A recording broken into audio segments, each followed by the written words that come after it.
Hello, this is a guy who likes fanfiction and is too lazy to read, so here is Neo Yondaime Hokage in audio form. Check the description for the links to the author. Chapter 81, Breadcrumbs. At the Hokage mansion, a day earlier. It was a bright sunny morning in the village of Konohagakure. Children were playing outside, birds were standing on trees and chirping, and shinobi of all ranks were hard at work, either training on practice grounds, or completing various missions. Well, almost all shinobi. For Tsunade, today's hard work merely consisted of alcohol consumption, as usual, interrupted by periodic confrontations with her worst enemy, paperwork. Then again, didn't that describe what she did every day ever since she decided to become Hokage? Were it not for the counsel of Hiruzen and Jiraiya, she would have never even considered accepting the position in the first place. Then again, the Hokage's mansion always came stashed with the best sake in the High no Kuni, if not the entire ninja world. How could she ignore such a powerful incentive? An incentive which is constantly taken away by Shizuan, lamented Tsunade. Damn it, I can't make up my mind when drunk. How does Jiraiya handle it? Speaking of Jiraiya, where in the world is that white-haired pervert? I could have sworn he was here last night sharing a drink with me together. Ah, who cares? If I catch him conducting his usual so-called research, he's going to have a conversation with me, not eye to eye, but eye to fist. But there would be no time for contemplation or random fits of violence, as a messenger bird flew in carrying a small piece of paper on its leg. Strangely enough, the Godame immediately sobered up, read the contents of the message, and displayed a myriad of reactions. The first was general happiness. Good to see that the negotiations went well. Once again, you have proven that you definitely make a great Hokage, let alone a mere ambassador. You haven't caused any international incidents. What could possibly go wrong? Little did she know, when she said the last sentence, she had spoken too soon. Next was confusion as she spoke aloud. An investigation of the kidnappings in IWA? You already got what you wanted out of the negotiations, don't push your luck. Naruto, were you drunk when you made that decision? Oh, if only she understood the irony of her last statement.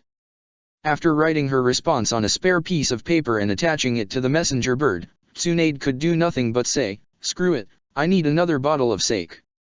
Present time, Iwagakure border. A mysterious brown hooded figure had finally made it to the main entry of IWA. Upon arriving, he found two IWA jounin standing guard by the main entrance. They were the same jounin who gave a cold reception to Naruto and his entourage. But before he could present his travel pass, he found himself rudely interrupted. Let me guess, one of the IWA jounin sneered, are you another one of those meddling Konoha ambassadors?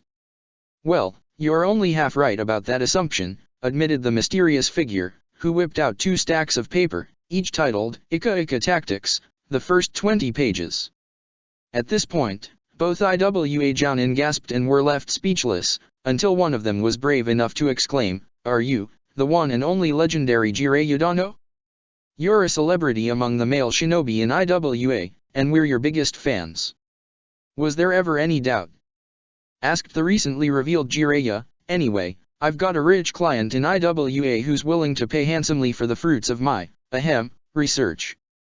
After revealing his travel pass, he continued, now, would you kindly let me pass? After checking the travel papers, and the Ika Ika excerpt, the IWA jounins could do nothing but allow Jiraiya passage. Once Jiraiya had entered the village, he made himself inconspicuous at the tea house, where he was then joined by another mysterious hooded figure. The difference between their disguises was that this figure was entirely shrouded in black, wearing a purple bandana and a brown burlap backpack. Welcome, stranger, said the mysterious figure, what are ya buying? And that is the correct password, merchant, replied Jiraiya. Isn't it a beautiful daybreak today?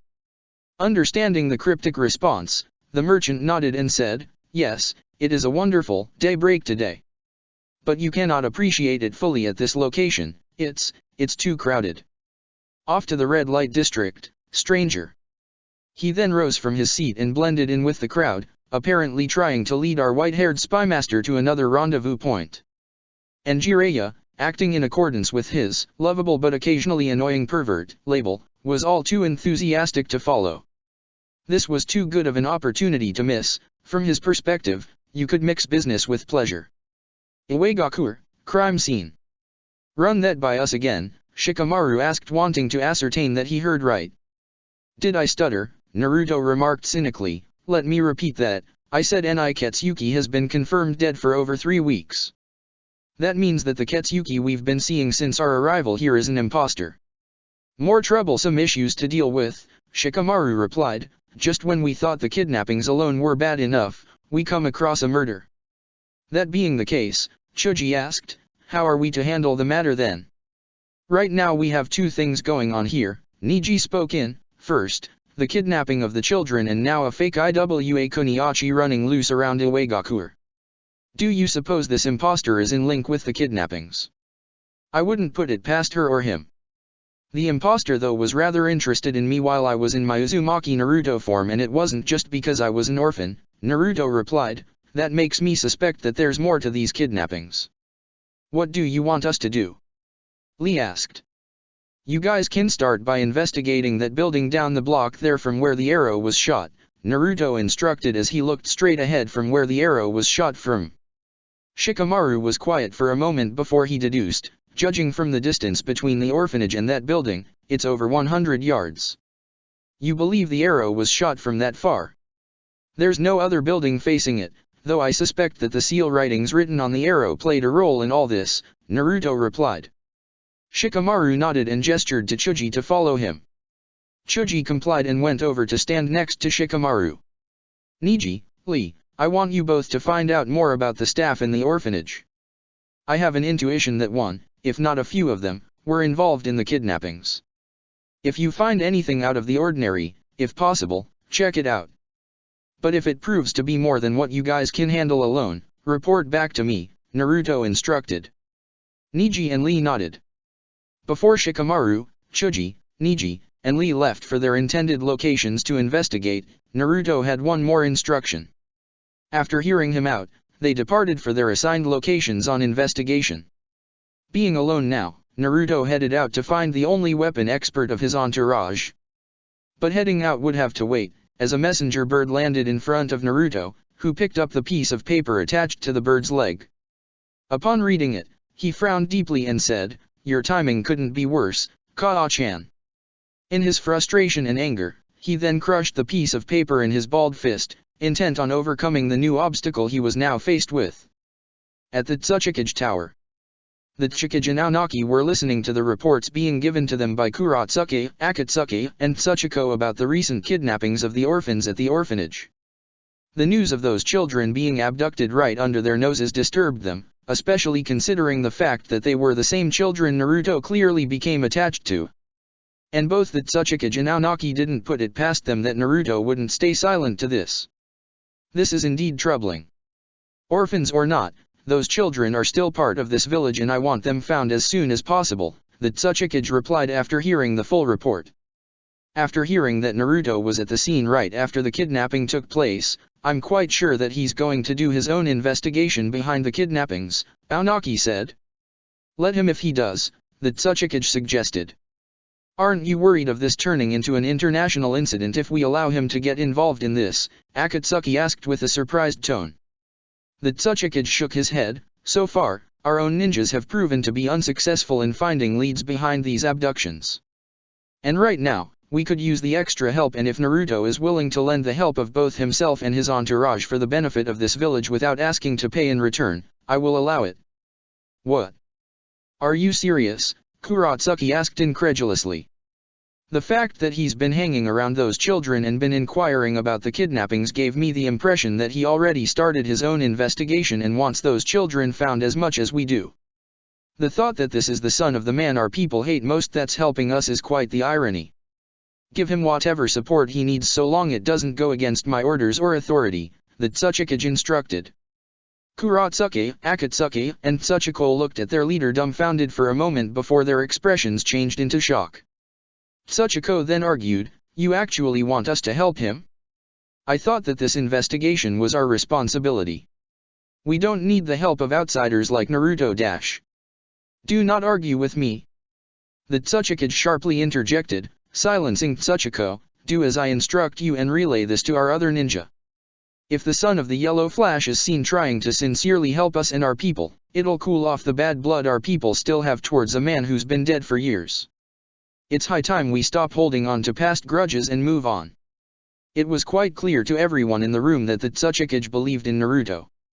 But recent events that transpired had truly affected the way that Tsuchikage viewed the Namikaze. Tsuchiko sighed and relented, as you say, Tsuchikage-sama. At the Konoha training grounds.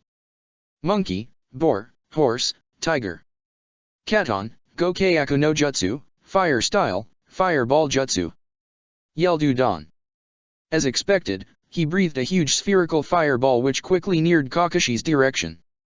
Focused on his book with a nonchalant demeanor, Kakashi easily dodged the fireball, letting it hit the tree instead. I'm actually impressed, Udon-san, you've already managed to learn how to increase the size of the fireball. Your speed, on the other hand, Kakashi said. So I failed? Asked a suddenly depressed Udon. Not really, replied Kakashi, look at the tree behind me. See the size of that burn mark? I haven't seen a burn that huge ever since Uchiha Sasuke's fireball. Moving closer to the tree, he continued, all in all, I'd say that today has been a wonderful learning exp. Unfortunately, he wouldn't get the chance to finish his sentence, as two actions suddenly occurred simultaneously. The Ika Ika Paradise book in his hands suddenly poofed, turning out to be Kano Amaru in disguise, and the tree adjacent to the burned tree poofed as well, revealing itself to be Mogi in disguise. It was Mogi who made the first move, yelling, Doton, Chido Keiku, Earth Style, Moving Core. This caused the ground in Kakashi's surrounding area to be lowered, essentially trapping Kakashi in a box-shaped chasm. Not wasting any time, Kano Amaru followed up, Sutten, Mizurappa, Water Release, Water Trumpet. This jutsu launched a large jet of water to fill up the chasm created by Mogi. Things looked bad for the white-haired Jonin. If Kakashi didn't get out of the chasm quick, he could possibly drown. He looked up to look for a possible escape route, only to find the only opening blocked by three grinning students. You've been beaten, sensei, give us the bells already. Yelled Mogi. Now, I'm actually even more impressed than ever, commented Kakashi. Udon, you maneuvered me close to Mogi by forcing me to dodge your katon, in turn, setting me up to fall into Mogi's chasm. Kano Amaru, you got close to me by turning yourself into my book, substituting yourself in place of the original.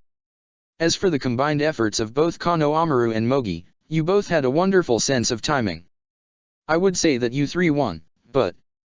Kakashi then activated his Reikari, piercing the earthen walls of the chasm and causing it to fall apart, in turn, leading the three students to lose their balance and fall down. Lightning beats earth, and as I was going to say before I was so rudely interrupted, I'm afraid to say that you three still have much to learn. Test failed. They weren't that bad, Kakashi-san, commented Haku, who was revealed to have been watching the entire battle from the perspective of her Makyo Hayasho, demonic ice mirrors. They used the elemental jutsu that we taught at the right time and at the right place. And it wasn't just Haku who was spectating, Ryota herself popped out of the ground using Doton, Moguragaku no Jutsu, Earth Style, hiding like a mole technique, apparently ready to give her own input on the situation. Wasn't it your idea for a joint training session, Kakashi? Let them pass. Urged Ryota, they've shown teamwork, which was what you were looking for in the first place, right? Besides, the sooner you pass them, the sooner you can return to that book of yours. They know my weakness well, thought Kakashi and submitted, fine, I'll let the kids pass. Meanwhile, Shikamaru and Chuji were in the apartment building complex Naruto told them to investigate. Both boys carefully looked around the building but found nothing out of the ordinary. Shikamaru suggested that they check the room that the arrow was supposedly shot from. There was no sign that the door to the apartment was tampered with, and after picking the lock and gaining access to the apartment, they found that the apartment itself was vacant. This is nice, Shikamaru remarked cynically. Looks like a dead end to me, Chuji added as he and Shikamaru looked around. After a careful search, they turned up empty. This is troublesome. Whoever was here made sure to clean up their tracks. Let's go BA-. Shikamaru stopped speaking when his eyes caught something from the corner of the entrance. What's that? Shikamaru wondered as he went over and saw some sort of card lying on the floor. He picked it up and examined it. He blushed lightly with a look of clear disbelief. You can't be serious, Shikamaru said dully. Chuji went over to this friend and inquired, what? Who does this looks like to you? Shikamaru asked as he handed him the card. Chuji took the card and examined it carefully. His eyes widened upon further examination of the person on that card with a blush of his own now on his face. No way. Is that Dash? I'm certain it is. My question is, why is she doing this kind of stuff in IWA, and how did that card wind up here? Shikamaru asked. At least that explains why we haven't seen her around for a while. We'll have to bring this to Naruto's attention, Chuji figured. Shikamaru took the card and placed it in his Chiryunin vest pocket. The two boys left the apartment and closed the door behind them. Elsewhere, Lee and Niji were back at the orphanage, looking around the area as Naruto instructed them to. The front of the orphanage seemed normal so far. All of the caretakers were sitting down and enjoying their lunch break. As for the amateur investigators, Lee was enthusiastic as usual, Niji, not so much. Hey, Lee, said Niji, we've been found by Tsuchiko and her friends. Really, Niji-kun? Again? Exclaimed Lee, their flames of youth must be Dash. Don't even bother saying it, interrupted Niji, if you think I'll tolerate another outburst about youth, you're Dash.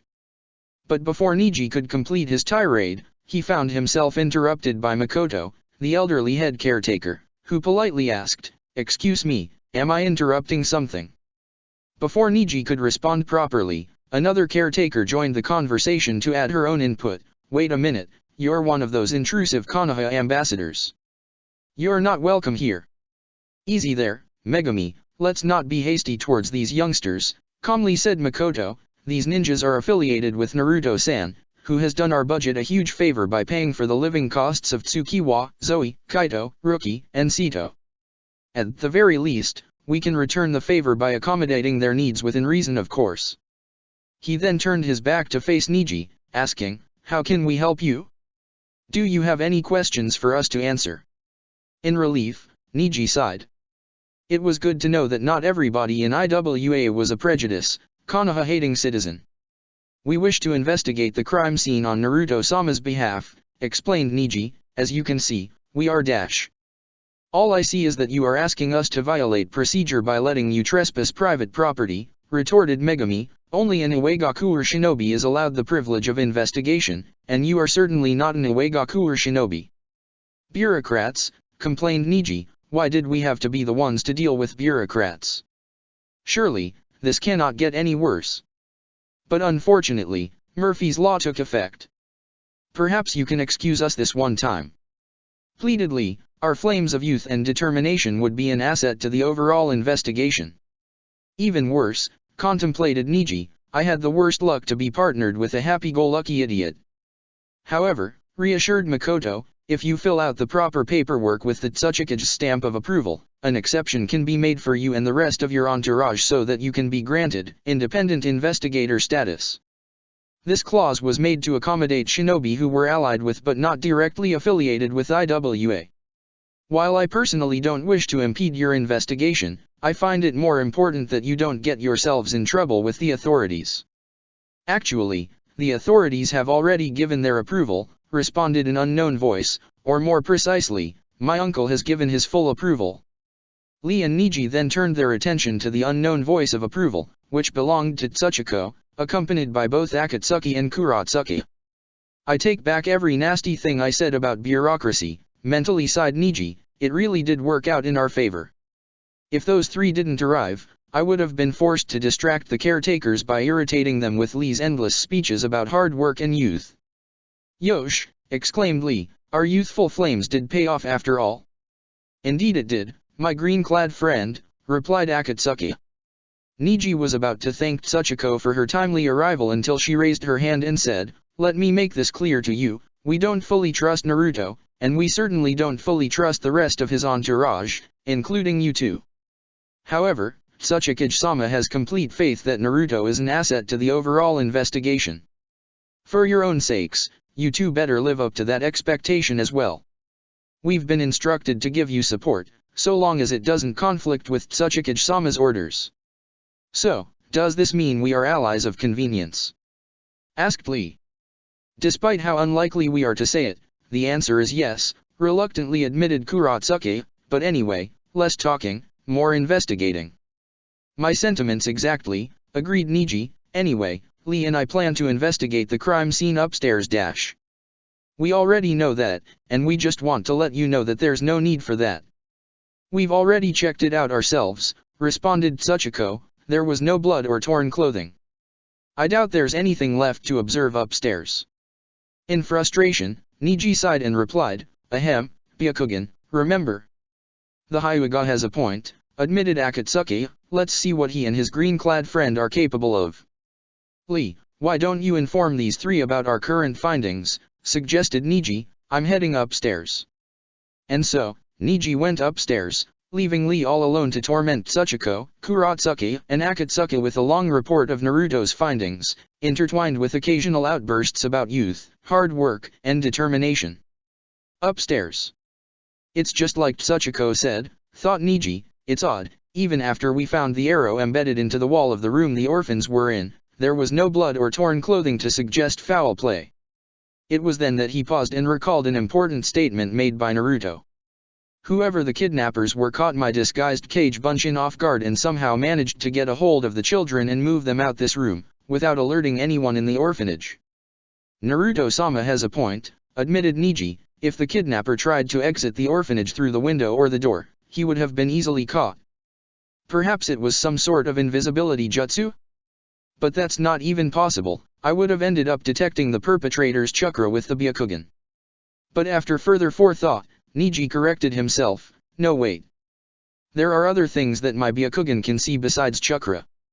Activating his Byakugan and taking a closer look, he then made his way to the cellar and found a door leading into a secret underground passageway out of the orphanage. Naruto-sama was right, thought Niji. This was an inside job after all. I must inform the others before it's too. Unfortunately, Niji's train of logical thought was interrupted by Megumi, who rushed from behind to attack Niji with a kunao. Thankfully, the Byakugan provided enough warning for Niji, who counterattacked with a properly timed Hakushou Kaiten, 8 trigrams palm rotation. Caretaker-san, I already got permission to conduct the investigation upstairs, calmly stated Niji. Why did you try to attack me? No, too much, muttered Megumi. No, too much. She then proceeded to perform a set of hand seals, revealing that the foundations of the room were covered with explosive tags. But before she could ignite the tags, Niji acted more quickly and disabled her promptly with Hakurokyu Yanshou, 8 trigrams 64 palms. She just tried to destroy the evidence and silence me at the same time, concluded Niji. Since when does an orphanage caretaker know so much about ninja techniques? It's quite shocking. But what happened next was even more shocking. After impact from Niji's technique, Megumi collapsed. Niji checked her heartbeat to see if she was okay, and discovered that there was no pulse at all.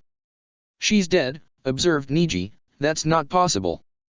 Hakurokyu Yanshou was meant to stop opponents from using ninjutsu, not to kill them.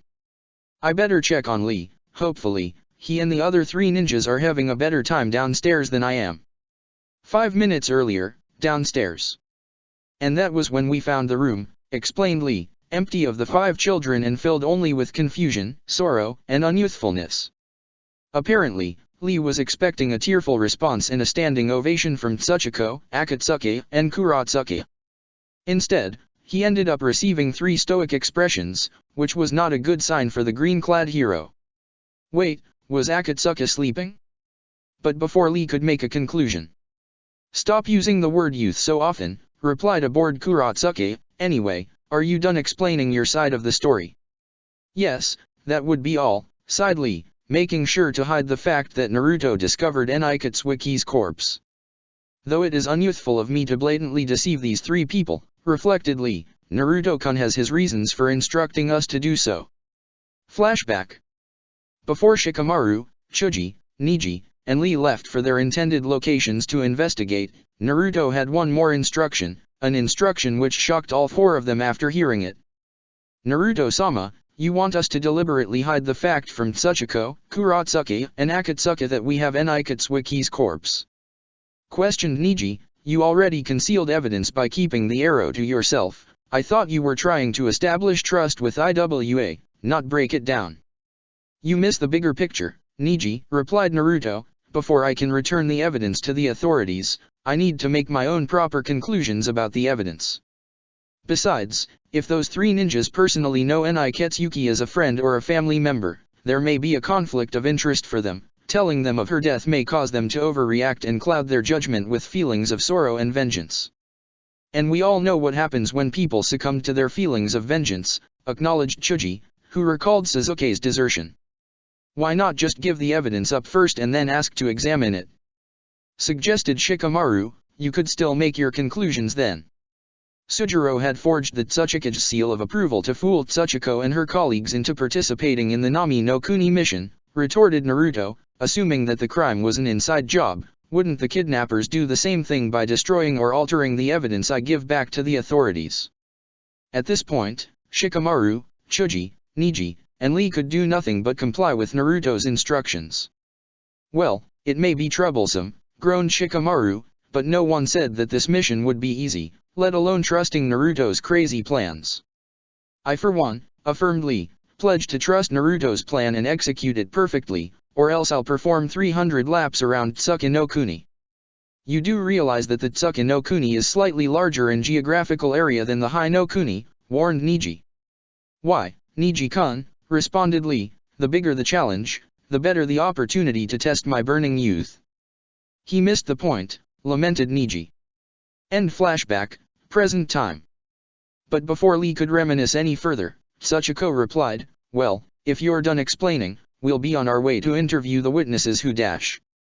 Unfortunately, before she could finish, she was then unexpectedly stabbed in the back with a kunai by Izumi, a random orphanage worker, who grinned with a maniacal expression. Izumi-san, yelled Makoto, what have you done? These shinobi are just trying to do their jobs. No, too much, muttered Izumi, no, too much. He was then joined by two more caretakers, Hiyoshi and Jiro, who were armed with kunai and chanting the same mantra of madness, no, too much, no, too much. This is bad, thought Lee, they've gone from being uncooperative to trying to kill us. Yosh! What a day! Stand down! Ordered Kuratsuki, who pulled out her own kunai and entered into a defensive stance, we don't want to hurt you. She then turned her attention to the elderly head caretaker and advised, old man, get to safety. Not knowing the full situation but still fearing for his life, Makoto heeded her warning and hid underneath the orphanage reception desk. As for Akatsuki, he tended to Tsuchiko with a concerned expression and said, you wait right here, I'll go look for a medic nin. Your concern is misplaced, because you forget that I'm a medic nin. Replied an annoyed Tsuchiko, he missed my vitals by a few inches, I'll be fine in 15 minutes. As for you and Kuratsuki, subdue the hostiles as peacefully as possible. I'd hate to be forced into killing our fellow villagers. In response, Akatsuki promptly nodded, activating Doton, Gormyu no Jutsu, Earth Style, Golem Technique, to block the kunai that was suddenly thrown by Hiyoshi and Jiro. Not wasting any time, Kuratsuki followed up with Yaton, Sekijyo no Jutsu, Lava Style, Quicklime Congealing Technique, aiming at Izumi, Hiyoshi, and Jiro. But naturally, all three enemies dodged the blast.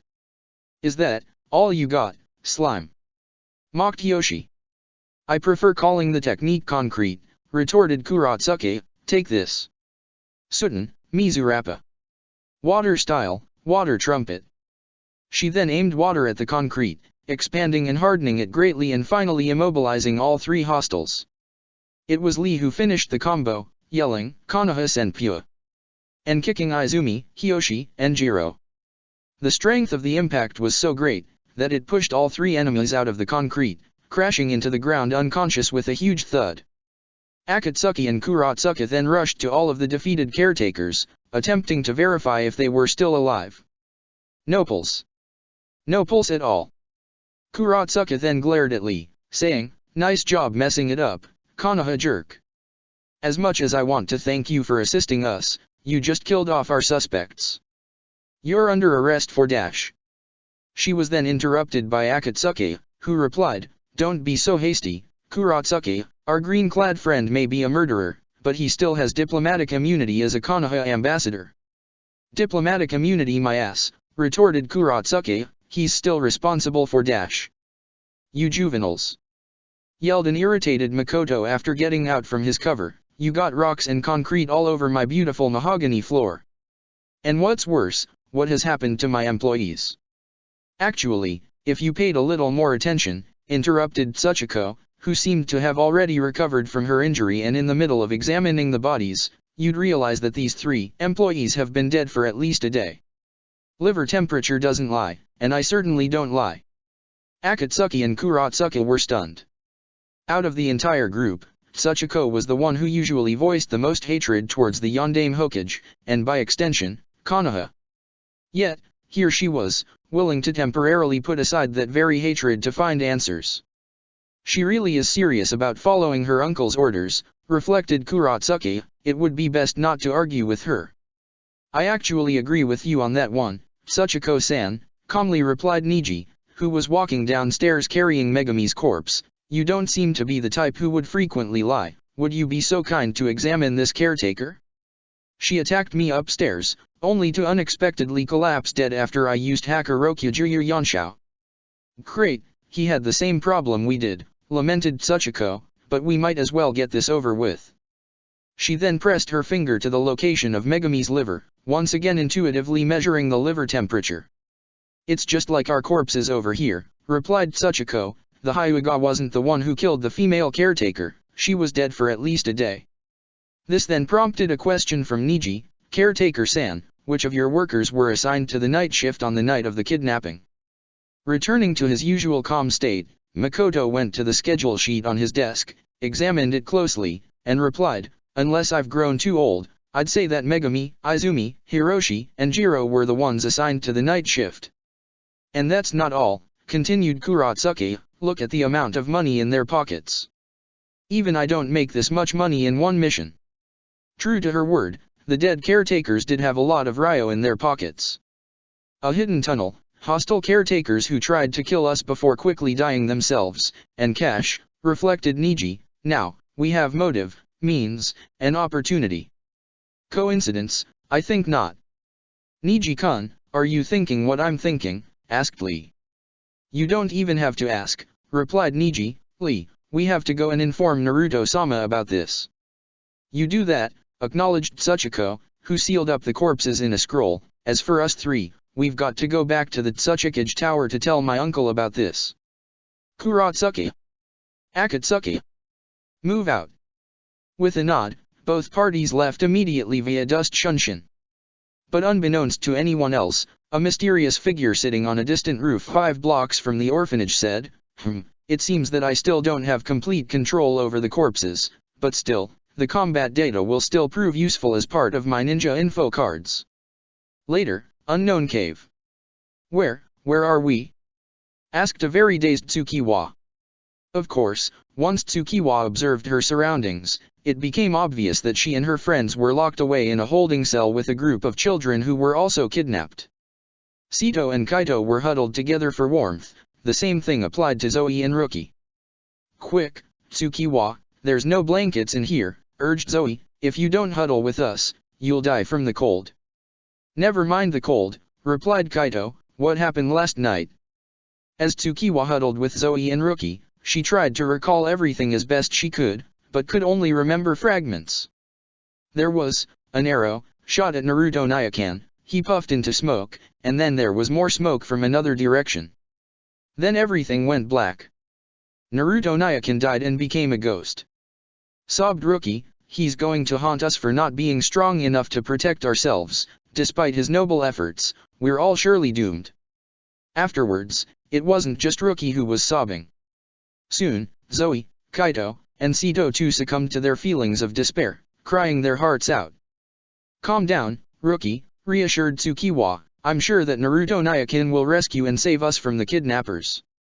Who is this Naruto, and more importantly, who are you guys? Asked an unknown voice. By the way, my name is Ishida. It was then that Tsukiwa and her friends turned around, finding the voice to originate from the older boy of another group of children in the opposing cell, consisting of the 5 kids from Chapter 79. "Why, we're Uzumaki ninja trainees," proudly stated Tsukiwa, trained by the illustrious Naruto Uzumaki. "Uzumaki," interrupted Ishida, "that name sounds familiar." The guards kept talking about looking for an Uzumaki. At this point, Tsukiwa gritted and inwardly cursed, "Damn you Niketsuki. It was you all along." Back in IWA, Shikamaru and the others, minus Tenten, returned to the hotel room, apparently ready to report what they found. Unfortunately, with Naruto yet to arrive, the others could do nothing but share their unique experiences. "So what happened with your portions of the investigation?" asked Shikamaru. "I'm sure we all had our moments of shock and surprises." "So you had a thrill, big deal," commented Kiba. "Shino and I had the most boring time ever. We just ran in circles doing the perimeter check Naruto asked us to do." "Shock doesn't even begin to describe what Lee and I experienced," remarked Niji. "Really?" exclaimed Naruto, who suddenly showed up. "Tell me all about it." And so, the Konoha Genin and Chiryunin began explaining their wild investigations, with the exception of Kiba and Shino, starting from Niji and ending with Shikamaru. Once it was Shikamaru's turn to explain, hilarity and embarrassment ensued. "Naruto, perhaps you can explain the meaning of this card that we found in the apartment. More importantly, what is she doing here in IWA? This better not be a practical joke on your part," Shikamaru requested as he then produced the card he found, handing it over to Naruto. Naruto smiled and chuckled, stating, "Shikamaru, I assure you that this is no joke. In fact, you could call this the best lead we have so far." "A best lead," repeated a puzzled Chuji, "what in the world are you talking about?"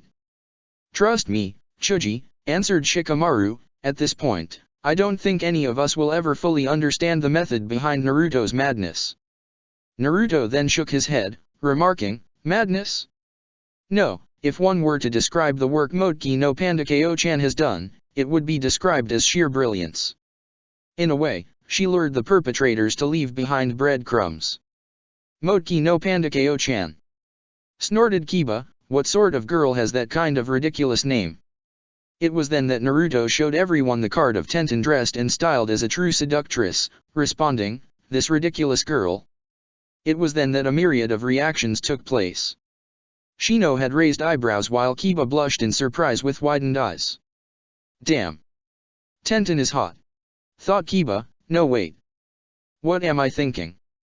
Must stay loyal to Haku. Must stay loyal to Haku." Even Niji blushed after being caught off guard at how beautifully feminine and enticing Tenten looked in that card. "I'm definitely going to have to resist the temptation of abusing my Byakugan," admitted Niji. "Such behavior would forever shame the good name of the Hyuga clan." /N, Road to Ninja Irony.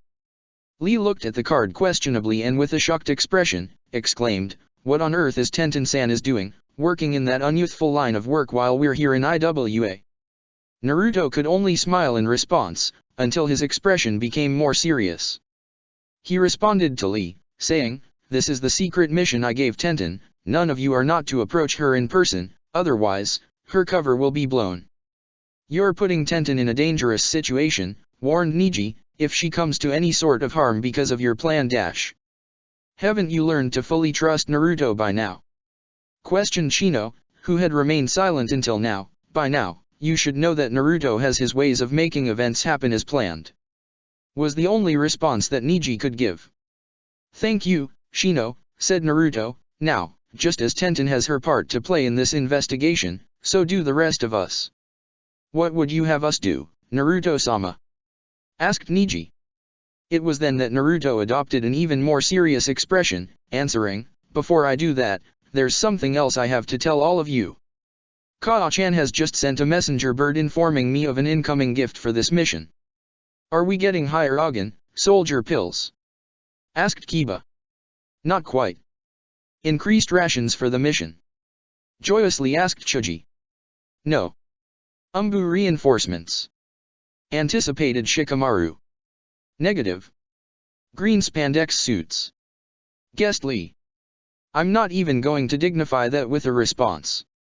Niji was about to add his own input until he changed his mind, saying, "Just what gift did Tsunade-sama provide us, Naruto-sama? We've got a time limit of 6 days before we have to pack up and return to Konoha," responded a deadpan Naruto. It was then that chaos and dissension ensued among the would-be heroes. "If that's true, we've already used up the first day, we've only got 5 days left," Niji realized. "Oh, the humanity," Kiba remarked. "First, we discover a kidnapping, then a murder, and now this. How troublesome," Shikamaru muttered. "Yosh. I'll do 500 laps around Iwa or Konoha if we don't complete this mission," Lee shouted. "I'm hungry, does anyone know where the nearest bag of potato chips is?" Chuji asked. "Enough," silenced Niji, who sought to be the voice of reason once more. "Naruto-sama, in the off chance that we fail to complete the investigation in 5 more days, what will you do about it?" At this point, everyone else in the room stayed quiet, awaiting Naruto's reaction. Would Naruto directly disobey an ultimatum of this magnitude from the Yondaime herself? Given the drastic actions that Naruto committed thus far to expedite the investigation, disobedience wouldn't be a surprising choice of action. Then again, Naruto was Konoha's most unpredictable ninja, anything could happen.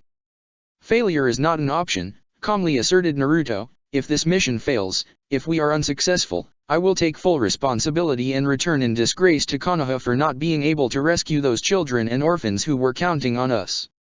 I'll see to it that no fault or reprimand falls on any of you. And as a self-imposed punishment for failure, if it so happens, I will forever renounce all of my aspirations and effort to become Hokage." Now this was something that everyone else in the room could not bear to hear. "You, not becoming Hokage?" commented Kiba, "that's just absurd. Has the springtime of your youth gone dry?" cried Lee. "Naruto-kun, please reconsider." "I don't usually agree with Lee," admitted Niji, "but he's got a point this time. Aren't you taking to this a bit too extreme?" "There's nothing extreme about taking due responsibility for one's failure," replied Naruto. "The moment I got involved in this investigation was the moment that I bore the responsibility of those children's lives. How can I be entrusted to protect the village's Hokage if I can't even save the lives of those missing children?" "Shikamaru," insisted Chuji, "you're just as smart, if not smarter, than Naruto. Maybe you can persuade him to dash." "Chuji," replied a more serious Shikamaru, "Naruto was serious about this mission from the very start. I highly doubt that any of us could change his mind at any point. Naruto's life is his own, whatever he does after this mission is his own decision. The only thing we can do for Naruto is to support him in this mission to the very end." "Either way," responded Shino, "we're all in this together already, there's no time to debate or panic. As much as we wish the time limit never happened, it is not for us to decide." "Right you are, Shino," acknowledged Naruto, "because all we have to decide is what to do with the time that is given to us. Anyway, here are your following tasks. Niji, you, Lee, and Shino will be dispatched to investigate the passageway that you found at the orphanage. I doubt that they would leave the secret passageway unguarded and absent of booby traps, so go prepared with plenty of chakra and kunao." Lee responded with enthusiasm. As usual, Shino remained silent, but deep in thought, and Niji face-palmed himself at the thought of booby traps, thinking, as though the undead orphanage workers weren't dangerous enough, we got stuck with the most unpredictable part of the mission, again. Naruto continued, "As for you, Kiba, I'll give you a task far more interesting than a mere perimeter check. Alongside Shikamaru and Chuji, you will return to the apartment building complex to find more leads as far as ascent." "You hear that, Akamaru?" asked Kiba. "We're on a real mission this time, let's go." After receiving the bark of approval, Kiba then rushed to be the first out of the door, only to bump his head against the wall. "How troublesome," replied Shikamaru. "Kiba, the door is that way." And true to his words, the direction of the door was in the opposite direction. "I knew that," lied Kiba, "now let's go." Thankfully, he walked this time and exited the door. Once everyone else but Naruto had exited, Naruto could do nothing but chuckle. They never change, do they? Later, at Naruto's hideaway house far outside of Iwa, Tenten was carefully examining the arrow and seals on them. She was still in her elegant Chinese dress, ready to go back undercover should Naruto request her to do so. But still, Tenten was focused on the current task at hand, solve the mystery behind the arrow.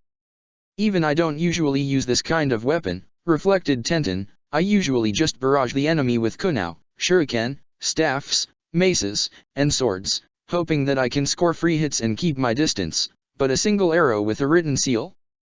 That's just rare and requires a higher skill level to utilize. But I might as well incorporate it in my arsenal for future purposes, acknowledged the weapon's mistress, who then opened a scroll and drew every exact detail about the arrow, including the seal. Having fun with your new toy? Teased a familiar voice.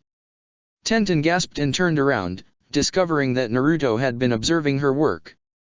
But thankfully, she quickly regained composure and resumed her alias, saying, "Why Naruto-sama, what a surprise. How may I be of service today?" "Good to see that you've mastered your disguise," replied Naruto, "but first, let me see what you've found out about the arrow." Tenten then switched back to her usual serious expression, ready to explain her discoveries.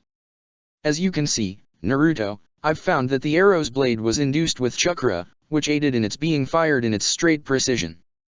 So chakra isn't just used to make weapons sharper," concluded Naruto, "it's also vital for speed and precision."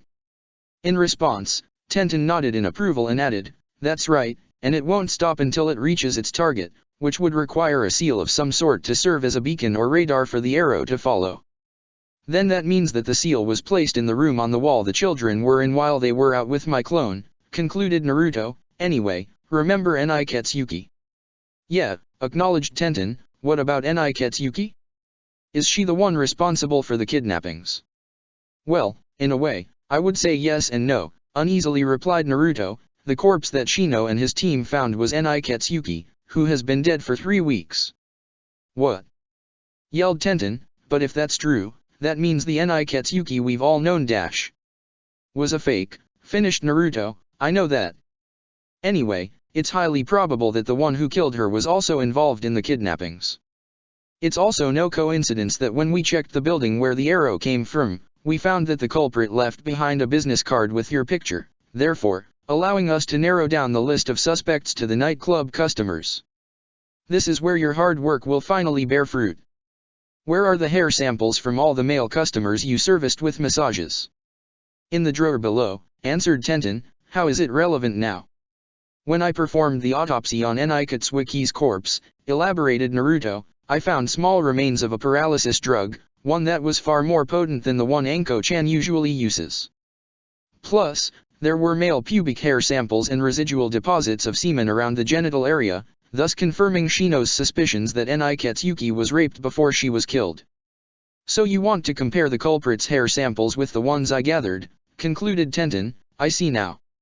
Anyway, I need you to immediately return to the nightclub to resume your Motki no Pandakeo-chan alias," instructed Naruto. "Once I find the matching hair sample, my shadow clones at the nightclub will inform you which person or persons you should target for immediate capture." "They don't allow kunao, shuriken, swords, maces, or senbon at the nightclub," said a confused Tenten. "Are you implying that you have an alternative weapon prepared?" "Yes," answered Naruto, "you're going to use this weapon." He then handed Tenten a sensation lotion bottle labeled, "For the customers of the month."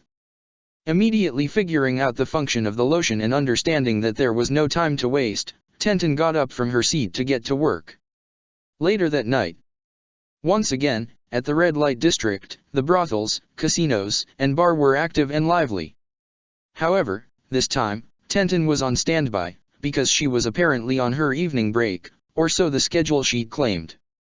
What she was really doing, however, was waiting for Naruto's signal to arrive.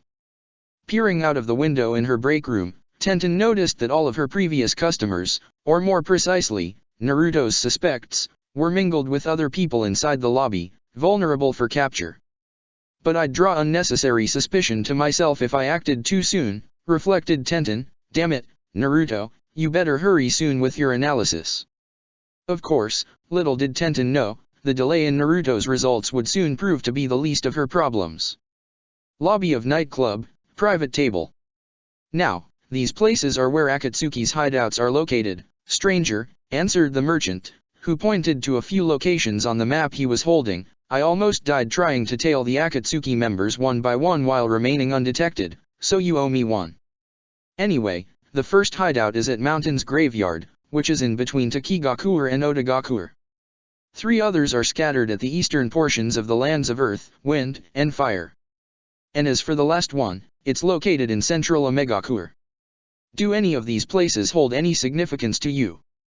Just the last one, replied Jiraiya, who was in the middle of drinking from a cup of sake. It brings plenty of happy memories for me. There was Nagato, Yahiko, and Konan. Ah, good times. As Jiraiya recalled years ago, all 3 of the AIM orphans founded their own tiny organization, which was also called Akatsuki. Surely, the peaceful Akatsuki these kids created couldn't be the same as the shadowy, malevolent Akatsuki of today, right? After laughing alongside Jiraiya, the merchant then adopted a more serious expression. You did remember to bring the payment, right? Don't worry about it, reassured Jiraiya, who then pulled a very thick stack of paper, stapled and labeled Ika, Tactics, the complete rough draft. You're the kind of guy who's easy to negotiate with. Nodding his head, the merchant accepted his reward, muttering, come back anytime, stranger. He then proceeded to make a discreet exit, leaving little evidence of his presence at the nightclub.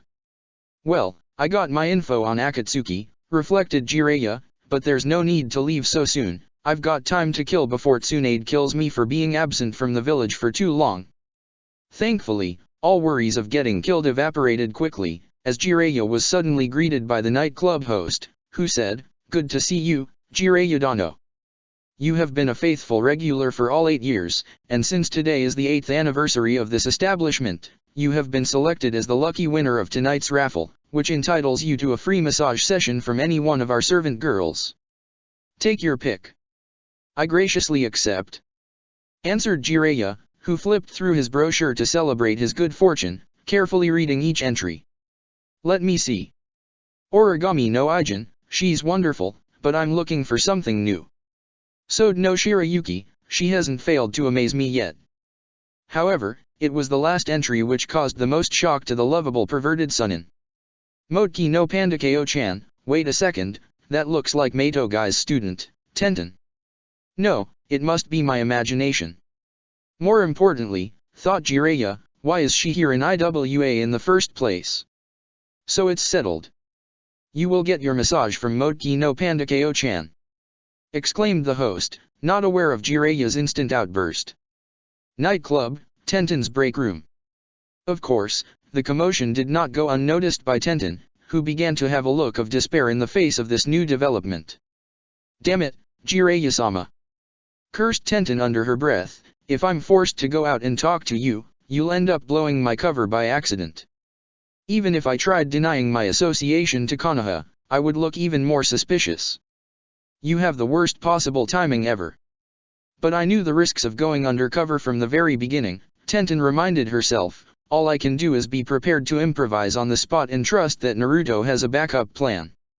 In the lobby of the nightclub, Jiraiya was just about 5 feet from Tenten's private room until he was interrupted by a very angry, seemingly drunk red-haired man.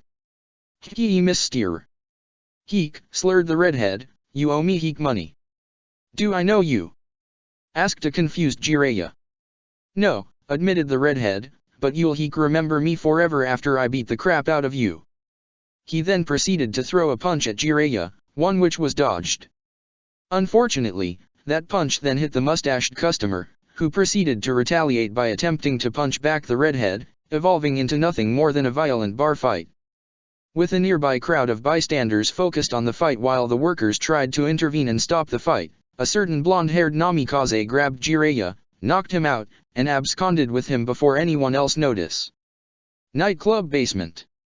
Jiraiya woke up and reflexively set his arms in a defensive position, expecting a sudden explosion or a beating. What he got instead was Naruto, sitting in front of him with a deadpan expression and tired look in his eyes. You'll never change, Naruto remarked. Where have I heard that before? Joked Jiraiya. Anyway, I'm surprised how you delayed me from encountering Tenten. Was it because of your Kage Bunshin? In a way, yes, admitted Naruto. I simply had a Kage Bunshin henge into your image, then, that Kage Bunshin went and stole that drunken man's wallet, creating a reason for him to enter the nightclub and create a diversion. Gaki, you never fail to amuse me, thought Jiraiya. He then transitioned to a more solemn expression, asking, but seriously, Naruto, what is Tenten doing in IWA, and more importantly, what are you doing in IWA? In response, Naruto sighed and replied, Ero-jisan, despite all your experience in espionage abroad, you neglected to update yourself on domestic affairs. Come again? Asked Jiraiya. My point, Ero-jisan, elaborated Naruto, is that you don't know about my IWA diplomacy mission and kidnapping investigation. Now listen carefully, because I don't have much time. He then proceeded to explain the mission from its very beginning, with Jiraiya listening to every word being spoken.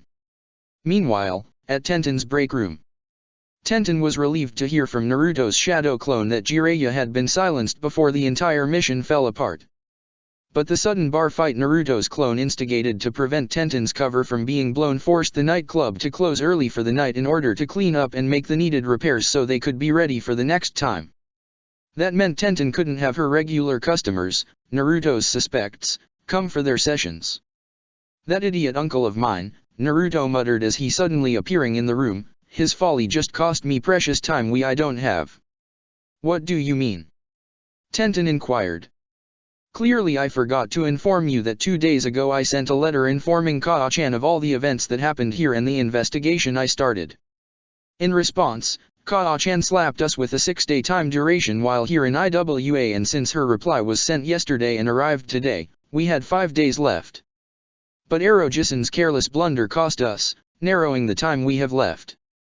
Kaa-chan made it clear that she wants us to return soon, Naruto explained. But why? I mean, we're so close to solving this case, Tenten replied. Naruto sighed, and said, in her reply she said that I already got what I wanted out of this diplomacy mission and that I'm pushing it with this unofficial investigation that we were neither assigned or hired for. She's ordering us to return back at the end of the 6 days regardless whether or not we complete this investigation. She said that finding those children is the responsibility of those IWA ninja, though she's only allowing me the time she gave and not a day more. I wanted to argue but Tenten saw that Naruto paused momentarily in mid-sentence. She asked, what will you if we run out of time? Naruto answered, I can't disobey a direct order while on this diplomacy mission, as such actions would be a serious violation to both Konoha shinobi and diplomacy regulations. If we fail to find and rescue those kidnapped orphans and children before our time runs out, I'll accept full responsibility for those children's lives and return to Konoha in disgrace. As my punishment if that should happen, I'll irreversibly forego all of my efforts to become Hokage. Tsunade-sama would forbid you from ever becoming Hokage. Tenten asked in disbelief. No. This permanent punishment would be self-inflicted and I already bound myself to my word that I would go through with it, Naruto corrected. Tenten looked at Naruto with a shocked expression. You would go so far as to sacrifice your dreams for those orphans and the rest of those kidnapped children? Tenten asked. Naruto sighed as his expression changed to a more somber one. He then replied, Tenten, I dragged you and everyone I brought along with me as my entourage into this investigation and rescue mission despite the fact that no one in IWA asked for my help and by extension, yours or the others either. I influenced and made you take on this role as a seductress in order to lure in possible suspects. I even went as far as to have Tsukiwa and her friends play a role in helping me with this investigation even though I knew they were potential targets for the kidnappers. In the process, I became careless and underestimated the kidnappers' ability to catch me off guard and kidnapped Tsukiwa and her friends while under my watch and supervision. I carry a heavy guilt and responsibility for letting that happen, and if anything happens to them because of my careless mistake, it's only right that I be made to atone and pay a severe price for my folly. Tenten saw the full gravity of the situation now and the plight Naruto was in. She saw that his conscience wouldn't let his own actions go unanswered for. Yet still, she didn't want to see him stay in the predicament he was in. Even though what you say is true, Naruto, Tenten encouraged, what's also true is that because of you and what you had all of us do, we found and discovered so much more about these kidnappings and murder than all of the IWA Jounin's efforts combined in such a relatively short time. It was through your leadership and skills that we managed to get this far, and like you said, we can begin narrowing down suspects who so happens to be the men I catered to. We will succeed with you leading us. You never lost a fight, so don't let this be your first defeat. Tenten looked him straight in the eyes and said, I believe in you, Naruto. Naruto smiled brightly, feeling much better than he did previously. Thanks. I needed to be reminded of that. And you're right. I never lost a fight yet, and I won't let this be the first I lose to. We will succeed. Naruto said optimistically. Tenten smiled and remarked with her alias, now that's the Naruto-sama I remember. I'm happy I was able to be of service in replenishing your spirit, my lord. Naruto laughed heartily. A moment later a thought came to Tenten's mind. By the way, why was Jiraiya-sama here? Tenten asked. Naruto calmed down from his laughter and regained his composure in time to reply, he came to meet one of his secret informants concerning a dangerous crime organization known as Akatsuki. He didn't stay long to tell me anything further than that, except that he was given good leads on them. And speaking of leads, the others should be making some progress finding further leads of their own right about now, I hope. What do you want me to do in the meantime? Tenten asked.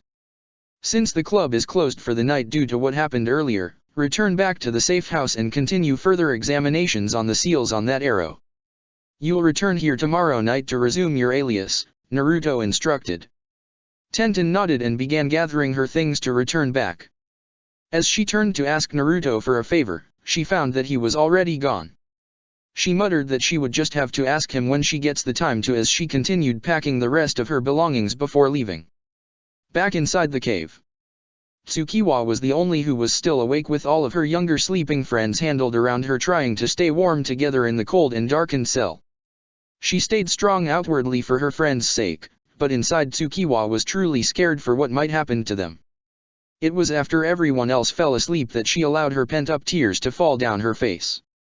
Naruto Nyakan. Please, save us. Tsukiwa cried lowly.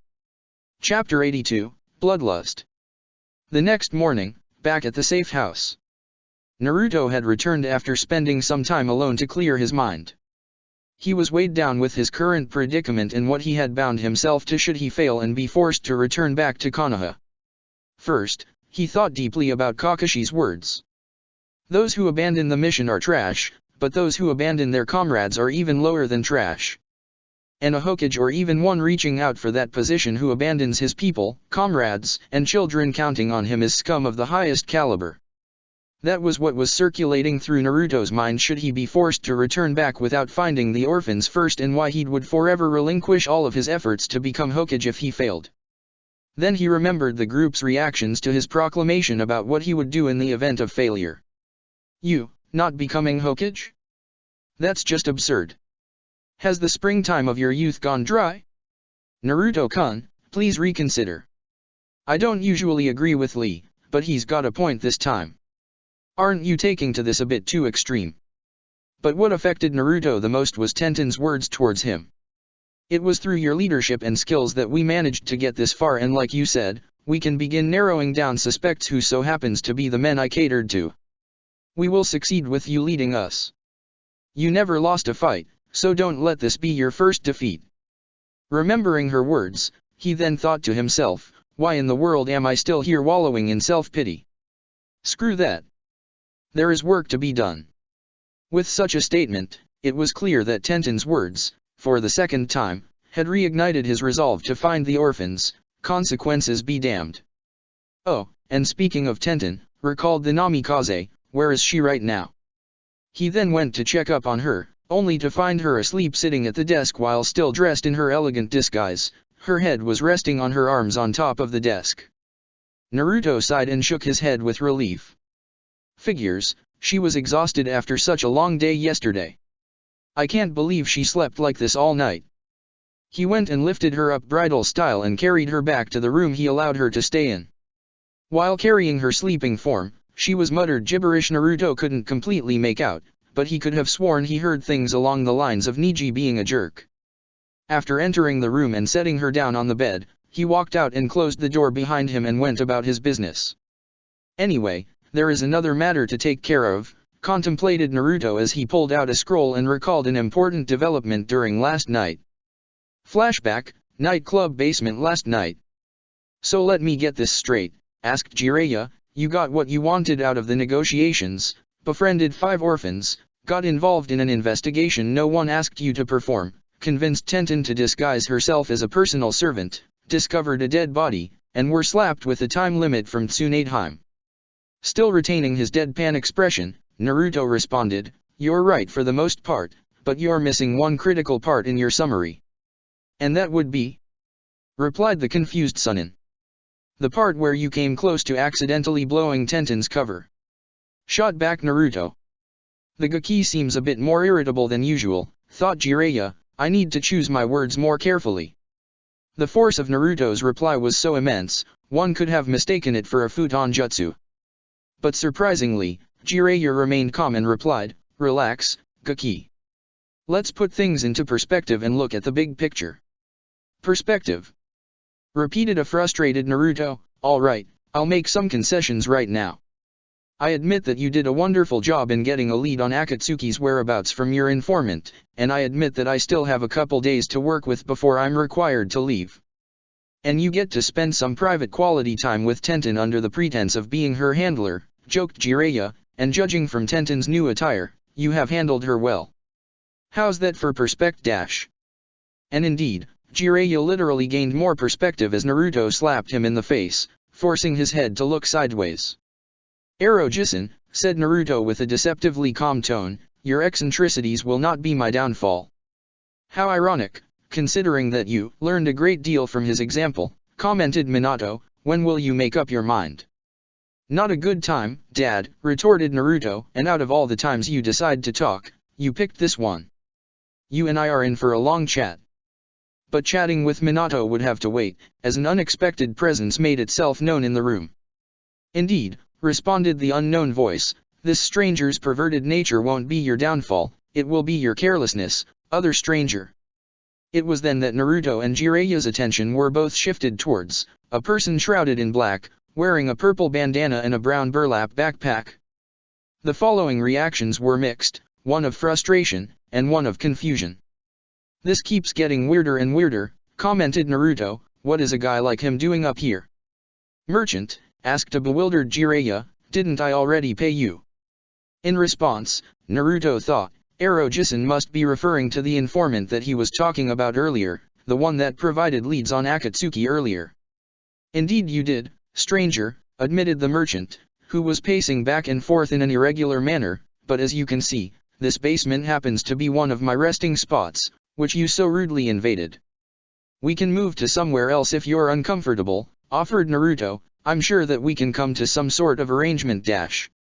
Alright, enough with this formal crap, interrupted the merchant, who suddenly shifted to his casual accent, when you woke me up from my beauty sleep, your conversation inadvertently gave me a gold mine of information. If you want me to stay silent about that Tenten girl's cover identity, I want that 35 million ryo right now.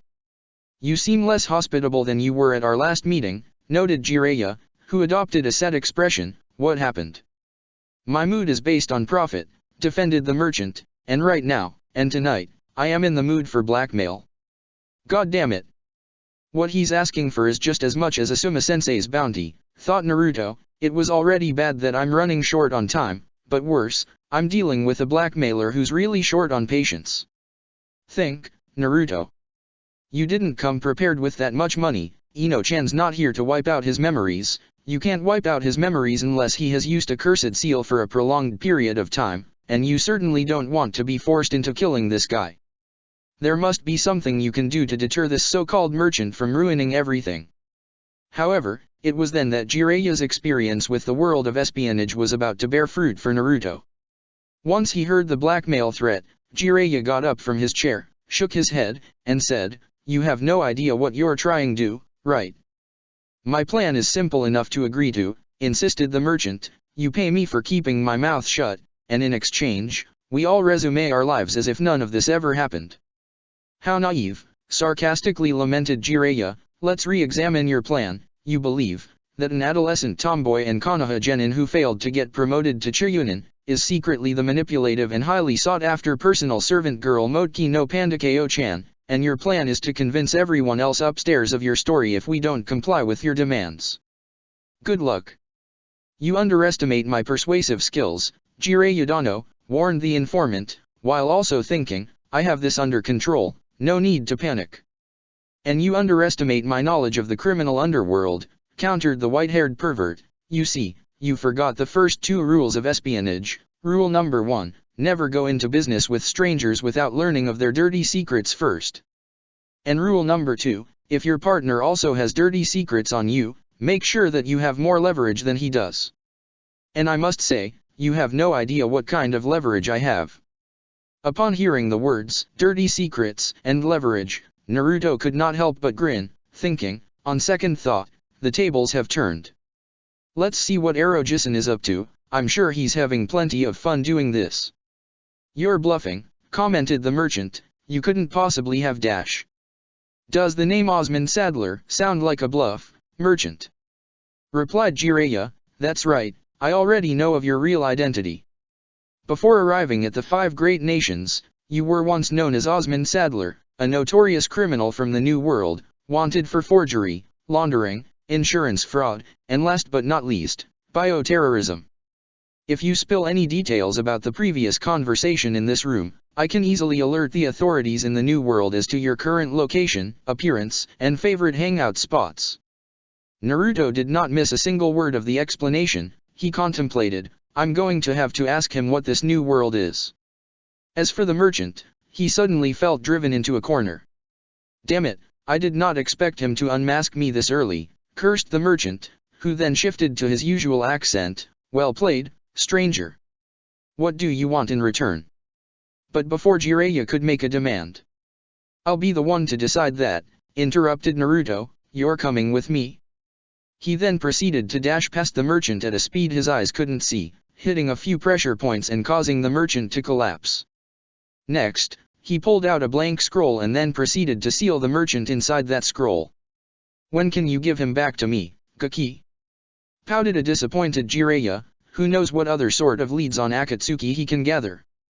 I have plans for him, Arojisen, firmly stated Naruto, who put the scroll inside his Jounin vest. He may or may not be the key to locating the kidnappers or gaining entrance to their hideout, but either way, he's a liability to the investigation if left unchecked. Was there ever any doubt? Replied Jiraiya in agreement, who then proceeded to exit the basement before he felt a hand on his shoulder. Turning his head around, Jiraiya defensively raised his arms, reflexively expecting a slap.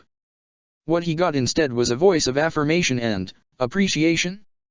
Arojisen, conceded Naruto, what goes inside your perverted head, I will never always understand. But what goes on in your heart will never let me down. I am truly grateful for your well-timed assistance, even if you're a pervert at the most inconvenient of times. At the mention of this compliment, Jiraiya could not help but smile. Correction, high-functioning pervert. The rewarding part is not to get hung up on the pervert label, but to celebrate and fully appreciate the functioning part of the label, responded the Sunin. Now, if you'll excuse me, I just realized that Konoha still has more interesting research material than IWA. Jiraiya then giggled and proceeded to exit the basement.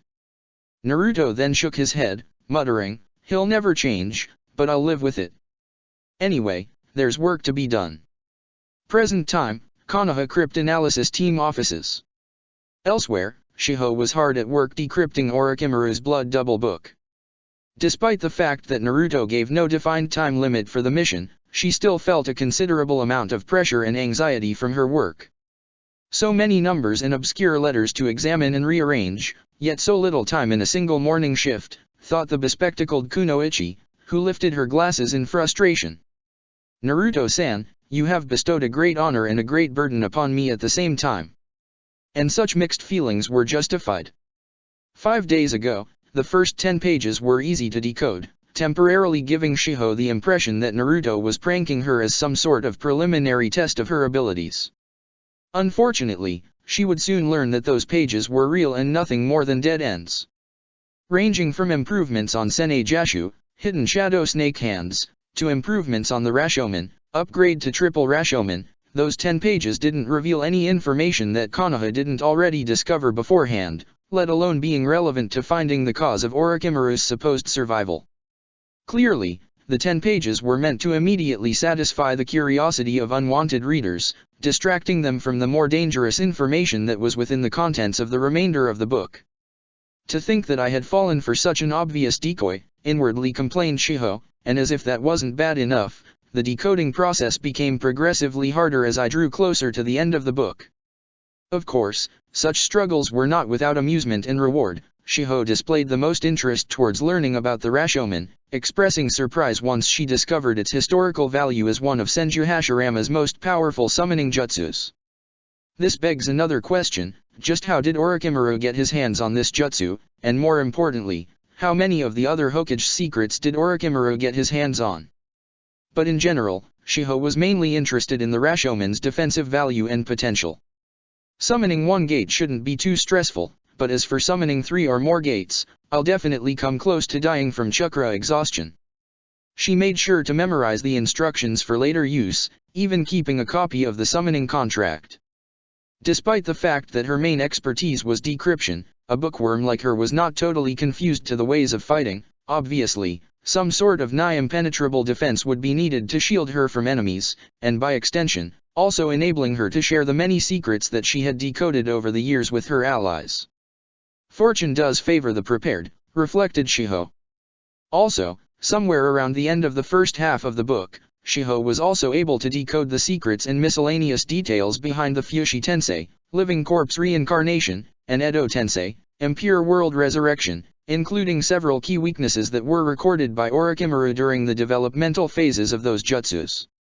Another decoded detail that caught Shiho's attention was a sentence which attributed Edo Tensei's creation to Tobirama Senju.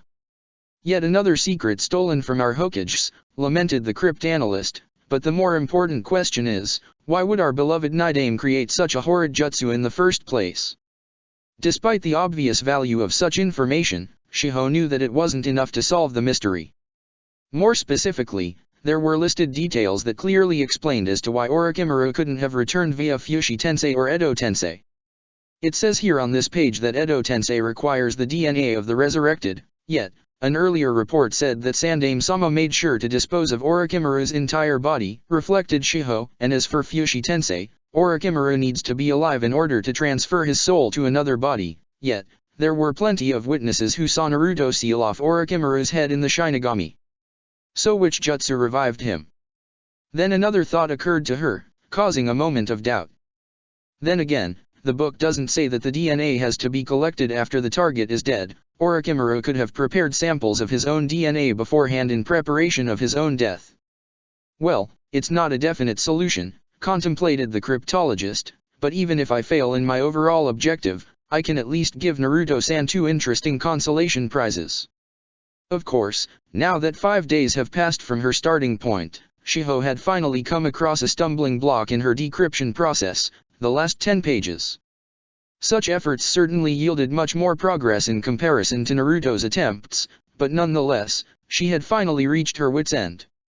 There's no key this time, no reference which can help me make sense of these even more obscure symbols, reflected Shiho. What am I supposed to do, drop Orochimaru's blood until I see more letters which will show me the bigger picture? She paused for a moment, only to suddenly realize that her bizarre brainstorming may have already provided the solution. Of course, that's why it's called Blood Double. How could I have not realized it earlier? It was then that Shiho closed the book, put it in a drawer, and went to get permission from Tsuand at the Hokage mansion for samples of Orochimaru's blood. Naturally, she explained her flow of progress and current predicament before making such a demand. At first, Tsunade eyed the bespectacled blonde with suspicion, repeating the same warnings that she earlier gave to Naruto. Not only did she have the nerve to memorize the instructions for my grandfather's Rashomon, contemplated the Yondaime, she has the audacity to ask for that bastard's blood? I smell something fishy. However, Shiho remained persistent, stayed calm, and cited the report concerning how Orochimaru's blood was vital for Naruto's Harai Fusion, thereby implying that it wouldn't hurt to try using Orochimaru's blood to gain more answers. Persuaded by such logic, and her own sake-induced state, Tsunade finally granted Shiho her request, but set down one critical condition: she herself would need to be present to supervise Shiho's usage of Orochimaru's blood. Thankfully, Shiho was level-headed and flexible enough to accept the compromise, feeling that she couldn't afford to miss the opportunity to finish the job given to her by Naruto. Tsunade, on the other hand, inwardly grumbled to herself about how she was taking another big gamble by once again allowing the use of Orochimaru's blood. Fortunately, Tsunade's gambling habits actually paid off for once, much to her inward joy, as Shiho finally got more symbols on the last 5 pages of the Blood Double book. The effect wasn't immediate, but Shiho could care less, for her hunch actually paid off. Shiho's eyes widened. The letters, and the numbers, they're finally making actual sense. Relieved by the arrival of new data, she only required 20 more minutes to decode the final portions of the Blood Double book. It was then that she turned her head and replied, "Tsunade-sama, I finally figured out how Orochimaru survived without using Edo Tensei or Fushi Tensei." "Oh goody," sarcastically commented the blonde-haired Hokage, who then obliterated a nearby chair in frustration. "Now I know that my son wasn't drunk when he reported that bastard's survival." But even Tsunade had enough sense to realize that complaints alone wouldn't solve anything, so she carefully listened to what Shiho had to say, causing her own eyes to widen. "Your findings actually make sense," commented Tsunade. "Get to the aviary. My son may be preoccupied with his current mission, but he of all people deserves answers." In obedience, Shiho nodded. "Hi, Hokage-sama. And once you pass on the information," instructed the Godame, "I need you to keep examining the book for further clues. Who knows what other sort of dark secrets Orochimaru was hiding. This is now an ongoing S-class mission. I'll expect results every 2 days." Tsunade turned around and was about to leave, however, the crypt analyst nervously interrupted her and said, "Wait, aren't you going to stay here and monitor my usage of Orochimaru's blood for this endeavor?" "Given your astonishing progress and integrity," explained Tsunade, "I'm increasing your security clearance." Shiho inwardly smiled upon hearing of her new assignment. Well, this should be fun. In IWA, back at the apartment building. After some good rest and recuperation, Kiba, Chuji, and Shikamaru returned back in the vacant apartment, searching for additional clues that may have been overlooked the first time they investigated. So far, it seemed that their efforts were for naught. Just like the last time when Chuji and Shikamaru searched, there were seemingly no hairs or fibers to found anywhere. "This search is pointless, Munch. If there's one Munch thing we've found out, it would Munch be that these criminals Munch know how to cover their own tracks," commented Chuji, who was surveying the room while also munching on potato chips at a much faster pace than usual. Obviously, frustration wasn't the only thing that was on his mind. "Curse you, Naruto, you just had to mention the new time limit that Tsunade-sama gave us. Now, I'm anxious, and when I'm anxious, I get hungry, and when I'm hungry, I use up my daily stash of potato chips much more quickly than anticipated." "Well, thanks for stating the obvious," sarcastically responded Kiba, "but who gave you the sole right to complain? Akamaru and I aren't having an easier time, either. There isn't a distinct scent so far." Currently, Kiba was alongside Akamaru, sniffing around for even the faintest of scents. "I'm beginning to think that the perimeter check was actually the more interesting mission in comparison," grumbled the Inyazuka. "Oh Munch, really?" retorted Chuji. "Is it as much obvious as your Munch unrequited crush on Haku?" It was then that Kiba stopped dead in his tracks, and turned his head, glared at Chuji, and muttered, "Oh, I did not just hear that." Shikamaru sighed and muttered, "Troublesome idiots." While Akamaru growled in agreement with Kiba, sharing his master's steadily growing intent to maul Chuji. Chuji then repeated, "I said, is it as obvious as dash?" No, I heard that," interrupted Kiba, who bared his canine teeth and pointed his finger at Chuji in anger. "I'm just refusing to acknowledge that the words unrequited and Haku both came out of your mouth in the same sentence. And for your information, asking out Haku on a date was going to be number 1 on my to-do list, however." "Yes Munch, go on," asked a smirking Chuji, "I'm listening." However, the incessant sound of crunching potato chips seemed to indicate otherwise. "I think I'm going to turn Chuji to dog meat, to the top of my queue," responded the angry Inyazuka, who then proceeded to charge at Chuji in retaliation. As for Chuji, he raised his arms defensively, preparing to counter-attack with Baiken no Jutsu. But, Chuji and Kiba would have to fight another day, because Shikamaru disabled both combatants with Kage Shibari no Jutsu, saying, "If this were any other situation, I'd be happy to look at the clouds lazily while letting you two make fools of yourselves. However, this isn't just any other situation. Naruto is counting on us to do our part in this investigation. You're wasting precious time which could have been spent on locating vital clues. As much as Kiba wanted to make his rebuttal, he could not help but agree with the validity of such a statement. He thought to himself, Shikamaru is right, besides, Haku would be embarrassed by my behavior right now. As for Chuji, he was so moved by Shikamaru's words, he could have almost dropped his potato chip bag in shock. Of course, being bound by Kage Shibari no Jutsu didn't allow him to do so. It was then that Kiba came back to his senses and stated, "All right, Shikamaru, I'll agree with you for now. By the way, can you release your shadow already? It's kind of a strain to have one leg in midair this long." With a nod of approval, Shikamaru released Kage Shibari no Jutsu, causing Kiba to lose his balance, tumble on the floor, and bumped his head into the wall. "Really, Kiba?" cynically asked Shikamaru, "You bumped into a wall again." Kiba was about to consider mauling Shikamaru in retaliation, but his bloodlust towards Shikamaru was halted by his detection of a different scent of blood. "Wait a minute, I've got something, guys." From his prone position on the floor, Kiba's eyes looked above while his nose pinpointed the precise location of the blood, the window lock, where the arrow was shot from. After sniffing the window lock alongside Akamaru, Kiba turned around and said, "There's no doubt about it, there's a very tiny drop of blood." The archer must have been impatient in breaking the window open, hurting his fingers in the process. Finally, Kiba's making sense for once, inwardly sighed Shikamaru, who then moved to Kiba's location to examine the spot as well. "Well, I'll be damned. And it's not just blood," commented the lazy genin, "the lock has a few sharp splinters." He then proceeded to pick up the splinter which had dried blood on it, sealing it up in a plastic bag before sealing the bag into his vest. "We definitely have to tell Naruto about this."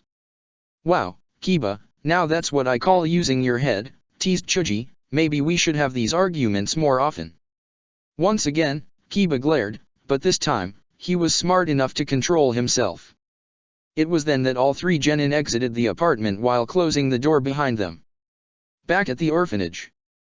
Per Naruto's instructions, Neji, Lee and Shino returned to the orphanage and were currently investigating the cellar where the tunnel was found.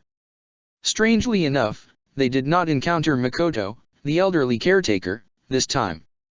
Once they had entered the tunnel and started walking carefully, Neji volunteered for lookout with his Byakugan, not wishing to once again be caught off guard by another battalion of reanimated corpses. Lee, on the other hand, was enthusiastically retelling his past experience while also preaching the ideals of the springtime of youth towards Shino, who was simply being Shino. "You should have seen how Kuratsuka-san fought," explained Lee. "Her bravery, hard work, and determination was as concrete as her Sekijyo no Jutsu. Don't you agree?" "How could I not agree?" sarcastically replied the bug user. "After all, this is the 10th time in a row that you've discussed this experience. Honestly, this guy just won't stop talking, even Kiba knows his limits." "There will be time for sarcasm later," reminded an equally irritated Neji, who then suddenly adopted an alert expression. "Right now, there's an even bigger problem up ahead. I see one enemy at 2 o'clock at the end of the tunnel." True to Neji's words, there was an unknown assailant at the end of the tunnel trying to bury it using Doton, Doriyuki, Earth-style, Earth release wall. Cloaked in black and wearing a mask, he was apparently in the middle of destroying any evidence that might or might not further the investigation. "Oh no, you don't!" yelled Neji. He and Lee ran across the tunnel in an attempt to stop the assailant before he could complete the job. But the unnamed assailant would not even allow them the chance to use their taijutsu, as he suddenly opened his jacket to reveal dozens of multiple explosive tags, seemingly ready to detonate at the right moment. It was then that Neji decided to push Lee away and ready his Hakusho Kaiten in anticipation of the incoming explosion. Thankfully, such preparation ultimately proved to be unneeded, as Shino quickly stepped in and immobilized the assailant with Hihutsu, Mushidama, secret technique, insect sphere, proceeding to siphon as much chakra as possible. "Really, Neji," commented Shino, "you should know better than to leave me on the sidelines for these confrontations. Anyway, I'll finish this." "Why? Not only am I part of the mission, but I must make up for not being able to help with retrieving Sasuke. He's still sore about that, reflected Lee, who suddenly sweat dropped. Thank goodness we have someone on our side that specializes in long-range attacks, silently praised Niji. Now we have a chance to capture yet another assailant and bring him in for interrogation. However, that chance suddenly evaporated, for the assailant suddenly collapsed. Sensing that something was not right, Shino rushed over to the assailant's body, checking for any signs of life. In confusion, he contemplated, "No pulse, that's odd. I only absorbed enough chakra to render him unconscious, not dead. And my Kakaichu are telling me that the assailant was dead since yesterday." Niji was visibly disturbed by such a revelation, thinking, "So let me get this straight, we have another unknown assailant who is supposed to be already recently dead, only to end up temporarily coming back to life with explosive tags in order to destroy the evidence?" Niji's suspicions were further validated when Lee removed the assailant's mask, revealing his identity to be Makoto, the elderly caretaker that he and Niji interviewed the day before, much to Niji's further chagrin. "But we just talked to him yesterday," reflected Lee, "and he was so cooperative, why did he try to kill us with explosive tags? Whether or not they cooperated with us, they still ended up trying to murder us all," contemplated the bowl-cut-haired genin. "Does that mean Kuratsuka-san and the others will betray us against their own will? No wait. Why am I thinking such unyouthful thoughts? Concentrate." But before Lee could succumb to his growing feelings of unease and doubt, his attention was suddenly directed to Niji, who finally punched the wall in a rare display of open anger, muttering, "Enough is enough, I have had it with these reanimated corpses." That elderly man was trying to do his job by taking care of the orphans, and as a civilian, he had nothing to do with the kidnappings. His own murder is already unwarranted enough, but being turned into a puppet against his will is even more unacceptable. "I promise that whoever's responsible for this will be brought to justice." "Patience, Niji," reassured Shino, "we still have time to bring the kidnappers to justice. And in case you haven't noticed, there's still a partial opening for us to walk through." And the Abarame was right, with a small section of the tunnel partially buried, further investigation would require that the three genin crawl their way to the other part of the tunnel. It was then that Niji regained his usual composure and stated, "You're right, Shino. Let's get back on track with our search. Tsunade-sama's patience is running out, and I certainly doubt that Naruto-sama's patience is any larger." The three genin then crawled through obstacles for several minutes. Needless to say, the reactions were mixed. Shino was indifferent to the dirt and insects that got on his clothes. After all, he spent his entire life with insects. Upon grabbing a few maggots and sticking them in his vest, Shino had a rare grin, thinking, "Well, it never hurts to have a few more." Niji, on the other hand, was silently disgusted with his current circumstances, contemplating, "First, I get assaulted by the corpses of innocent civilians. Well, innocent doesn't really describe the first one, but still, then, I get surrounded by compost and maggots. I'm starting to think that I'm in a graveyard instead of IWA." As for Lee, he was rather enthusiastic about his newest apparent challenge. "If we don't get out of this partial opening in 4 minutes, I'll do 200 push-ups. If can't do the 200 push-ups, I'll do 400 crunches. And if that's not possible, I'll dash." "You won't need to do any of those ridiculous punishments," interrupted Shino, who finally exited the opening with his own 2 feet. "We've just exited the opening in less than 3 minutes and 30 seconds.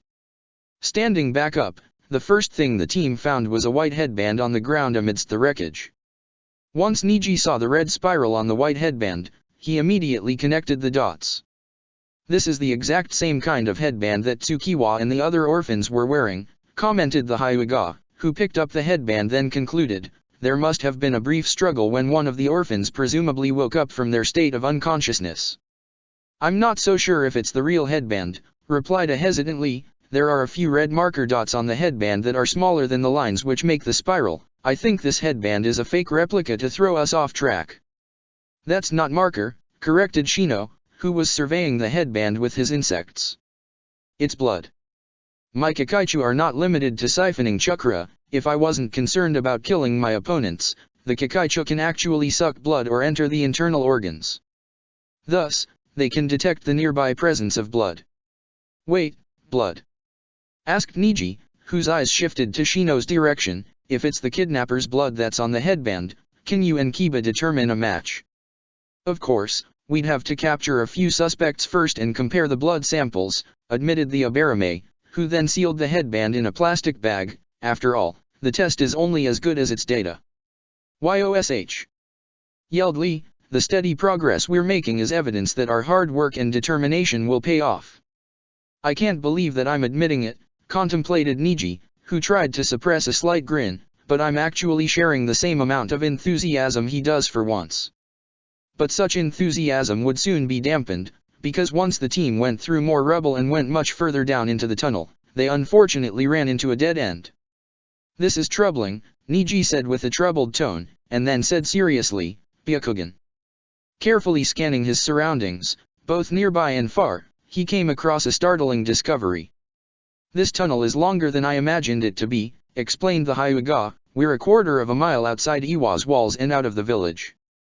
Shino nodded in acknowledgement while Lee remained in shock, obviously just as surprised as Niji was. Which means that these kidnappers must have some sort of nearby base of operations, concluded Shino. Whoever they are, they clearly must have been keeping tabs on IWA for quite some time now. Looking further at the dead end, Niji saw that the dead end was placed. Upon closer examination, it appeared that the ground was disturbed by an earth jutsu of some sort that was used to seal the exit off. Obviously, it was Doton, Doriyuki, contemplated Niji. He then offered, I could try using Hakusho Kaiten to make some sort of an opening, but such an immense impact might cause the tunnel to collapse on us by accident.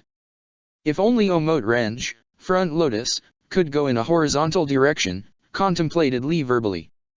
It was then that Niji glared at Lee and responded, Don't be stupid, Lee, that would have even more destructive consequences for us. Anyway, must we go back to get reinforcements and more clues? We don't seem to have any other choice, suggested Shino, who also felt inwardly disappointed and resigned to the circumstances. We might as well make our way back and investigate outside the village walls where the tunnel blockage originated. With a sigh, Niji decided to follow Shino's advice and retreat. Shino and Lee followed his lead and did likewise.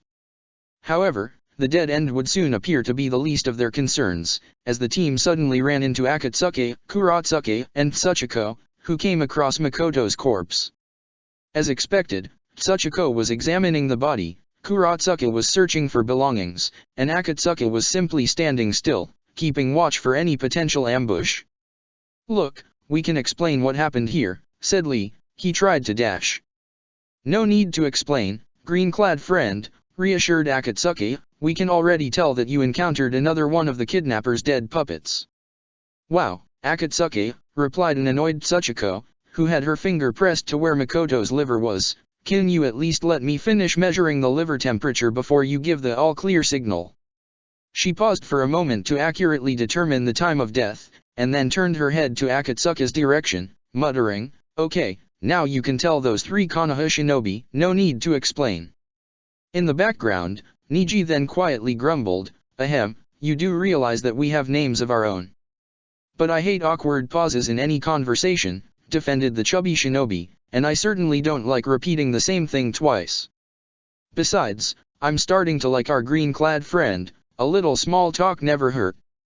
As much as I am interested in building up our camaraderie, interrupted Shino, who raised his sunglasses by a few centimeters, are you sure you don't want to hear our side of the investigation? Kuratsuki's eyes narrowed in anticipation. Go on, we're listening. It was then that Niji and the others explained what happened when they came to investigate the tunnel and the dead end they came across after their run-in with the dead assailant. Niji tried to keep the tone of the explanation serious, but such attempts were ruined by random outbursts from Lee about how unyouthful the circumstances were. After hearing the explanation, Tsuchiko shook her head, sealed Makoto's body into the one of her scrolls, and replied, Honestly, despite our different backgrounds, we can actually empathize with what you went through. One of Shino's eyebrows raised itself in response to the comment. Yesterday, when we returned to the morgue to further examine the bodies of the dead caretakers, elaborated Kuratsuki, we were stupid enough to assume that we were safe from any further attacks from any dead puppets, only to be proven wrong when those very corpses came back to life for a second time, attacking all three of us. Thankfully, they expired much more quickly in comparison to the puppets of the last encounter, thus, giving us an opportunity to bind all of them with a combination of duct tape and my awesome concrete. Aren't you forgetting the part where Tsuchiko was caught off guard by yet another backstab? Corrected Akatsuki, you seem to be downplaying the danger of these undead puppets. And you seem to overestimate my tolerance of your misplaced concern, Akatsuki, retorted Tsuchiko, who was blushing in embarrassment. It was bad enough that I was backstabbed by that bastard Sujiro, getting backstabbed twice in a row by the same corpse was even worse. Well, there's always the option of having an ally with Byakugan to solve that particular problem, joked Lee, right, Niji? He turned to his comrade for approval, but Niji just simply ignored him, stuck in his own chain of thoughts. To think that Tsuchiko-san's team is no less chaotic than my own, we really aren't that different. As for Tsuchiko, she glared in response, muttering, great, now I have two happy-go-lucky idiots to deal with in my daily life. Just how exactly do you tolerate him every day, Kuratsuki? I got used to it, shrugged Kuratsuki. As much as I wanted Akatsuki to change into a different person, eventually, I just accepted that there are dead ends in life that simply can't be opened. It was then that Akatsuki's eyes narrowed. Apparently, he remembered something important.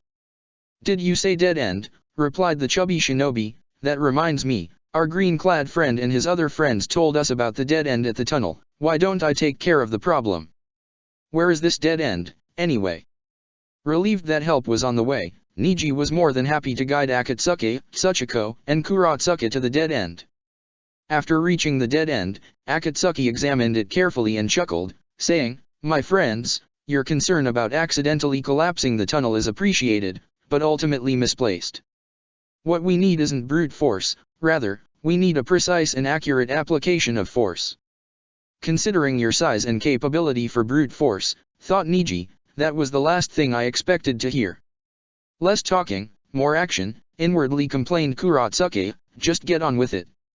At least he's making sense and acting mature for once, silently admitted Tsuchiko, maybe I won't have to scold him this time.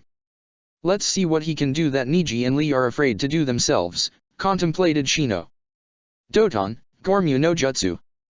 It was then that Akatsuki expelled 3 large golems from his mouth. 2 of them got up, walked to the right and left edges of the tunnel and raised their arms to the roof, acting as facsimile support beams.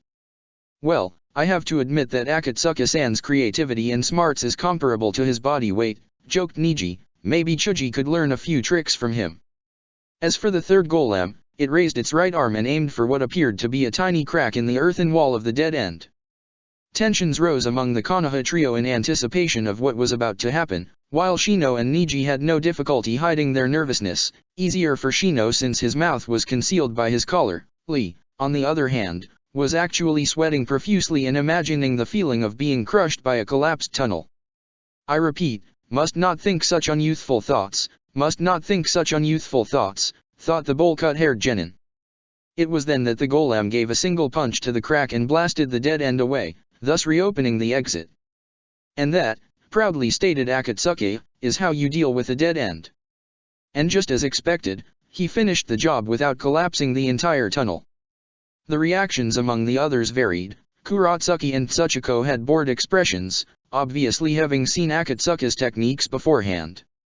Shino and Niji, on the other hand, could feel nothing but surprise and gratitude after witnessing what just happened. But Lee's reaction by far was the most awkward. I'm so glad to see that you 3 IWA shinobi are our allies. Earlier for a moment, I hesitated and thought that you 3 were undead puppets in disguise. Fortunately, Akatsuki and Tsuchiko ignored such an idiotic response, but as for Kuratsuki, she couldn't resist the temptation to have the last word. You idiot, was there ever any doubt? Sarcastically replied Kuratsuki, who crossed her arms in annoyance. Anyway, I think we have an opening to investigate.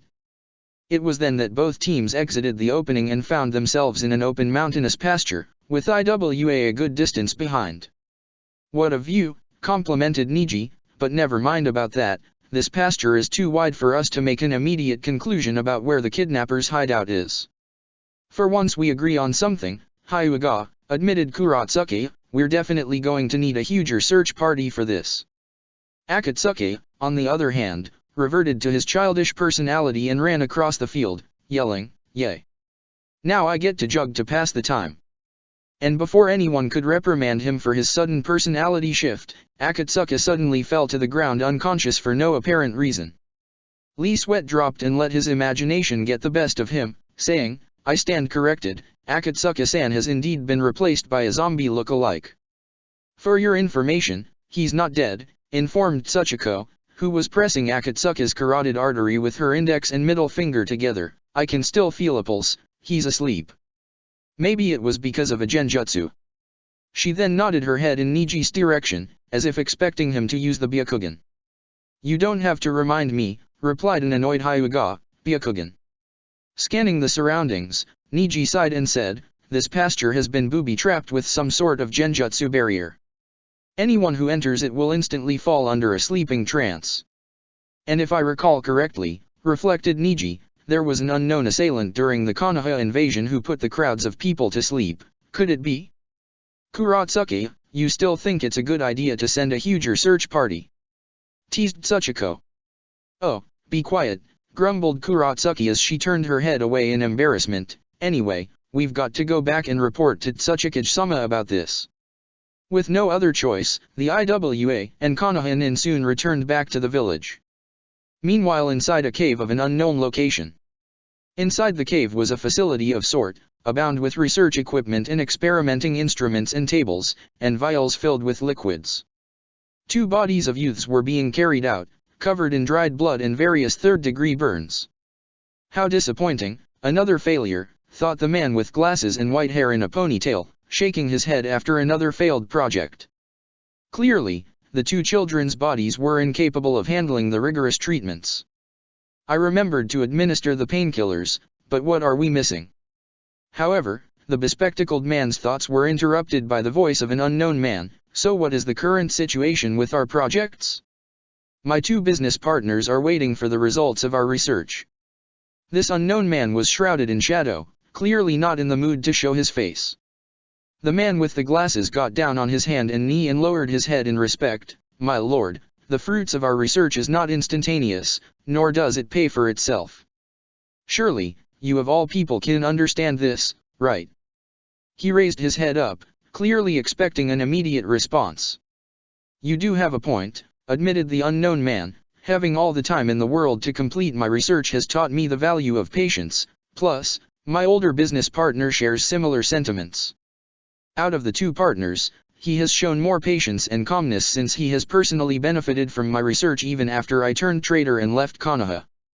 "And what of the younger?" inquired the man with the glasses.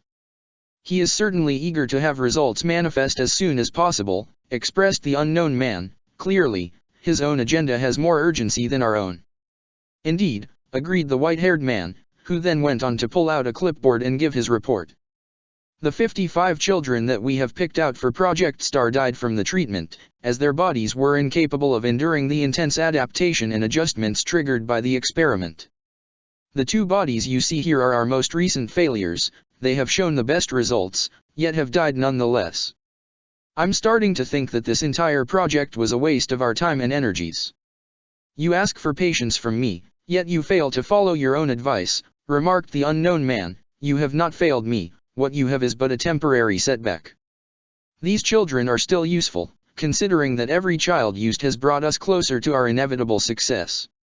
Also, didn't you say that these last 2 lasted far longer than the previous ones?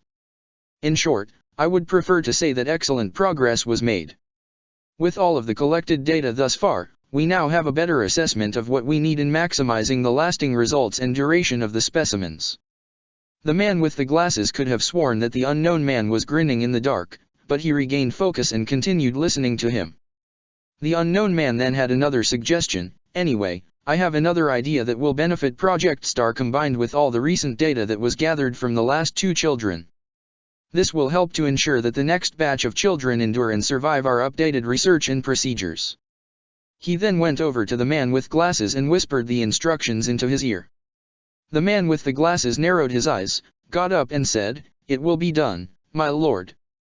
"Good," smirked the unknown man. "Now, if you'll excuse me, N.I. Ketsuki needs to keep up appearances." He then chuckled before assuming another form as his voice and laughter turned female. Back in Konoha, at the Hyuga compound. Out of all the people involved in this matter, you have the most to lose from the proposal you're giving, replied a puzzled Hyuga Hayashi, who rubbed the bridge of his nose in confusion. Are you sure you've thought this through? Lose.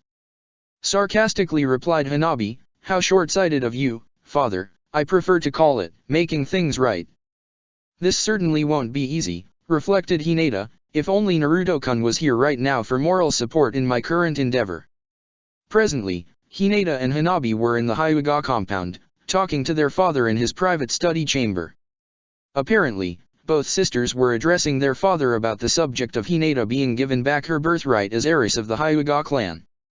Hayashi's eyes narrowed in slight irritation, especially in response to the comment about him being short-sighted. Hanabi, you know that the council had a good reason for its actions. So just because Naruto-sama's an outsider, you thought it was a good idea to strip Nisan of her title? Inquired Hanabi, and I thought that you of all people respected him. Guess I was wrong. Remember two things, Hanabi, warned Hayashi, know your place and don't assume too much about the intentions of others. The council decision was in no way influenced by anyone's personal feelings, let alone mine. What motivated our decision was pure tradition and rules. If we broke even one single tradition, it would form a precedent to disobey every tradition in our clan, causing potentially unrestrained anarchy. Hanabi frowned and expressed, I do know my place, father, but it certainly wasn't my place to take the position of clan head when that right truly belonged to Nisan. I strongly believe that my older sister will prove to be more of a benefit to our clan as clan head than I possibly could. Now please, father, bear with us a little longer and hear both of us out. Nisan has a few words of her own to say. Go on, I'm listening, acknowledged Hayashi, who relaxed his shoulders. It was then that Hinata lifted her head and adopted a serious expression, apparently ready to tell her side of the story. There would be no stutters, only confidence. There would be no fear, only courage. There would be no tears, only calmness. Aside from the fact that my decisions are being questioned right now, it's clear that Naruto has certainly changed my daughter for the better over the years, inwardly smiled Hayashi. Now I am completely confident that I chose the right boy for her. Father, I understand that you and the clan council did what was done purely out of clan customs and not spite. The truth of the matter is that I had no desire or intention of renouncing my right to being clan heiress, explained Hinata, but the conditions forced upon me at the time left me with no option to argue otherwise, especially when I was threatened to be given the caged bird seal if I refused to comply.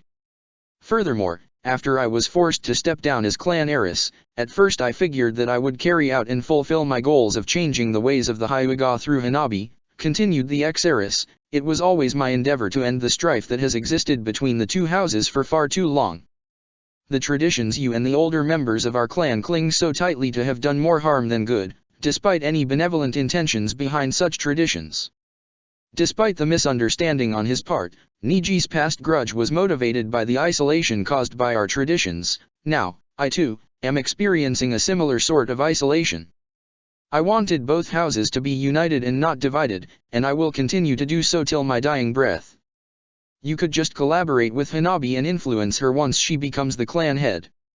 You yourself said that you sought to accomplish your goals in that manner after stepping down as clan heiress, argued Hayashi, trying to maintain his usual logical demeanor. After all, the lack of a title does not equate to a lack of influence. But as reasonable as his compromise sounded, both Hanabi and Hinata could do nothing but shake their heads in refusal, triggering a confused look on Hayashi's face.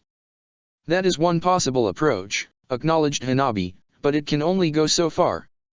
Even if I were to go along with Hinata's influence, I feel that Hinata, as the true heiress, would generate the greatest positive impact. Her gentle and caring spirit will change this clan for the better. And that's not the only reason. I personally feel that my older sister was unjustifiably stripped and robbed of her birthright. If I accept the title of clan heiress, I will be nothing more than an accessory to the crime. Also father, ever since Nisan was forced to step down as heiress in spite of the incredible progress and improvements she's made thanks to Naruto-sama, the clan council has been ever more adamant in trying to get me to equal, if not surpass Nisan. Truthfully, I found such expectations both unfair and illogical in that Nissan has been continuously improving, and growing stronger and faster than me. And with Naruto-sama continuing in helping and training Nissan, along with the help she gets from her Jounin sensei, I don't realistically see how I can match Nissan, added to the fact that unlike me, Nissan has war and battlefield experience and experience in living her life and independence outside the clan since she was made to leave and live with Naruto-sama. With all of these factors taken into account, Father, I don't find myself fit to lead this clan, whereas Nissan has more than the desired qualifications and visions to lead our clan and unite the two houses. I believe in Nissan and in her visions for this clan. It was crystal clear that Hanabi was sincere and honest in her words. Hayashi found not a single form of deception or manipulation from Hinata in Hanabi's speech, though Hinata wasn't the type to ever force Hanabi to step down from anything against her will. It was then that Hayashi sighed and said, "You both have succeeded in convincing me. I will consent to discussing this important matter with the clan elders." "Thank you, Father," Hinata and Hanabi said simultaneously, as though they had unified voices. However, Hinata sensed that something was not right. Is that reluctance and shock in his voice? I've got a bad feeling about this. For a moment, she sensed that her father might require some form of reassurance and confirmation. However, warned Hayashi, I can't make any promises about the outcome. The rest of the council is not so easily persuaded. You may have to personally make your case before them if the situation calls for it. But for now, you two are dismissed. Nodding their heads, both siblings made their exit, leaving the Hyuga head all alone to contemplate the recent development. After looking left and right and making sure that no one was looking, with some extra help from the Byakugan as well, Hayashi made his way to his front desk. Sighing, Hayashi opened the drawer on his front desk and pulled out a portrait of his smiling wife, murmuring, "Oh, how our daughters have grown. If only you were awake to see them now, you'd be so proud." He clutched tighter to the portrait in a rare display of deep emotion, apologizing, "Please forgive this fool of a husband." As for the Hyuga sisters, they were outside the compound, and their topic and mood of their conversation was rather different. "I can't believe it," said Hanabi in disbelief, "we actually convinced Father." "I wouldn't be too sure about that," confessed Hinata. "Aside from the fact that I'm uneasy about the dogmatic council, I could sense some discomfort and unresolved tension in Father. Still, Nissan, we managed to do something together that might have been perhaps near impossible were we to do this separately," Hanabi replied. "Thank you for listening and being willing to take back your rightful birthright. By the way, when will Naruto-sama be returning?" "Hopefully soon, if he didn't get himself into any trouble considering where he went," Hinata answered. "Maybe he might surprise us." "Naruto-sama is good at surprising us," Hanabi remarked. "With that being the case, I can only wonder what surprises he has in store for us," Hinata remarked in return. Back in IWA, Naruto's safe house. Tenten was back in her regular clothes, once again resuming her private examination of the arrow and seal writings on it. She was copying the seal writings again onto another scroll, once again hoping to find a way to unlock its secret behind how it could be utilized for her own usage. It was then that she recalled something important. If I find a way to use the arrow seals on my usual weapons, it would mean that my opponent needs to bear another form of the seal on their body, serving as a homing beacon for the weapon. Of course, that means I would have to come closer in terms of range to apply the seal, in turn, forcing me to improve my taijutsu skills as well. And the loose ends didn't stop there. Rubbing her hair in frustration, Tenten really was evaluating her options. What's worse is that using a paper medium for my tags would be too easily countered. I mean, any half-brained shinobi could remove paper seals by hand, and if I tried to use adhesive on my paper medium to address such an immediate problem, I could risk permanently placing the homing beacons on myself by accident. And as much as I hate to admit it, any savvy enemy could bypass my homing beacons by using my allies as human shields. After a few careful minutes of deliberation, it was then that Tenten came up with a solution to her dilemma. To solve my problem, I will need to find a way to apply the homing beacon by touch alone. In order to do that, I would have to receive the proper fuinjutsu training from an expert such as Naruto-sama. She paused and gasped for a moment, realizing her slip of the tongue. Wait. Did I just refer to Naruto as Naruto-sama even though I'm not in my alias right now? What's happening to me? This is just an alias, right? She then got up and walked to the full-length mirror next to the closet and looked closely at her reflection, hoping to resolve her identity crisis as soon as possible. In the reflection, she saw her regular self. Her buns were all tied up, her pink sleeveless blouse was in perfect modest condition, and there was the arrow in her left pocket. The expression was neutral and her eyes were stiff. Hardly the attire and behavior of a seductress, thought Tenten, and compared to Hinata and Ino, I don't have any strong attachments to any boy in particular, but, why am I so bothered by this? I should already know what is real and what's not real. Clearly, there's nothing to worry about. Ironically, for all her efforts in deceiving customers at the nightclub, Tenten could not deceive herself. I really should try looking underneath the underneath, reflected the weapons mistress, before also realizing, damn it, Naruto, you're really rubbing off of me. Letting her hair down, Tenten examined her reflection once more. But as simple as the change seemed, its significance was larger than anticipated. Along with her hair, Tenten had reflexively changed her expression, much to her own shock. What was once a stiff and neutral expression was now replaced by confidence, subtlety, and charisma. It was then that she sighed and decided to face the truth. I was wrong, this is more than just an alias, acknowledged Tenten as she carefully regained control of her thoughts. I am no longer just a proud weapon mistress and specialist, I have become so much more. Now she was, as Naruto described her, an erotic femme fatale seductress, burning with an alluring youth to catch the hearts of unsuspecting males who were to be led to the slaughter. Motoki no Pandakeo-chan was never a mask to begin with, she was simply the part of myself which I refused to acknowledge. I'm going to have to thank Naruto when I see him again. Really, Tenten, are you examining the assailant's arrow and practicing your disguise at the same time? Normally, I'd suggest delegating the multitasking to a Kage Bunshin, but needless to say, you have exceeded my expectations. Recognizing Naruto's voice, Tenten noticed that she had zoned out for a few minutes. Though embarrassed, she pulled herself together. Returning to her usual serious, sardonic attitude, Tenten replied, nice entrance, either you never heard of knocking on a door, or you simply enjoy surprising people on a whim. We're shinobi, surprise and deception are part of the job description, replied the Namikaze. Anyway, do you have any long-term plans for that arrow of yours? In given time, explained Tenten, I'll find a way to make use of the seals for my own advantage in long-range attacks. And are you sure there aren't any other uses for it? Teased Naruto, I'm sure it can do wonders in subduing enemies on and off the battlefield. After recognizing the innuendo, Tenten blushed, and muttered, you don't have to be such a pervert about it. Then again, the apple doesn't fall far from the tree, and that tree is called Jiraiya. Aren't we all? Replied the blonde-haired elite jonin, I personally recall your earlier statement about girls in general sharing the same perverted thoughts as us guys. Shifting to his usual serious expression, Naruto then explained his side of the investigation. Anyway, that's not the reason I came here. My Kage Bunshins have been working on locating Enai Ketsuki, but haven't had success in finding her. I swear, whoever she is, her stealth rivals that of Orochimaru. Naruto scratched where he was bitten on the side of his neck earlier by not one but 3 mosquitoes. He found it unusual since there was no record of IWA having mosquitoes considering their environment.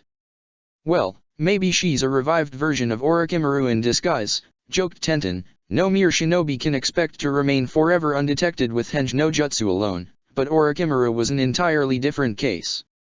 If he could get away impersonating the Kaze Cage for months before the invasion, it's no surprise if he chose to impersonate someone of lower corresponding rank in IWA. Honestly, ever since I saw Enai Katsuki's true body, admitted Naruto, I've considered your hunch as a slight possibility. However, we're lacking 2 things, decisive proof, and the sufficient manpower to act upon your assumption. For now, we must still focus on the matter at hand. It was then that he pulled out a scroll and summoned a huge stack of paper, drawing Tenten's immediate attention. And I thought paperwork was the bane of all Hokages, let alone our future Yondaime Hokage, teased Tenten, how many trees did you kill to get a report of that size? Well, I didn't get this information all by myself, explained the Namikaze, who ruffled through the stack of paper. I left the paperwork to the orphans. Upon seeing Tenten's confused expression, Naruto elaborated further, Playing ninja finally paid off as I had predicted. The orphan's hard work in interviewing as many IWA ninja as possible in fact served to help narrow down all potential suspects. How? Inquired Tenten. Well, the surveys that I gave to the orphans to pass out to the IWA ninja to answer revealed that some of those who took the survey are archers, explained Naruto, plus, there was the fact that some even gave their names willingly, believing what the children were doing to be an innocent game. None of those interviewed would ever be able to connect the orphans' actions to my investigation. It was a solid plan. And because of their unwitting cooperation, it's with great pleasure that I can narrow down the list even further and match them with the ninja you serviced while in your alias. Added to this were the reports I received from Shikamaru and Niji's teams concerning their findings earlier today. I went back with Kiba to the apartment and retrieved the dried blood he and Akamaru found on the window that was used to shoot the very arrow you're studying. Also, Niji gave me this after he and his team came across this deep in the tunnel. Naruto took out the white headband that was found in the tunnel and showed it to Tenten. Wasn't that the white headband you gave to Tsuiwa before she and her friends were kidnapped? Tenten recalled. Naruto nodded and continued. Shino found blood samples on it and deduced that it might belong to the culprits who smuggled the kidnapped orphans through the tunnel. They suspect that a scuffle of some sort concerning Tsuiwa might have happened in the tunnel before this breadcrumb was left behind for us to follow. Kiba and Akamaru compared the blood scents between what they found on the window and what's on this headband, and confirmed that they don't match. In fact, there are two different and distinct blood scents on this headband. This solidifies that two people were involved in the transporting of those kidnapped orphans through the tunnel besides the zombie caretakers. This narrows down our list of suspects to 3 people, or should I say, 3 archers. The dried blood sample from the window, this headband with 2 different blood samples, the samples you collected from the men you catered to, the orphans' interview surveys and my autopsy on Nikatsuki's body combined will pinpoint the culprits. Tenten smiled in admiration of Naruto's ingenuity and remarked, "You never cease to uphold your reputation as Konoha's #1 most unpredictable ninja." How ironic, a simple childish game of playing ninja actually proved to be a very useful instrument. Getting closer to Naruto, she seductively slid a finger on his jonin vest and continued, "Maybe I ought to follow your example and play ninja with you more often, Naruto-sama." And for added effect, her face was only a few inches from Naruto's face. She's gotten better at this, contemplated the Namikaze. Is she enjoying this too much? Taking a few moments to think, he mentally shook his head and continued, "No, she's got this under control." "Don't deny it, Kit," commented an excited Kyuubi, whose presence was considered unwelcome as usual. "You're enjoying this moment just as much as she's enjoying it. Why are you so surprised? This vixen is no different from the rest of your mates. She, too, is obviously anxious for the mating season." "Oh, how the mighty Kyuubi has fallen," mocked the Namikaze, reduced from a beast of mass destruction to a simple fox with no interests other than sex. "Don't shift the blame on me, Kit," defended Kyuubi, who surprisingly maintained his cool composure in the face of Naruto's snarky attitude. "For all your sarcasm and witty remarks, you can't avoid the embarrassing topic forever." The Namikaze was about to make his response, but Kyuubi impatiently pounded at his prison bars, indicating that he was not finished yet. He continued, "And by the way, you and I are not so different. Did you honestly believe that I spent decades rampaging across the world without building my own pack of vixens? Face it, Kit, we're the same. Not so different." "Oh really?" inwardly asked Naruto. "If you are so fussy about my roundabout approach, then let me be blunt with my next remark. I'm in the middle of an important investigation right now, so just kindly shut the hell up. The next time you want to talk, it better be something other than an idle threat or a poorly timed innuendo. You won't get to talk until you have something constructive and important to say." With that remark, Naruto had once again knowingly poked the beast. Ignoring Kyuubi's retaliatory growls, Naruto then replied, "Well, Motki no Pandakeo-chan, I can certainly consider your offer, if..." "If what?" asked Tenten with added sultry. "I'm listening." "If you would promise not to hit me the next time I'm in disguise," finished a grinning Naruto. The weapons mistress groaned upon being reminded of her earlier hasty action from several days ago. "But, I digress," admitted Naruto, "we all have our parts to play in this investigation. I played the fool, you play the seductress." The orphans played detective, and now, we are going to play the culprit and his accomplices for fools. It was then that he pulled out the special sensation lotion labeled, for the customers of the month, catching Tenten's attention. I trust that Jiraiya-sama won't be causing any more unforeseen problems, asked the wary weapons mistress. Ero-jisan was only getting leads on Akatsuki from an informant known as the Merchant. His presence was indeed unforeseen, replied Naruto, but nonetheless, he left right after I gave him a good pep talk. What kind of pep talk? Tenten asked. That'll be a tale for another time. Anyway, we've got an archer trio to capture. At Konoha Cryptanalysis Team offices. After delivering the message to the aviary to give to Naruto, Shiho returned back to her work in deciphering the book. Earlier, I only applied blood on the last few pages of the book, reflected Shiho. Let's see what happens if I add a few drops to the earlier pages concerning Edo Tensei, Fushi Tensei, Hashirama and the Goju Rashomon. Holding the vial and an eyedropper over the book, Shiho was clearly anxious for more answers. After doing so and observing the effects, Shiho widened her eyes once more. As expected, the new letters which showed up on the page had shocking implications. After 20 minutes of further decoding, Shiho reflected on what she just read. Uchiha Madara survived the battle at the Valley of the End. But before she could make any connections and report her new findings to Tsunade, her analysis was rudely interrupted by an unfamiliar voice.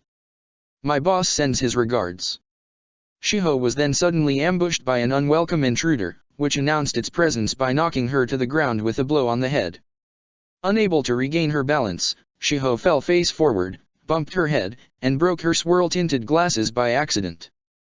Stumbling and lifting her head in surprise, while also disoriented by her own nearsightedness, Shiho quickly observed her assailant, who was flipping through the pages of the Blood Double book while also wearing an uncommon variant of the Umbu mask and cloak. I don't think I've seen this sort of Umbu hanging around Godame-sama, no, could it be?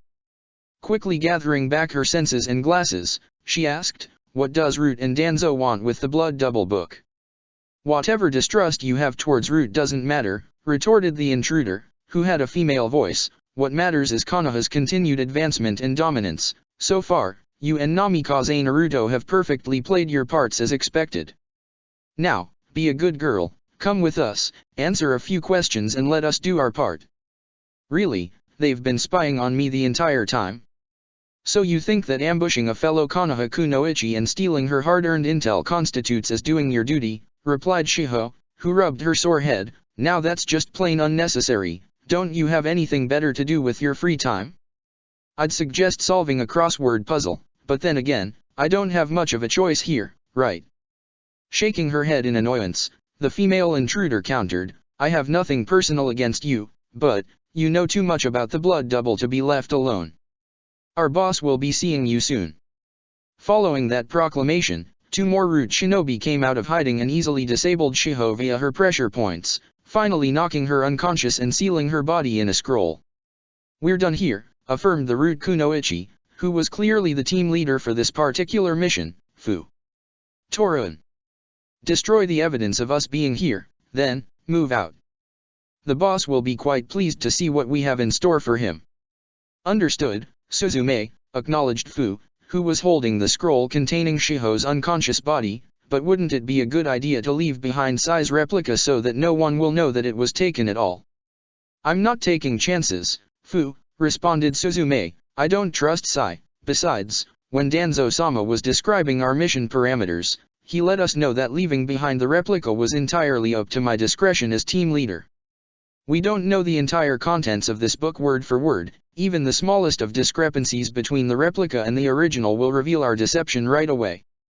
Looking over at the book, she then continued, not only was she working on controversial information, our cryptanalyst had access to Orochimaru's blood. If Shiho-san, the vial of blood, and the Blood Double were both discovered missing at the same time, we can frame her as a traitor who wanted the confidential information all for herself, thus allowing us to continue Danzo-sama's work unhindered. Understanding her logic, Fu and Torun left the room with the team leader and made a clean getaway. Back inside the cave. The man with the glasses was at his desk working on his new findings from the research when three mosquitoes appeared and landed down on the research table in front of the man. The three insects crawled to a small medical glass square plate and then regurgitated the blood they drank from Naruto onto the glass. Good job. You three have performed your task well, the man said with a satisfied smile as the insects poured out the needed amount of blood samples the man needed. When they were done, the man formed a seal, revealed that the mosquitoes were actually dead puppets themselves. After disposing of them, the man carefully took Naruto's blood samples into a thin medical needle. Thank you, Naruto. Your unwilling contribution will prove most beneficial to Project Star, the man said darkly before he got to work incorporating Naruto's blood samples into the project. Chapter 83, The Ensemble. The nightclub that evening. What did you do to my friends, and who the hell are you really working for? The 22-year-old shinobi growled. Your friends are perfectly fine. As for my employer, I work for this establishment, of course, but I really don't see what this has to do with Dash. That's a load of crap, and you know it. The older shinobi barked. It was then that Tenten was suddenly lifted and pushed against the wall, trying to resist strangulation from her sudden attacker. Tables were knocked over, with the porcelain cups falling over and crashing to the ground broken. Amongst all the chaos, Tenten's thoughts were racing as she struggled to improvise a solution to this unexpected development. Damn it, Naruto! Swore the weapons mistress and seductress, when this mission is over, you owe me a katana for all the trouble you've made me go through. How the hell did this all go so wrong? 19 hours earlier, Naruto's safe house. It was 4 o'clock in the morning and Naruto's clones were at work singling out all of the archers from the compiled surveys. The list grew even shorter as the names were compared to the list of men Tenten catered to. 2 other clones were spending their time comparing the hair samples Tenten collected from the men with the DNA samples found by Shikamaru and Niji's teams. They eventually found a match with one of the culprits and later another match with the second one. However, neither samples matched the hair and seminal samples he found in Katsuki's body. It turned out that the blood sample discovered on the window in the empty apartment matched the hair and seminal samples found in Katsuki's body. When they went and compared the names with the men that sought Tenten's massage sessions, they found the names of 3 men that came as a trio one night. The 2 latter names matched the DNA samples from earlier. The clones compared the blood, hair, and seminal samples and found a match with the first name listed among the trio. The clones were happy that a major breakthrough was made in their investigation as they put together everything they and the other Konoha ninjas found into one investigation report to bring and use later when it was to be brought before the Tsuchikage and the Shinobi Council of IWA. Of course, after examining Katsuki's corpse for the umpteenth time, one clone made a remarkable discovery, a bite mark and slashes near the wrists, indicating that the body was drained of blood. Such a discovery was overlooked earlier, because Naruto was mainly preoccupied with discerning the details of Katsuki's rape. Plus, it didn't help that the body was heavily decomposed. Once that clone vanished into smoke, the information was passed on and the list of possible implications suddenly raced through the collective thoughts of the clones. Tortured before being raped and murdered? Blood drained to steal her Kekkai Genkai? She went to the blood bank to make a donation? Upon the proposal of the third thought, all of the other clones responded by glaring at the source of the silly thought, a lone clone which sheepishly smiled and remarked, "Why are you staring at me like that? It's a reasonable idea." Another clone countered his argument, saying, "Oh really? I suppose that a girl who went to donate blood just happened to have snake-shaped bite marks instead of the usual syringe injection mark, right?" Upon the mention of snake-shaped, all of the clones came to a consensus. "Oh, crap, now we know that it's definitely him." Later that morning. It was 9 o'clock. Tenten, still with her hair down, was in her room still trying to copy the seals on the arrow. It wasn't like writing storage seals for her weapons and she found the task daunting and frustrating after having gone through several scrolls in the attempt to copy the seals. Sighing, after once again finding that she would need a seal master to crack the seal, she decided to go to Naruto to ask for his help. She soon found him asleep at his desk with what looked to be completed official documents and medical records resting on the desk. Tenten smiled and commented to herself. Naruto really possesses a strong and determined character, though even he has his limits. Tenten then recalled how she fell asleep the other night at the desk in the study room she was in and how she found herself in the bedroom Naruto lent to her after realizing that Naruto carried her there. I can't return the favor to physically carry him back to his room, Tenten joked to herself. She thought about letting him sleep, but after considering the time limit Tsunade forced on him, she went and woke him up. Naruto yawned and shook the drowsiness away and recalled the experiences his clones gave him after everything was done and put together. Had a nice nap? Tenten asked. Not really, replied Naruto as he turned to Tenten, but on a more positive note, I believe I have found the identities of 3 archers responsible for the crimes. That's great. Tenten said as she was happily. But her happy moment was about to change with Naruto's next words. But you're going to have to relinquish that arrow to me, Naruto stated as he held his right hand out to her, wanting the arrow to be returned. Tenten frowned deeply and replied, but why? I'm not done studying it yet. It's part of the proof we'll need to present to the Tsuchikage and the others. That arrow is one of the key links to the lead culprit who's also responsible for Enikatsuki's rape and demise, Naruto explained with his outstretched hand still facing her, now handed over. Sighing, Tenten reluctantly removed the arrow from out of her pocket and surrendered it to Naruto, who reclaimed it into his hand. I couldn't copy the seal no matter how hard I tried. I'll need a seal master to help me in copying that seal, Tenten confessed. Naruto explained, I'll need the owner of that arrow in order to learn and copy the seals on this arrow. Only he would know the secret behind those seals, otherwise it would be an impossible task for me to pull off. The archer isn't just going to explain to you the secret behind that seal just because you asked for it, Tenten remarked. To this, Naruto replied, who said anything about asking for a verbal explanation? What do you mean? Tenten inquired, not understanding Naruto's words. Just leave it to me. One way or another, I'll be able to retrieve the information from the archer, Naruto told her. Thank you, Naruto. Besides that, I still couldn't come up with a method of putting a homing seal on possible targets without the risk of accidentally placing the seal note on myself or any of our comrades, Tenten admitted. Naruto thought about what she said and after some consideration, he decided to give her his suggestion. There's a way to apply the arrow's homing beacon by touch alone, Tenten, Naruto stated. Tenten's eyes widened like dish plates as excitement built up to high levels. Within seconds, she was upon Naruto like gravy on rice. Are you actually serious, Naruto? Asked Tenten, you mean there's a way for me to apply the arrow's homing beacon by touch alone? For a moment, the weapon's mistress had puppy dog eyes and was brimming with pure elation and anticipation. One could say that Tenten resembled a chibi at this point. Yes, responded a nonchalant and exhausted Naruto, sheesh, I give her one extra weapons tip, and she's just like a kid at the candy store. Without a need for a paper seal? Tenten asked anxiously. Yes, Naruto answered plainly. Without a need for glue, adhesive tape, or sticky syrup? Tenten implored and then thought, honestly, I don't know why I even said syrup. Maybe it's because Izumo-senpai wouldn't stop talking about how he created his syrup ninjutsu every time I'm at the mission's office with Lee and Niji. Totally yes, confirmed Naruto, and if you keep bouncing around without letting me explain my solution to your funjutsu, you're going to wear yourself out and be without a voice. Tenten slightly fumed and pouted for a moment, but soon stood silently to pay attention to Naruto, teasing, I'm listening, Naruto-sama. Not replying to the shift in persona, the elite Jounin then prepared to give his explanation.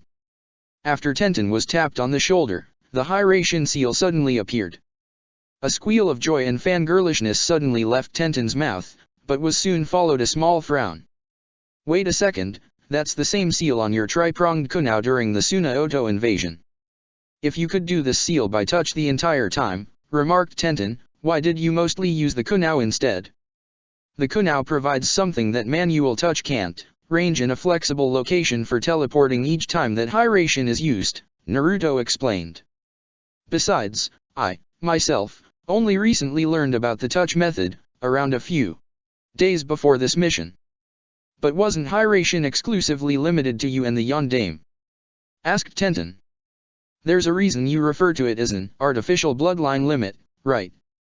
Actually, it's not as exclusive as you think it is, muttered Naruto under his breath, remembering on how the Sandaime elaborated on Hiraishin's true origins, while also remembering the gambit that he and Sarutobi enacted in order to keep those origins secret. Flashback, 1 to 2 years ago, Hokage Monument, rehash of CH-15, revelation at the end. I figured you'd sense I was here, Naruto, Sarutobi said. Naruto nodded. Thinking about what happened earlier, Sarutobi asked. I was, Naruto admitted. I have to admit the girls took it rather well. I was surprised that they didn't turn into crazed fangirls on the spot. Sandaime chuckled at this and said, that's because they're your friends, Naruto, not shallow girls who sees you only because of the name you carry or because of whose son you are. They see you for you, and I can tell that from the way they look at you, as does your mother. Those girls really like you, Naruto, and I'm sure that they'll be of great benefit to you in the future. I saved their lives, Naruto joked. What's there not to like? Tell that to the Akatsuki and your father's enemies from the other villages and nations, Sandaime shot back. Point taken, Naruto frowned. Seriously, Naruto, Sandaime stated, putting all humor and jokes aside, the truth about who you really are will eventually come out into the opening. Once word gets out that you're the living son of Yondaime, you'll be a most, if not solely, loved figure in this village and a most hated representation of Yondaime to outside enemy villages who really hate your father. You told me this before, Ji-san, Naruto retorted, as did my father, who has yet to teach me all of his jutsus and fighting styles, and the Hiraishin no jutsu for that matter. Most likely for your own protection, Sarutobi stated, your father was the feared Yellow Flash after all. From what your father told me before you were born, creating and mastering the Hiraishin no jutsu was no easy task, even for a seal master like him. He didn't go into many details about how he created that jutsu or how long it took, but he told me that he designed and created the Hiraishin no jutsu in a way that only someone of his bloodline descent could use it. That explains why he never taught it Ero-jisen, Naruto made known. The Hiraishin no jutsu is fundamentally like an artificial bloodline limit then.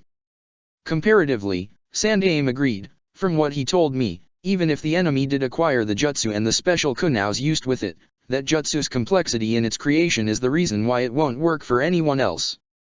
Your father took every precaution he could think of to ensure that the Hiraishin no jutsu wouldn't fall into the wrong hands and used against us. It's an S-rank self-summoning jutsu that can't be copied or emulated by anyone outside the Namikaze bloodline. I bet the Uchihas weren't happy about that, Naruto joked. Sandaime merely chuckled and continued, but I'm sure that you'll learn and master your all of father's jutsus in time as you continue growing stronger mentally and physically. You will become the new Yellow Flash of Konohagakure after all. Naruto nodded in understanding. I'll grow stronger and inherit my father and mother's wills of fire and legacies, and become Hokage someday. It's funny you should say that, since the first nickname you ever gotten from me when you were merely a few hours old was, Born Hokage. It was, Naruto asked. I thought my first nickname was, Neo Yondaime Hokage. That's the second nickname you've gotten, that one from Jiraiya, Sandaime said. Speaking of Ero-jisen, where is he? No doubt doing some research, as he puts it, knowing him. Naruto didn't need to be told more. Anyway, Naruto, Sandaime said, recapturing his attention, I came here to talk to you about another matter of utmost importance. Paying close attention to Sarutobi, Naruto listened as Sandaime explained the Clan Restoration Act with great detail which suddenly became too much information to take.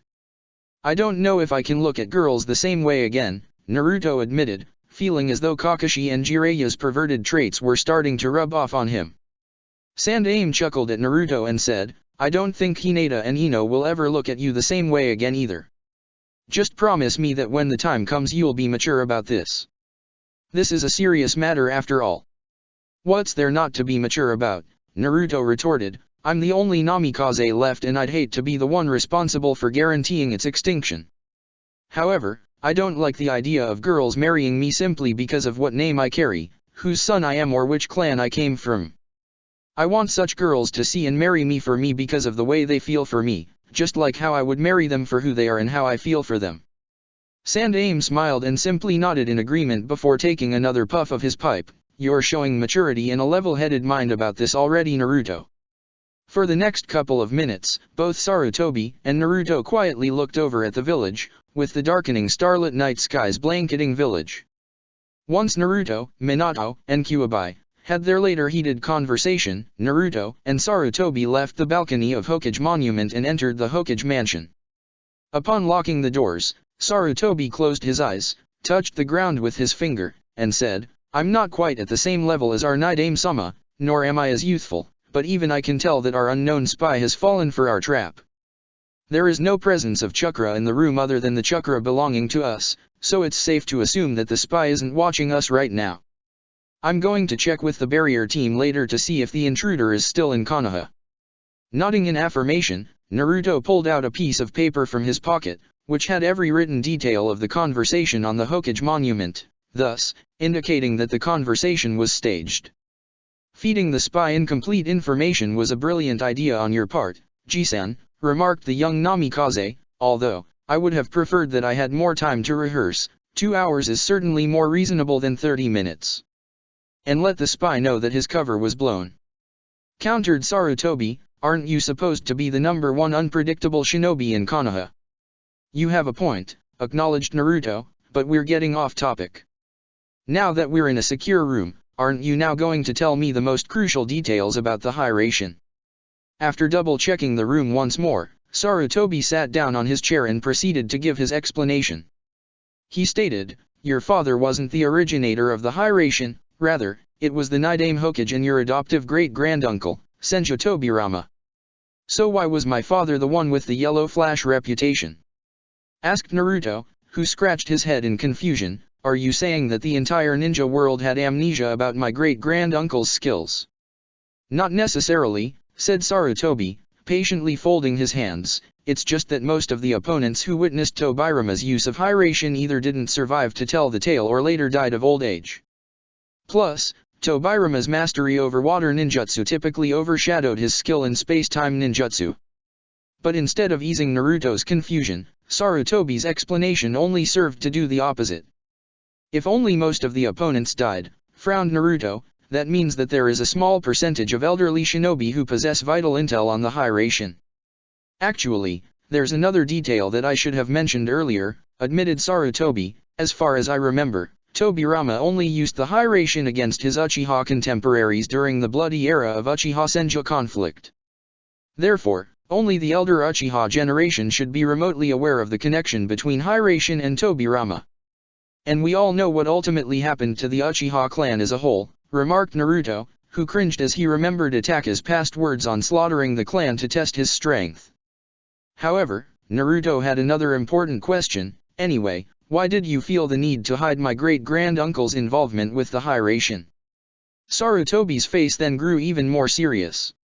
"If you were to compare your father and great-granduncle in terms of executing the Hiraishin, the latter would come out as the victor in every related scenario.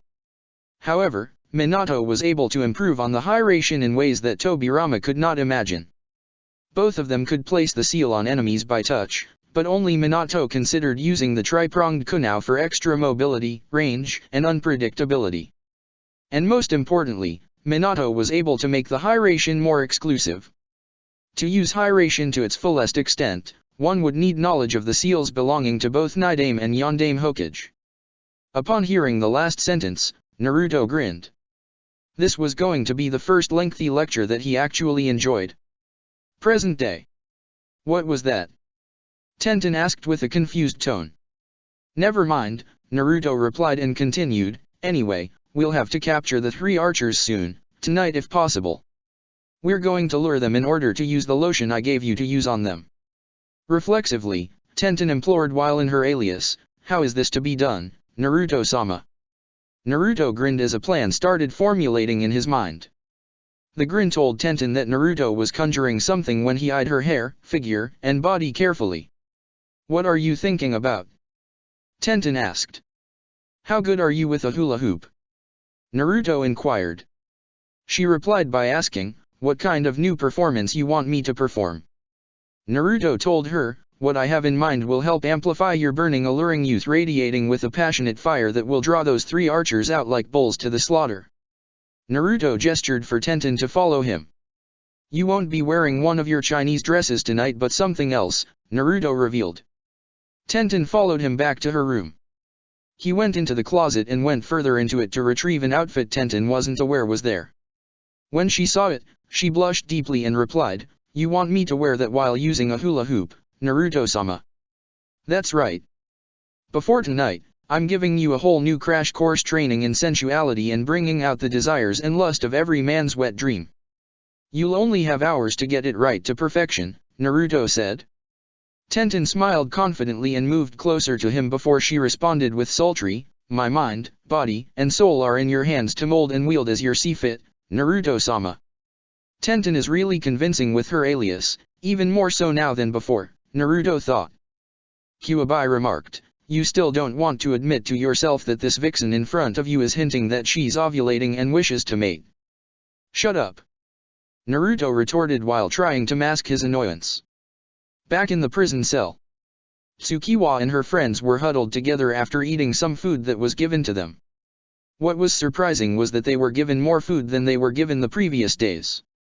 They didn't feel as weak and tired as they had before, though they were still a bit cold. Suddenly the door to their cell opened as several ninjas the orphans couldn't recognize appeared through it with a man with glasses and silver gray hair in a ponytail.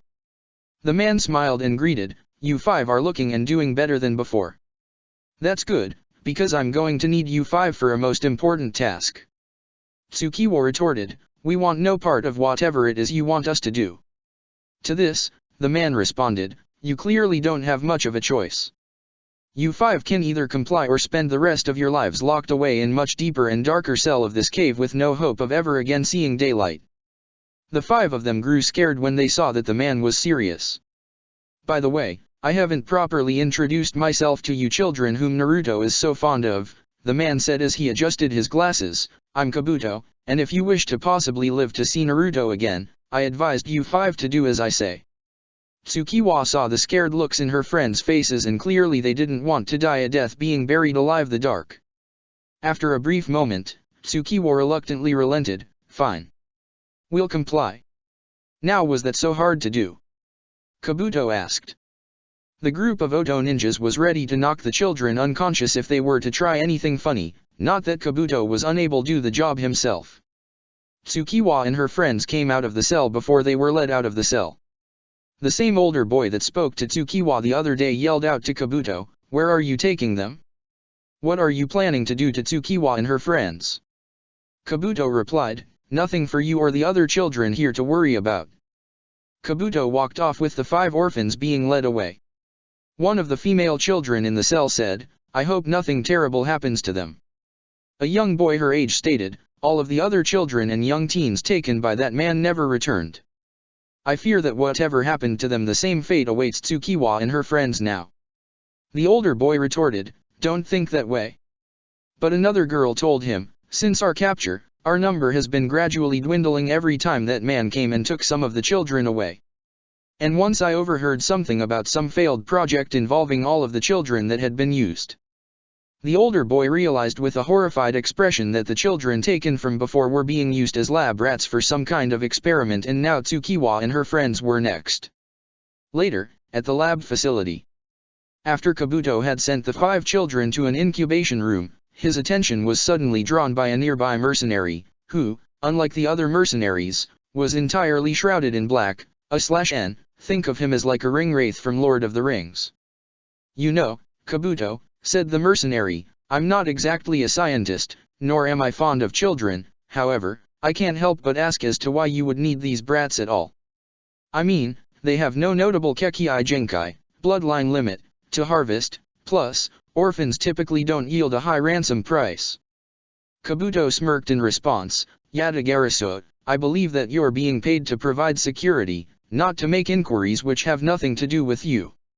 I suppose you have a point, admitted Yatagarasu, who then extended weapons from the long sleeves of his cloak, as if to make a gesture. Extending from both sleeves were hands, each adorned by a claw gauntlet with long, razor-sharp steel blades. Blood stains and pieces of straw could be found all over the blades. However, I'm getting sick and tired of your dartboards and practice dummies, Kabuto. You better have some live targets for me to play with before I quit out of sheer boredom. Ah, but I know you won't quit, countered the white-haired medical nin, because if you did actually quit, you would miss out on your generous salary and be unable to repay your debt to our boss. Yatagarasu knew what Kabuto was implicating. 14 years ago, the mercenary was found badly injured in the woods and left for dead outside Hinokuni, Fire Country, and was recovered and healed by Orochimaru. Unknown to Yatagarasu was that Orochimaru considered him as a potential host body for Fushi Tensei, thereby moving the Snake Sun in to want to protect his investment. This generous act, in turn, motivated Yatagarasu to work for Orochimaru on a regular basis in return, at the right price of course. Anyway, why settle for the cannon fodder of this hideout when instead, you can finally have your vengeance against a certain slug doctor who left you in the broken and dying condition Orochimaru-sama found you in? Kabuto suggested. Lowering his weapons, Yatagarasu smiled and said, I'm listening. Yatagarasu's motivation for working under Kabuto, besides being indebted to Orochimaru, was one objective: revenge by proxy against Tsunade. I know it's not just money that you're after. It's also because you're really pissed off about losing against Tsunade. Orochimaru and I knew about Naruto's diplomacy mission in IWA in courtesy of some inside information leakage from Konoha that was sent to us. Therefore, we intended to lure Naruto into staying longer in IWA by kidnapping Tsukiwa and her friends for our little science project. After having the gambit explained to him, Yatagarasu accepted the offer Kabuto suggested, ready to seize vengeance that has been 14 years overdue, even if it meant taking it out on Tsunade's son. Root Underground Headquarters, Interrogation Room. Oh dear, where's a key when you need one? With her bruised arms and legs chained to the table in front of her, Shiho had obviously seen better days. She struggled in vain, shaking the chains to see if a weak link could be found and broken. If only I had Tsunade-sama's legendary strength right now, lamented Shiho, I'd be back in my house, safe from Root and anyone else who would dare consider kidnapping me. Unfortunately, upon noticing weird-looking seals on the handcuffs, Shiho realized that such an obvious option wouldn't be viable, realizing, I can't mold my chakra at all. But anyway, where am I?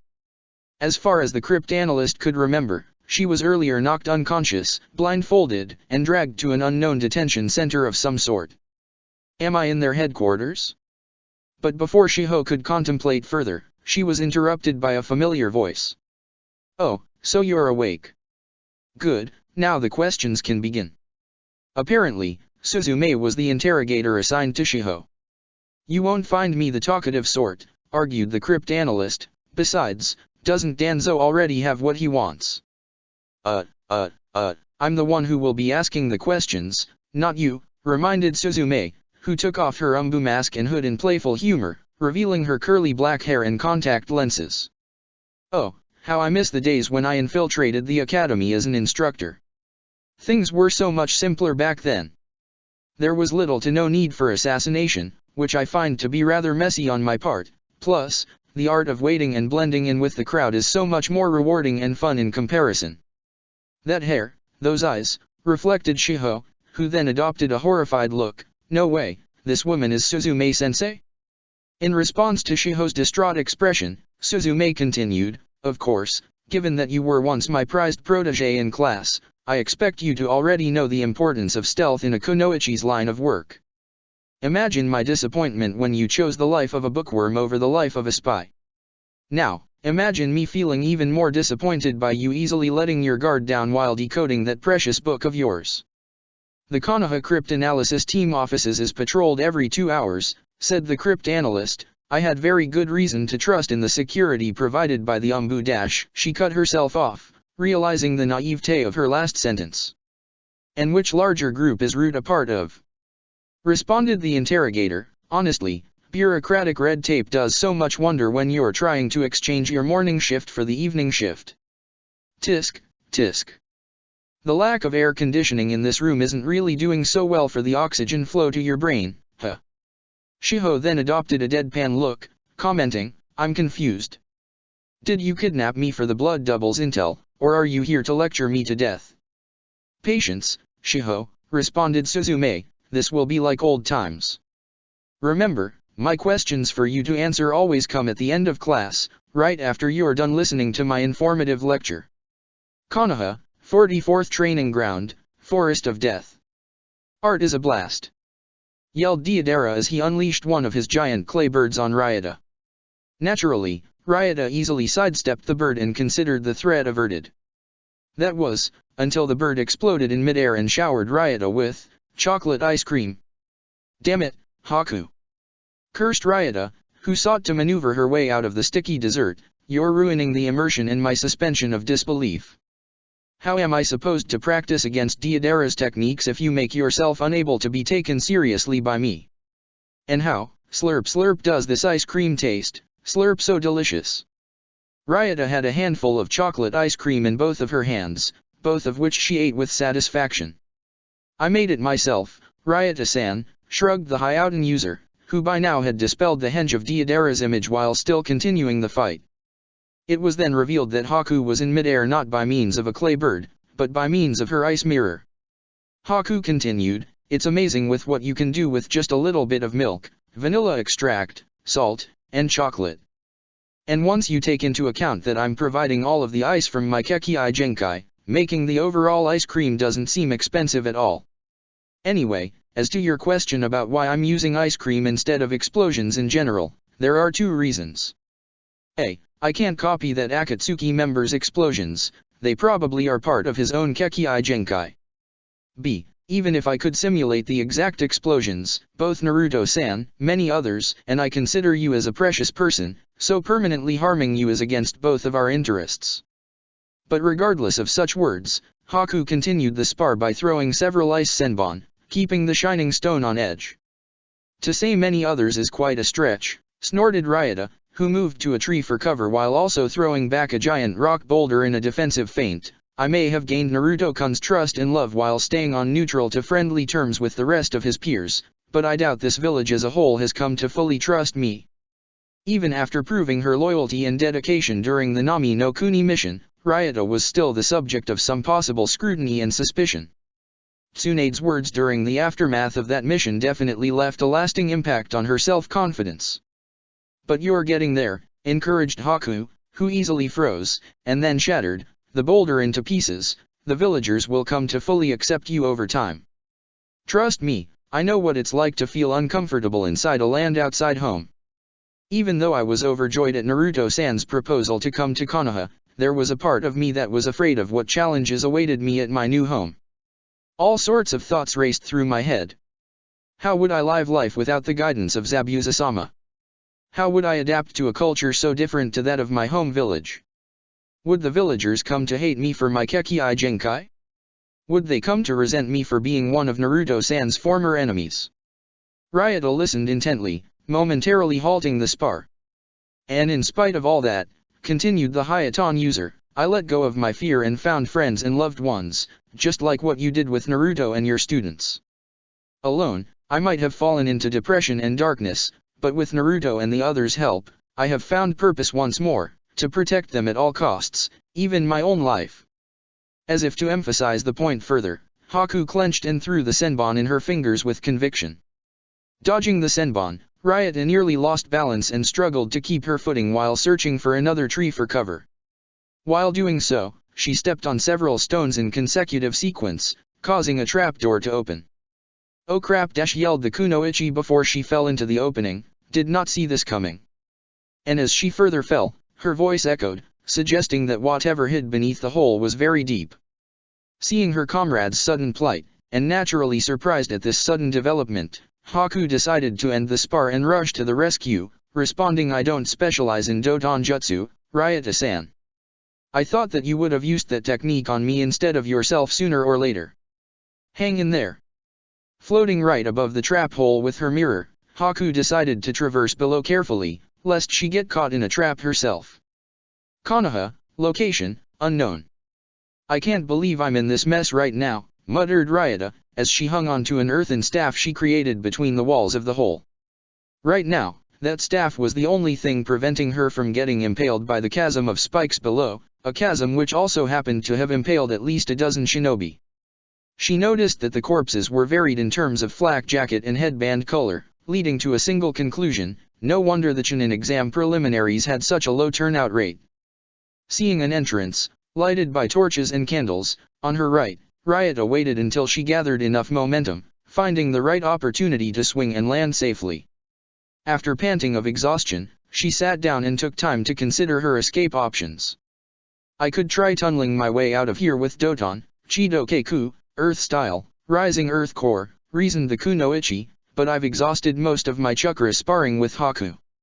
Ryota also added, there's also suicide, but I'm not that desperate, nor am I that stupid. Well, I hope Haku didn't go after me in a hasty rescue attempt. That would have been rather reckless and dangerous on her part. You okay, Ryota-san? Asked Haku as she descended to Ryota's elevation level with the help of her ice mirror. I came as soon as I could. Oh, that's right, remembered Ryota, I forgot that you could indirectly fly. Anyway, I think we've got plenty of time to escape.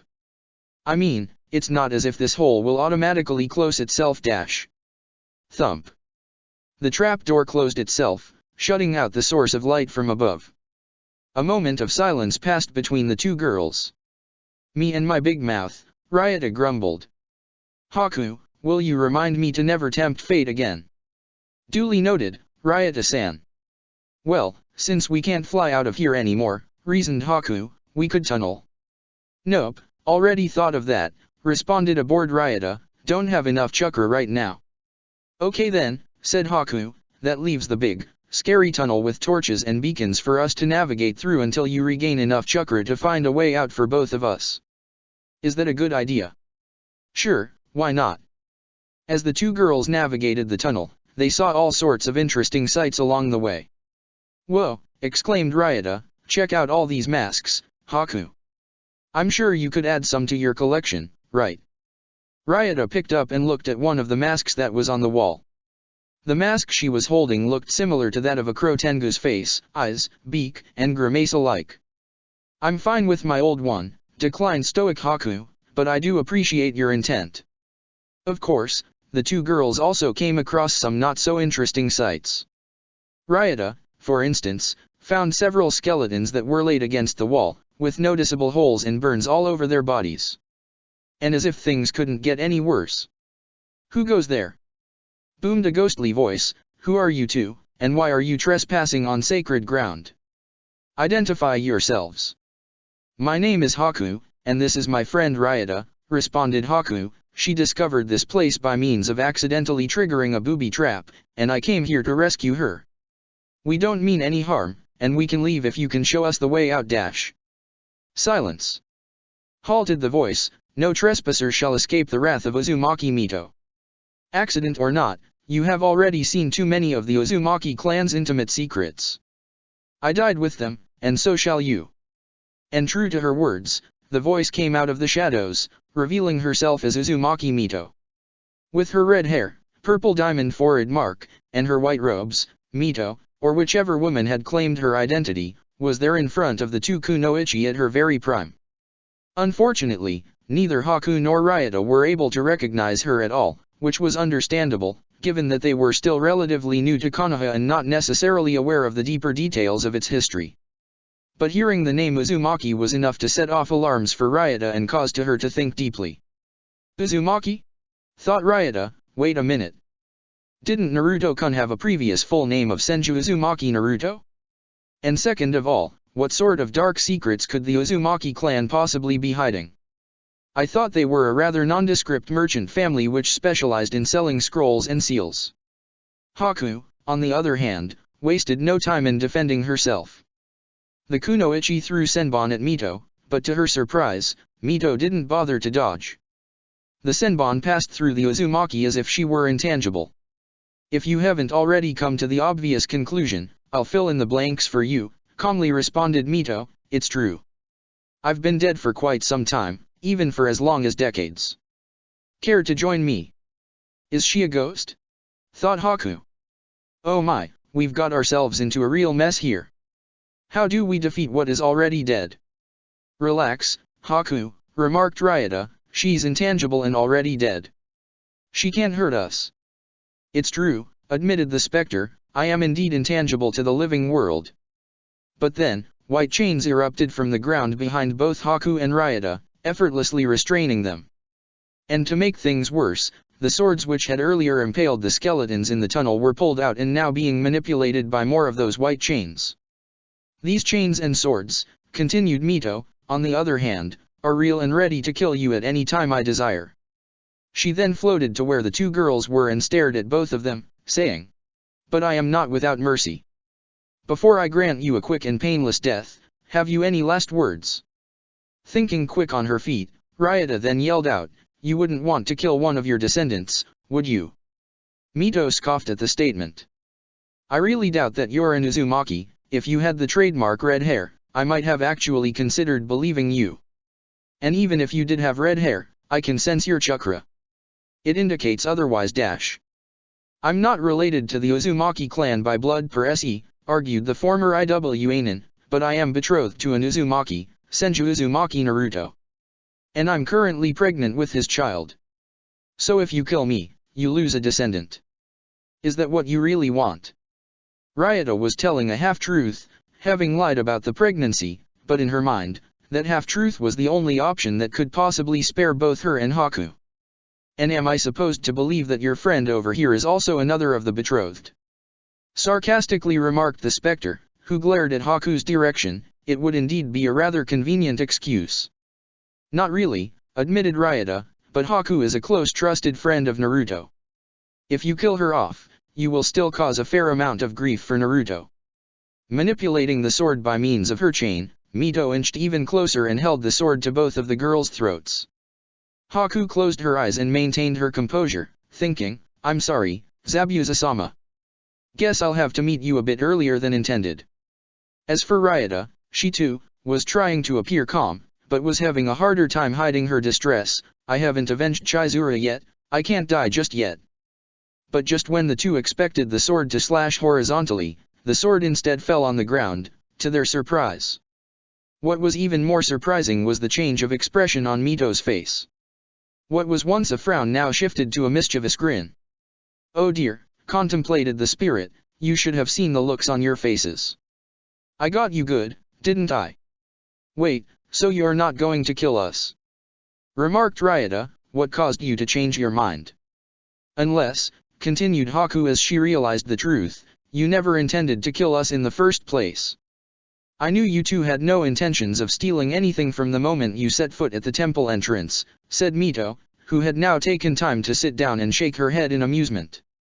"I'm surprised that the Kyuubi's gift of sensing negative emotions lingered with me even after my departure from this world." Haku took notice of that particular statement.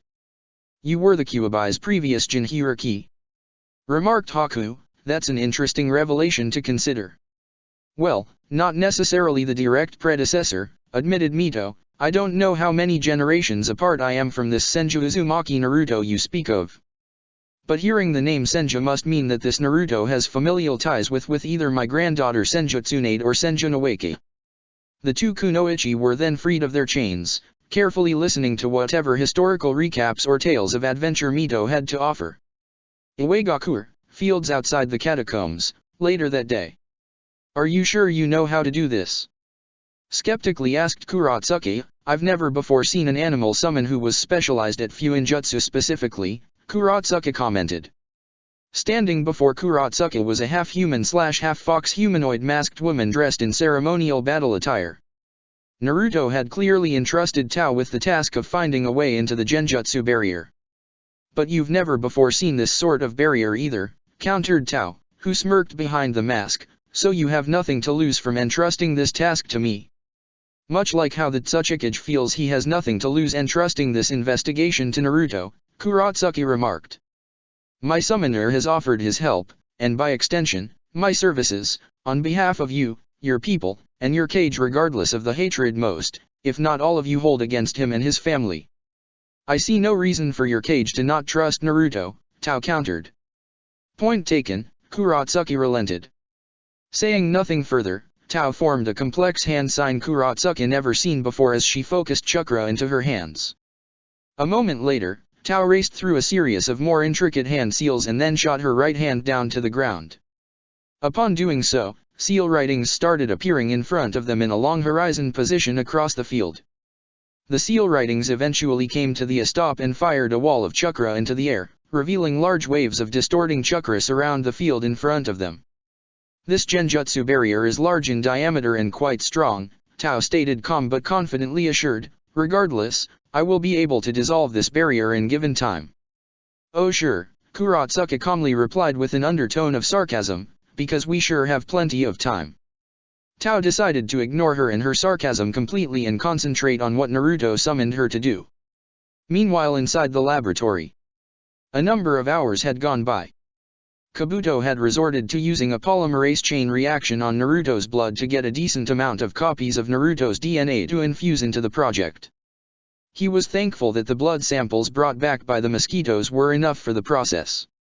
Using his chakra scalpel, Kabuto fine-tuned the work at the genetic level as he used a microscope with great concentration to combine Naruto's DNA with latest results they received from last experimentations. Kabuto was aiming for perfection this time and failure was not an option. With everything in place, Kabuto had summoned a new partner, Yomi, whom Orochimaru employed, to help see to the completion and perfection of Project Star. After the 5 orphans were dosed with a potion that knocked them unconscious, Kabuto proceeded with the newly revised and upgraded procedure. Your master is clearly going through great lengths to see to the success of this project if he would go so far as to employ my helping hand, Yomi commented. Your skills had reached my master's interests and he isn't one who'd pass off employing one's skills for a useful end, beneficial means to an end, Kabuto said. Be that as it may, I'll make my stay here short since I promised your master that I'll only give him a brief moment of my time to help and nothing more, Yomi stated. My master in particular is not as patient as yours. That's all we can humbly ask of you, Kabuto replied. Now, let us proceed and waste no further time. The 2 men headed over to the 5 unconscious orphans. Kabuto began the medical infusions of the newly revised experimentations into Tsukiwa and her friends. He took great precautions not to repeat the same mistakes he made in the last experiments to ensure the children's survival and the project's success. So far everything looked good with no life-threatening effects showing so far. The 5 youths you chose here are proving to be compatible with your research, Yomi commented. But now here's where things get complicated, Kabuto said before he went and retrieved the remaining glowing purple meteorite fragments and brought them over to Yomi. This is where you come in.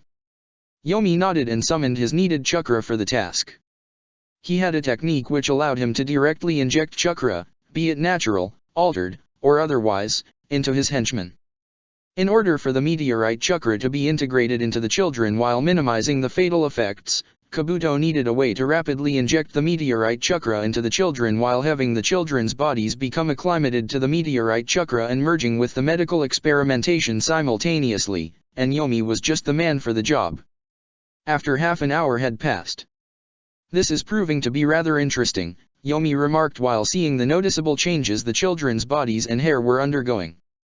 Indeed it is, clearly Naruto's DNA was the missing primary key to this project, Kabuto said with an approving smile while monitoring the progression of stages the infusion was undertaking on the 5 children. Now, if we were to eventually find a way to kill Naruto, he could be forcibly recruited by means of Edo Tensei.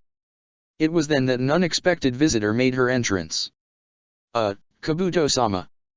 Asked a meek voice, is this experiment going to be finished soon? You promised me that you would revive the Uzumaki clan. Turning around, Kabuto turned around and saw his red-haired assistant, Karen, hiding behind a stone pillar and having a nervous expression. Smirking briefly, Kabuto responded, you'll have your little brothers and sisters sooner or later, Karen, but you'll have to wait just a little longer. Why don't you check on our guests while I finish up here? Okay, said a dejected Karen, who whimpered away and left with a sad look. With a curious look, Yomi briefly turned his head to Kabuto and asked, Uzumaki clan? You mean, as in the merchant family? Clearly, this seems to be more like a conspiracy than a mere project. You can ask more details from my master once we're done with this project, replied a nonchalant Kabuto, but for now, continue with the experiment. At the safe house, later that evening, Tenten was getting all of her required equipment and clothes together. Her crash course training in erotic hula hooping and dancing was quite enlightening for her, as a tomboy. It would be a lie if she said she wasn't enjoying what Naruto was having her do and train in, as it brought out a side of her personality she never knew what so buried deep within her being. She blushed cherry red when Naruto told her about the call card Niji and the others found in the apartment the culprit Archer used. She knew that she would hear about it from them later. But in the meantime, she was doing her duties as a ninja. Regardless of how questionable they seemed, failure was not an acceptable option. With all of her things now gathered together and sealed into her scroll, she put the scroll in her pocket and headed for the door. After passing a mirror, she stopped and looked into the mirror to see her hair tied in her trademark hair buns. After she gave it some thought, she decided to undo her buns and allow her hair to flow freely down her shoulders and neck. When that happened, she unconsciously gave her famous toothy feminine smile she gave as Mutki no Pandakeo-chan. This is more like it, Tenten grinned confidently before continuing on her way out of the house and back to IWA. It was quite a trip heading back, however she managed to sneak back inside through the same hidden passageway Naruto showed her. Moving quickly she made her way back to the red light district and over to the nightclub she worked at. After entering the nightclub, she found everyone getting everything ready for tonight. As she made her way to her assigned quarters, she saw an older but otherwise very beautiful woman with short blue hair coming from the opposite direction.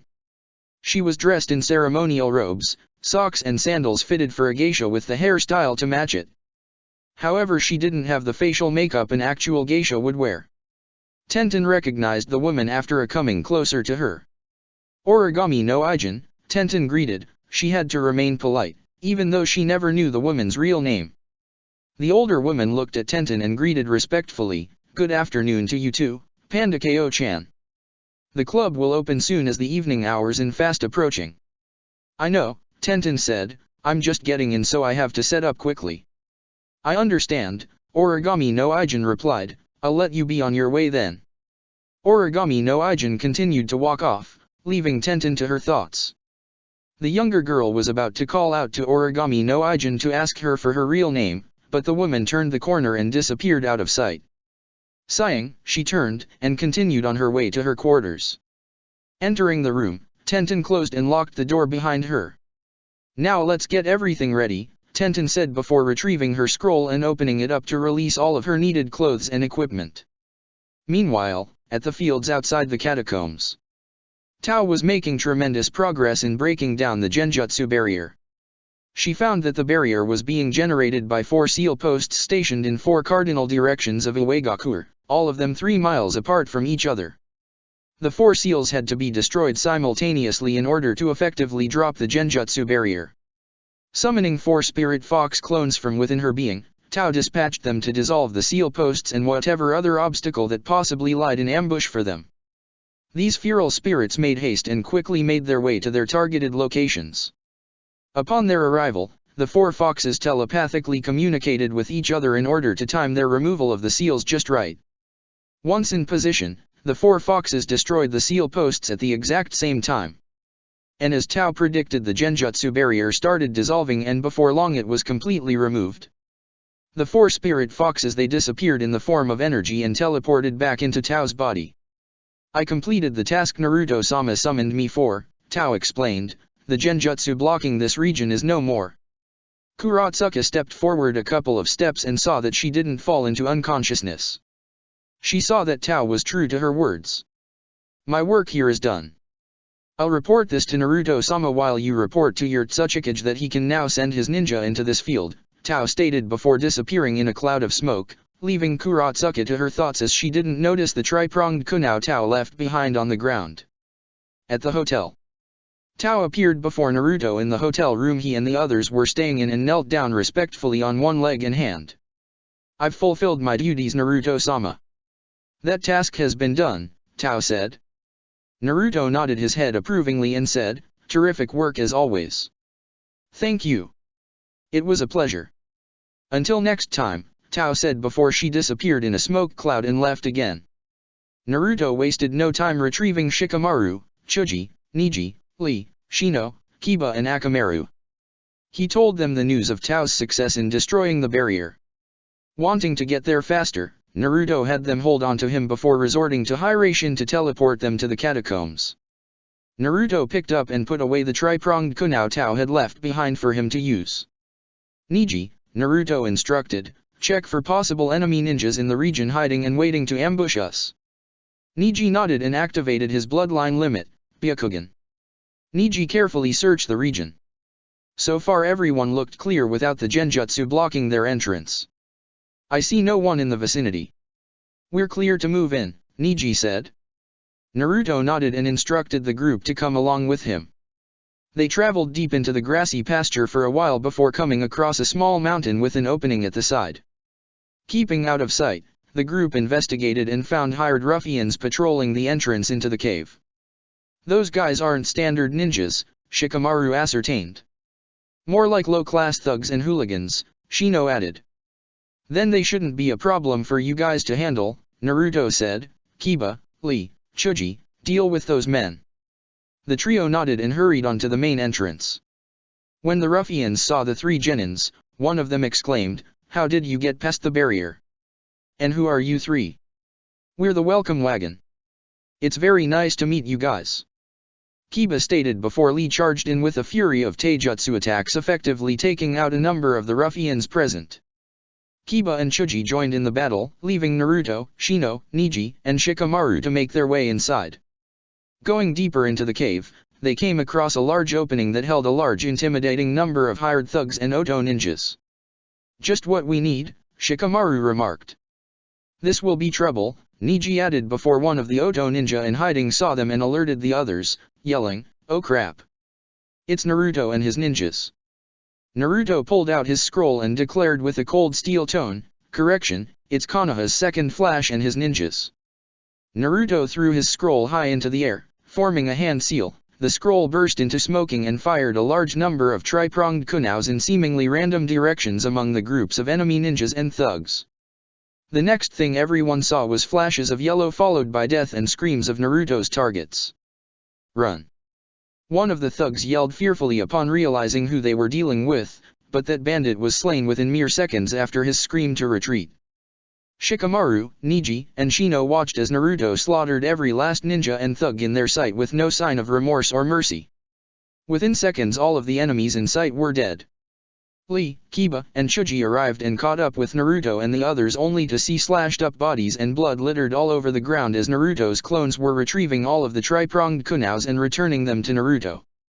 "You guys arrived on time, all the better," Naruto said without looking the least bit tired.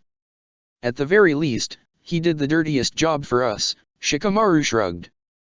Naruto was kneeling down in front of one Oto ninja he, unlike the others, wounded but didn't kill. Grabbing hold of that Oto ninja's head with right hand, Naruto scanned the ninja's memories and delved deep into his mind. Neji and the others waited patiently for Naruto to finish probing the wounded ninja. After several minutes, Naruto grabbed the man's throat and in one hard squeeze he crushed it, killing him instantly. From the look on Naruto's face, it didn't need to be said that Naruto was truly pissed about whatever it was he found out. Moments later, Tsuchiko, Kuratsuki and Akatsuki along with a decent number of IWA Jounins entered the cave and arrived at the site, only to find that all of the enemy ninjas and bandits were already dead. Neji noticed the arrival of the trio, especially Akatsuki, and dryly remarked, "So, I take it you had a nice nap." "Oh, will you just shut it," grumbled the not-so-jolly shinobi, "it was just a fluke." Naruto didn't give the other IWA ninja time to say another word as he proceeded further into the cave, his cloak flowing with his quick pace. "Looks like we missed a good party here," Tsuchiko remarked while looking at the sight in front of her and the others. "Naruto wasted no time and slaughtered everyone here, and from the way he looked in the end, I can tell he's rather angry about whatever it is he discovered," Shikamaru clarified.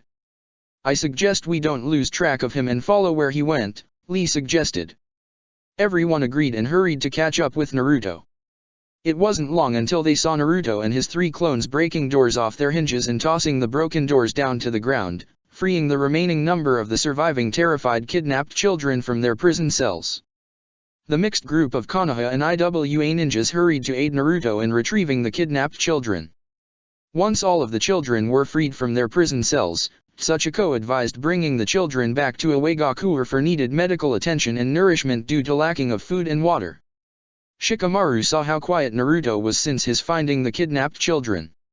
His clones searched all around the cave and tunnels but turned up empty in the end. "They're not here," Naruto said in an undertone before punching and cratering one of the walls to vent out his anger and frustration. "You mind not doing that?" Kuratsuki retorted indignantly, "You might cause a cave-in and doom all of us, genius. And plus dash."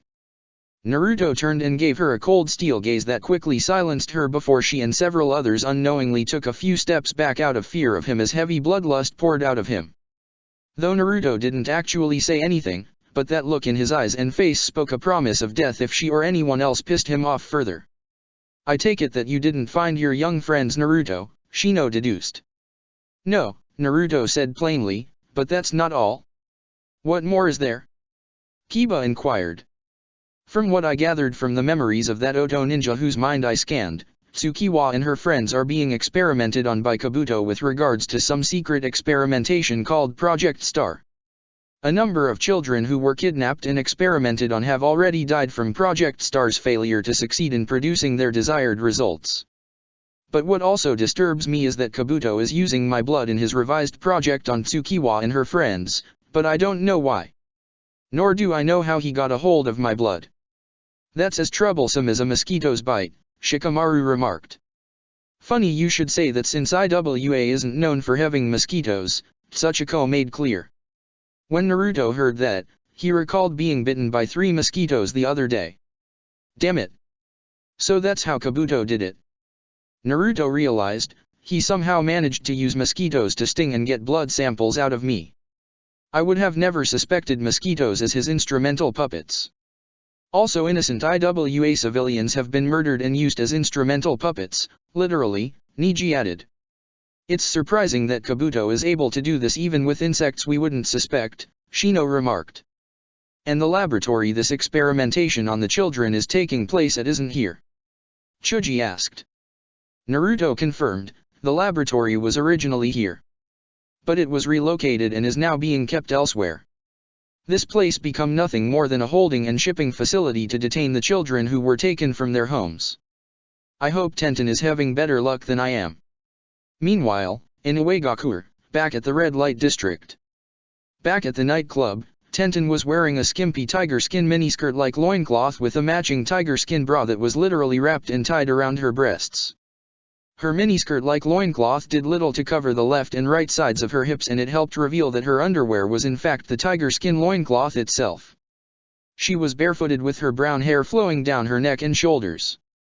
Her skin had a shining luster and alluring smell to it now, as she had applied an exclusive and rather expensive skin lotion all around her body.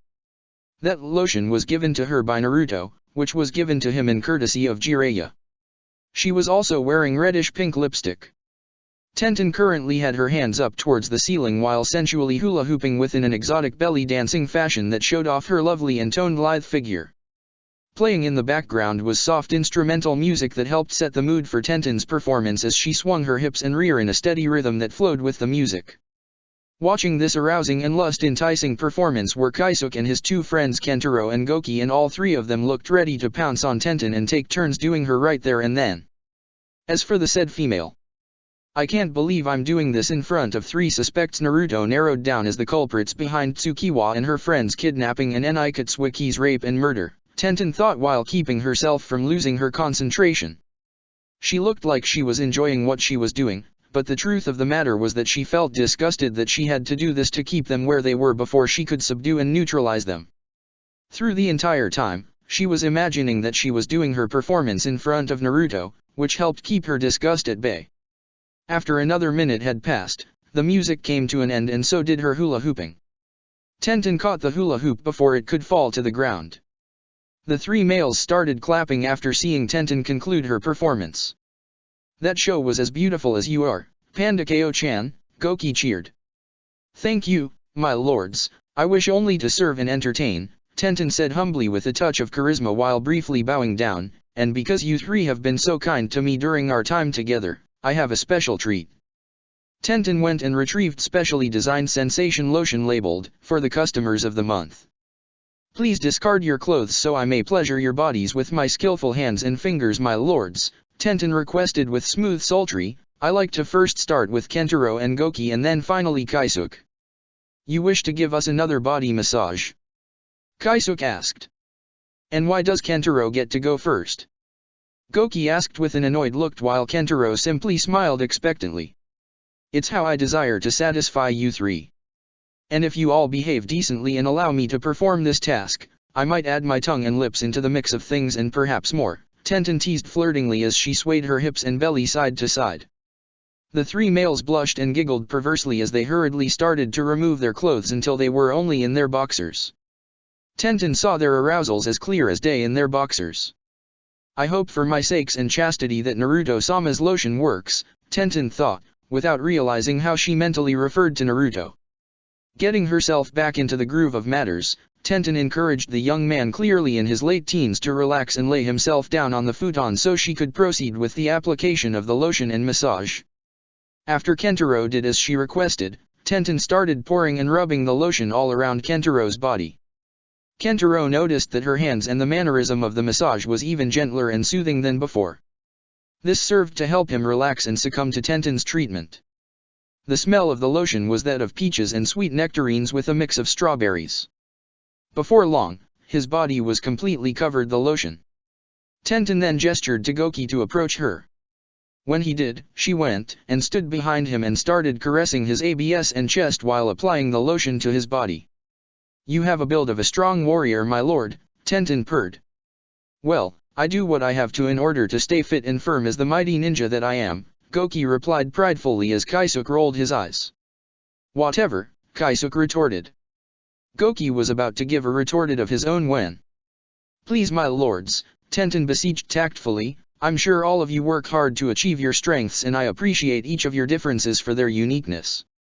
Tenten lightly squeezed Goki's pecs and rubbed his abs again, causing the youngest of the three males to giggle and blush. Kaisuke snorted but said nothing further as Tenten continued her work while Goki stood where he was. In time his whole body was massaged and rubbed down with the special lotion and Tenten gentle laid him down on top of another futon next to Kentaro. Both of the older male teen Chiryunins looked like they were resting peacefully without a care in the world. Kaisuke looked at this scene suspiciously now as he saw that something was off about what was going on. "What did you do to my friends, and who the hell are you really working for?" Kaisuke growled. Tenten assured, "Your friends are perfectly fine. As for my employer, I work for this establishment, of course, but I really don't see what this has to do with Dash." "That's a load of crap, and you know it," Kaisuke barked. It was then that Tenten was suddenly lifted and pushed against the wall before trying to resist strangulation from her sudden attacker. Tables were knocked over, with the porcelain cups falling over and crashing to the ground broken. Amongst all the chaos, Tenten's thoughts were racing as she struggled to improvise a solution to this unexpected development. "Damn it, Naruto," swore Tenten, "when this mission is over, you owe me a katana for all the trouble you've made me go through. How the hell did this all go so wrong? I want answers now." Kaisuke warned as his grip on Tenten's neck tightened while she was trying to break free from his strangulation, "or so help me L-dash." He didn't get to finish when a sheet of paper suddenly appeared in front of his face and attached itself to his face, forcing him to release his hold on Tenten. The young female collapsed to the floor and gasped for air as the pain around her neck slowly subsided. The paper blocked Kaisuke's nose and mouth and prevented him from screaming as more paper appeared through the room's ventilation vent from the ceiling and attached themselves to Kaisuke's body, wrapping around him entirely and binding his arms and legs together, thus keeping him from moving. The paper wrappings then knocked Kaisuke's head hard into wall, effectively knocking him unconscious. The sheets of paper then released and dropped Kaisuke's body to the ground in a thud before coming together and fusing to form the blue-haired woman Tenten saw earlier. "It's you," Tenten said in surprise, "Origami no Ijin." "Indeed, Pandakeo-chan," Ijin said, "or should I refer to you as Tenten, the genin working for Naruto?"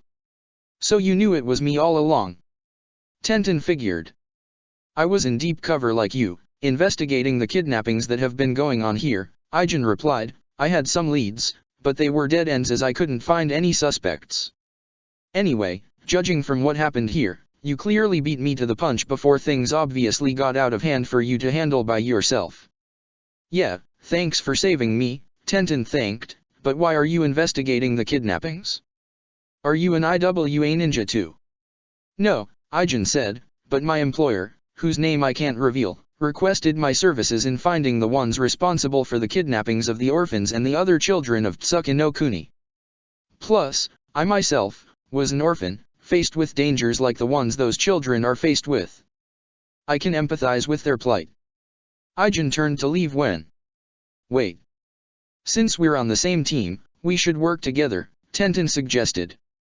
"I prefer to work alone, but if I feel the need to give you any help in whatever way I see fit, I'll offer them to you and Naruto," Ijin remarked before her body started breaking down into floating sheets of paper again. "You mind telling me your real name?" Tenten beseeched, if it's not too much to ask for.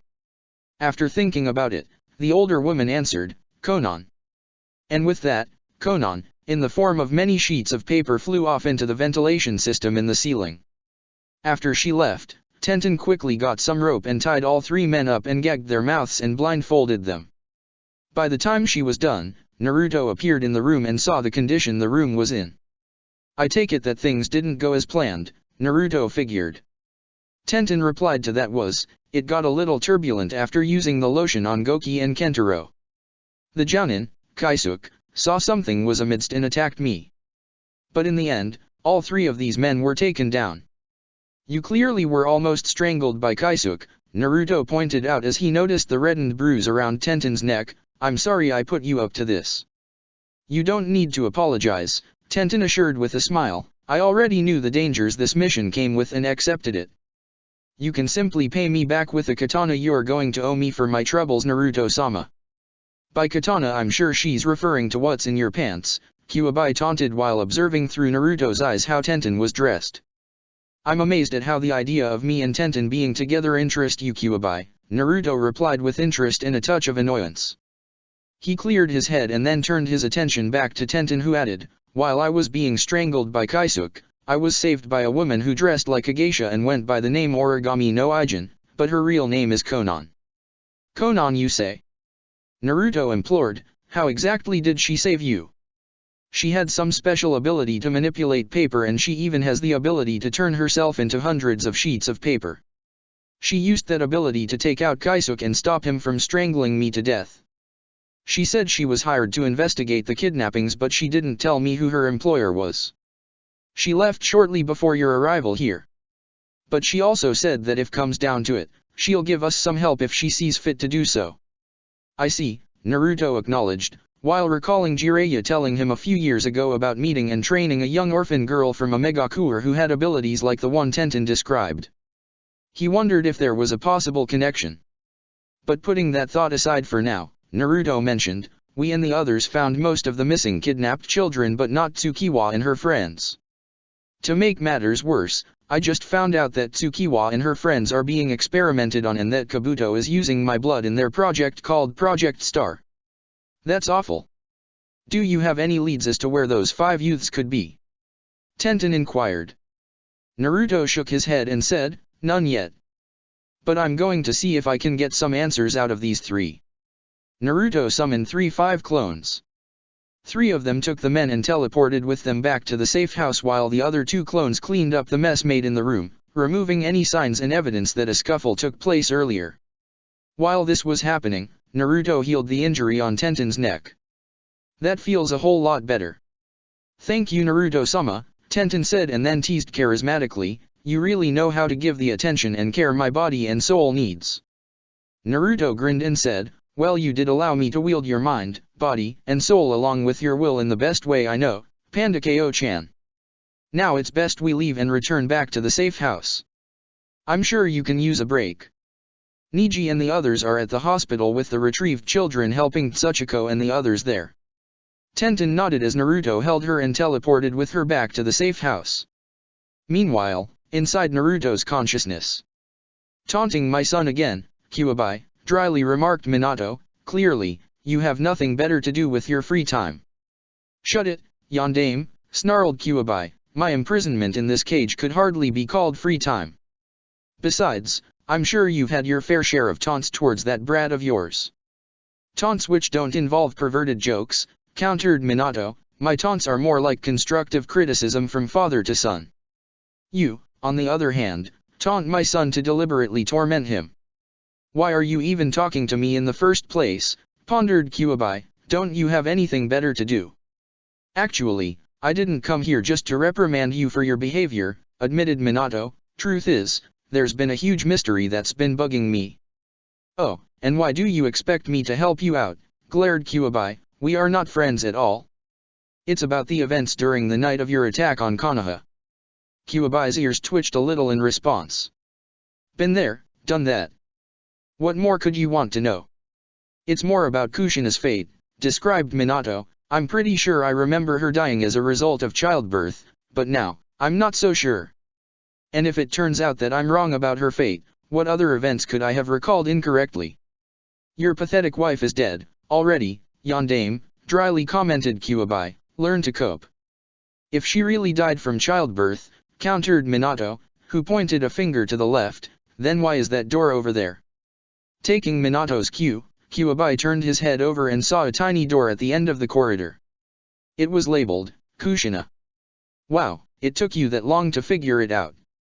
You knew, replied a shocked Minato, how long have you known? Chill out, Minato, you simply never asked about the matter until now, remarked Kyuubi. It's kind of funny that you're referring to me by my real name instead of my title for a change.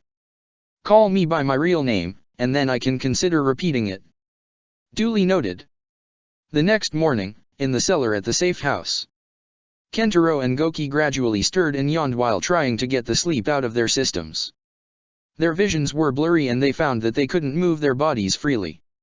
Huh? What the? Kentaro asked in confusion. Where are we? Goki asked as he and Kentaro found themselves in a pitch chamber of some sort with a spotlight over them being the only source of light for them. In all directions outside the spotlight there was nothing but darkness. You both are in my territory outside of Iwa's protection, a cold voice said from within the darkness. The two Chiryunin looked and found that their arms, hands, waist, neck, legs and feet were tied down to steel chairs they were sitting on and that they were still only in their boxers. I'm sorry if you both and your friend Kaisuke were hoping for pleasure and a good time with Mutki no Pandakeo-chan, but I have other plans for you three, the voice continued. Who the hell are you and what do you want with us? Kentaro demanded. What I want is to grant you both and your third friend, who presently isn't here at this time but being kept elsewhere, one wish of my choosing based on the answers you guys give to my questions, the voice said, revealing itself to be Naruto as he stepped into the light and stood over them. Goki inquired, and what wish would that be? With a cold tone Naruto answered in the form of a question, do you wish for the pain to cease? Chapter 84, The Summation. Root Underground Headquarters, Interrogation Room. I swear, that's everything I know about the book, cried Shiho, heck, I even spilled the beans about Uchiha Madara possibly surviving. If you were spying on me the entire time, wouldn't you have learned about my discoveries through mere eavesdropping? By this point in the interrogation, she had succumbed to several doses of truth serum, evident by the numerous needle marks on her right forearm. Also, a few fingers on her right hand were broken, clearly as another part of the torture. Shiho, don't be such a crybaby, mocked Suzume, who was reclining on her chair and clearly basking in the moment. I'm doing you a favor by increasing your bone flexibility. Shiho clearly ignored the ill-humored joke, tightening her face in agony and still feeling the pain in her right hand. You look pale and sickly, noted the interrogator, haven't been working out, have you? You could probably get a little Sunday. Of course, Suzume stopped at the end of her sentence, realizing that she herself had pale skin. She joked, then again, who am I to talk? And before Suzume could continue talking Shiho to death, the door opened, revealing another root agent. Suzume, said Torun, your role in this is over. You have completed your assigned task, now, Danzo-sama himself wishes to personally participate in the interrogation. Ah, but I was having so much fun with our guest. Pouted Suzume, besides, can't a teacher do some catching up with her student, let alone her prized protege? Are you challenging Danzo-sama's orders? Questioned Torun, there will be consequences for any sort of insubordination. Of course not, conceded Suzume, I suppose I'll have fun with her later. It was then that Suzume rose up from her chair and left the room, with Shiho completely alone, broken, and aching. It was then that Shiho decided to think of an idea she had to escape from her chains. If I break every bone in my hands and feet, all of my limbs should be able to slip through the chains easily, right? Reasoned Shiho, it's certainly a preferable alternative to amputation. I'll need a blunt object first. She then looked for said hypothetical blunt object that could help her in the escape plan, but unfortunately, nothing of use was found. Dang it, I'll have to count on Danzo making the mistake of bringing a paperweight into the room, Shiho mumbled lowly. Her chain of thoughts was then interrupted by Danzo, whose arrival was indicated by the sudden opening and shutting of the door with his cane. Shiho made brief eye contact with her captor, only to look away in anger and pain. I take it you've been enjoying your stay? Inquired Danzo, who maintained a stoic expression. Are ill-humored jokes a signature behavior in Root? Shot back Shiho, who clearly dodged the question. Just answer the question, are you enjoying your stay? Shiho slightly relaxed for a moment, saying, aside from the obviously itchy chains, I might consider saying yes if you gave me a crossword puzzle and a cup of tea. To her surprise, Danzo pulled a crossword puzzle book from the belt on his robe, tossing it over on the table. He then added, as for tea, we're completely out for today. I can arrange for some hot cocoa later, should you prove to be cooperative. Shiho glanced towards Danzo in suspicion. For such a stoic man who rarely talks, this sort of hospitality is uncharacteristic of you. While I am against long-term emotional attachments, admitted the Root leader, I am not without manners and a personal sense of honor. This is but a basic courtesy. Like the courtesy Suzume-sensei showed me. Countered Shiho, you're not exactly doing a good job of convincing me right now. You and I are alike. Such a response from Danzo startled Shiho. Excuse me. I'm being uncharacteristically gentle with you for one primary reason, you remind me of myself at a younger age, said Danzo. Like you, I didn't like to socialize much with others too, and like you, paperwork back then was a much more preferable option than field experience. Shiho frowned. Those are rather shallow reasons to like me, I remain unconvinced. There are more reasons I could list, countered Danzo, but as you can see, I'm on a fast-paced schedule, so I can't spend too much time talking here. If you really have so much common ground to empathize with me, you could have stopped Suzume earlier from hurting me. You forget yourself, girl. This is still an interrogation defined by my terms, not yours. Suzume got some useful information, but she never really gave you any context to properly answer the questions. And you're providing the context. Guessed Shiho, brilliant, as if I was in the mood for another lecture. None of us at Root have your level of skill when it comes to decryption, stated Danzo. Root has always known about the blood double's existence all along, it is something we managed to trick Orochimaru into giving to us a few years ago. We suspected that he was responsible for pilfering various kinjutsu which originally belonged to our Yondaime and Yondaime Hokage, thus, we made it our priority to reclaim Konoha's secrets. Root is in regular correspondence with Orochimaru under the false pretenses of an alliance. Our true goal is to retrieve back the village's stolen information one by one while designing the endgame to be his eventual capture and execution. Keep your friends close, and your enemies closer? How cliché. Observed Shiho, who was beginning to feel the itchiness of her handcuffs and the soreness of her ankles. Danzo seemingly ignored her comment, proceeding to carry on with his explanation. Because of our reputation, we could not directly ask for help from the cryptology office without Tsunade knowing about our involvement. She lacks understanding of our bigger picture, so she would be more harm than help to the cause. In essence, we had no legitimate excuse for examining the blood double without revealing incriminating details of our staged alliance in the process. Thankfully, the favorable opportunity came sooner than expected. After Orochimaru's defeat at the end of the invasion, Naruto asked for help in order to get rid of his fiancée's cursed mark. More specifically, he requested access to Orochimaru's blood and other materials. Once I was informed of his request by my agents, I saw an opportunity and grabbed it. I tasked my agents to plant the blood double in the S-Class archives, where Naruto or some other gullible umbu would easily find it.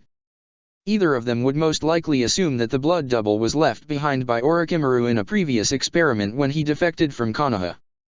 Naturally, we anticipated that Naruto would next come to the cryptology office for help.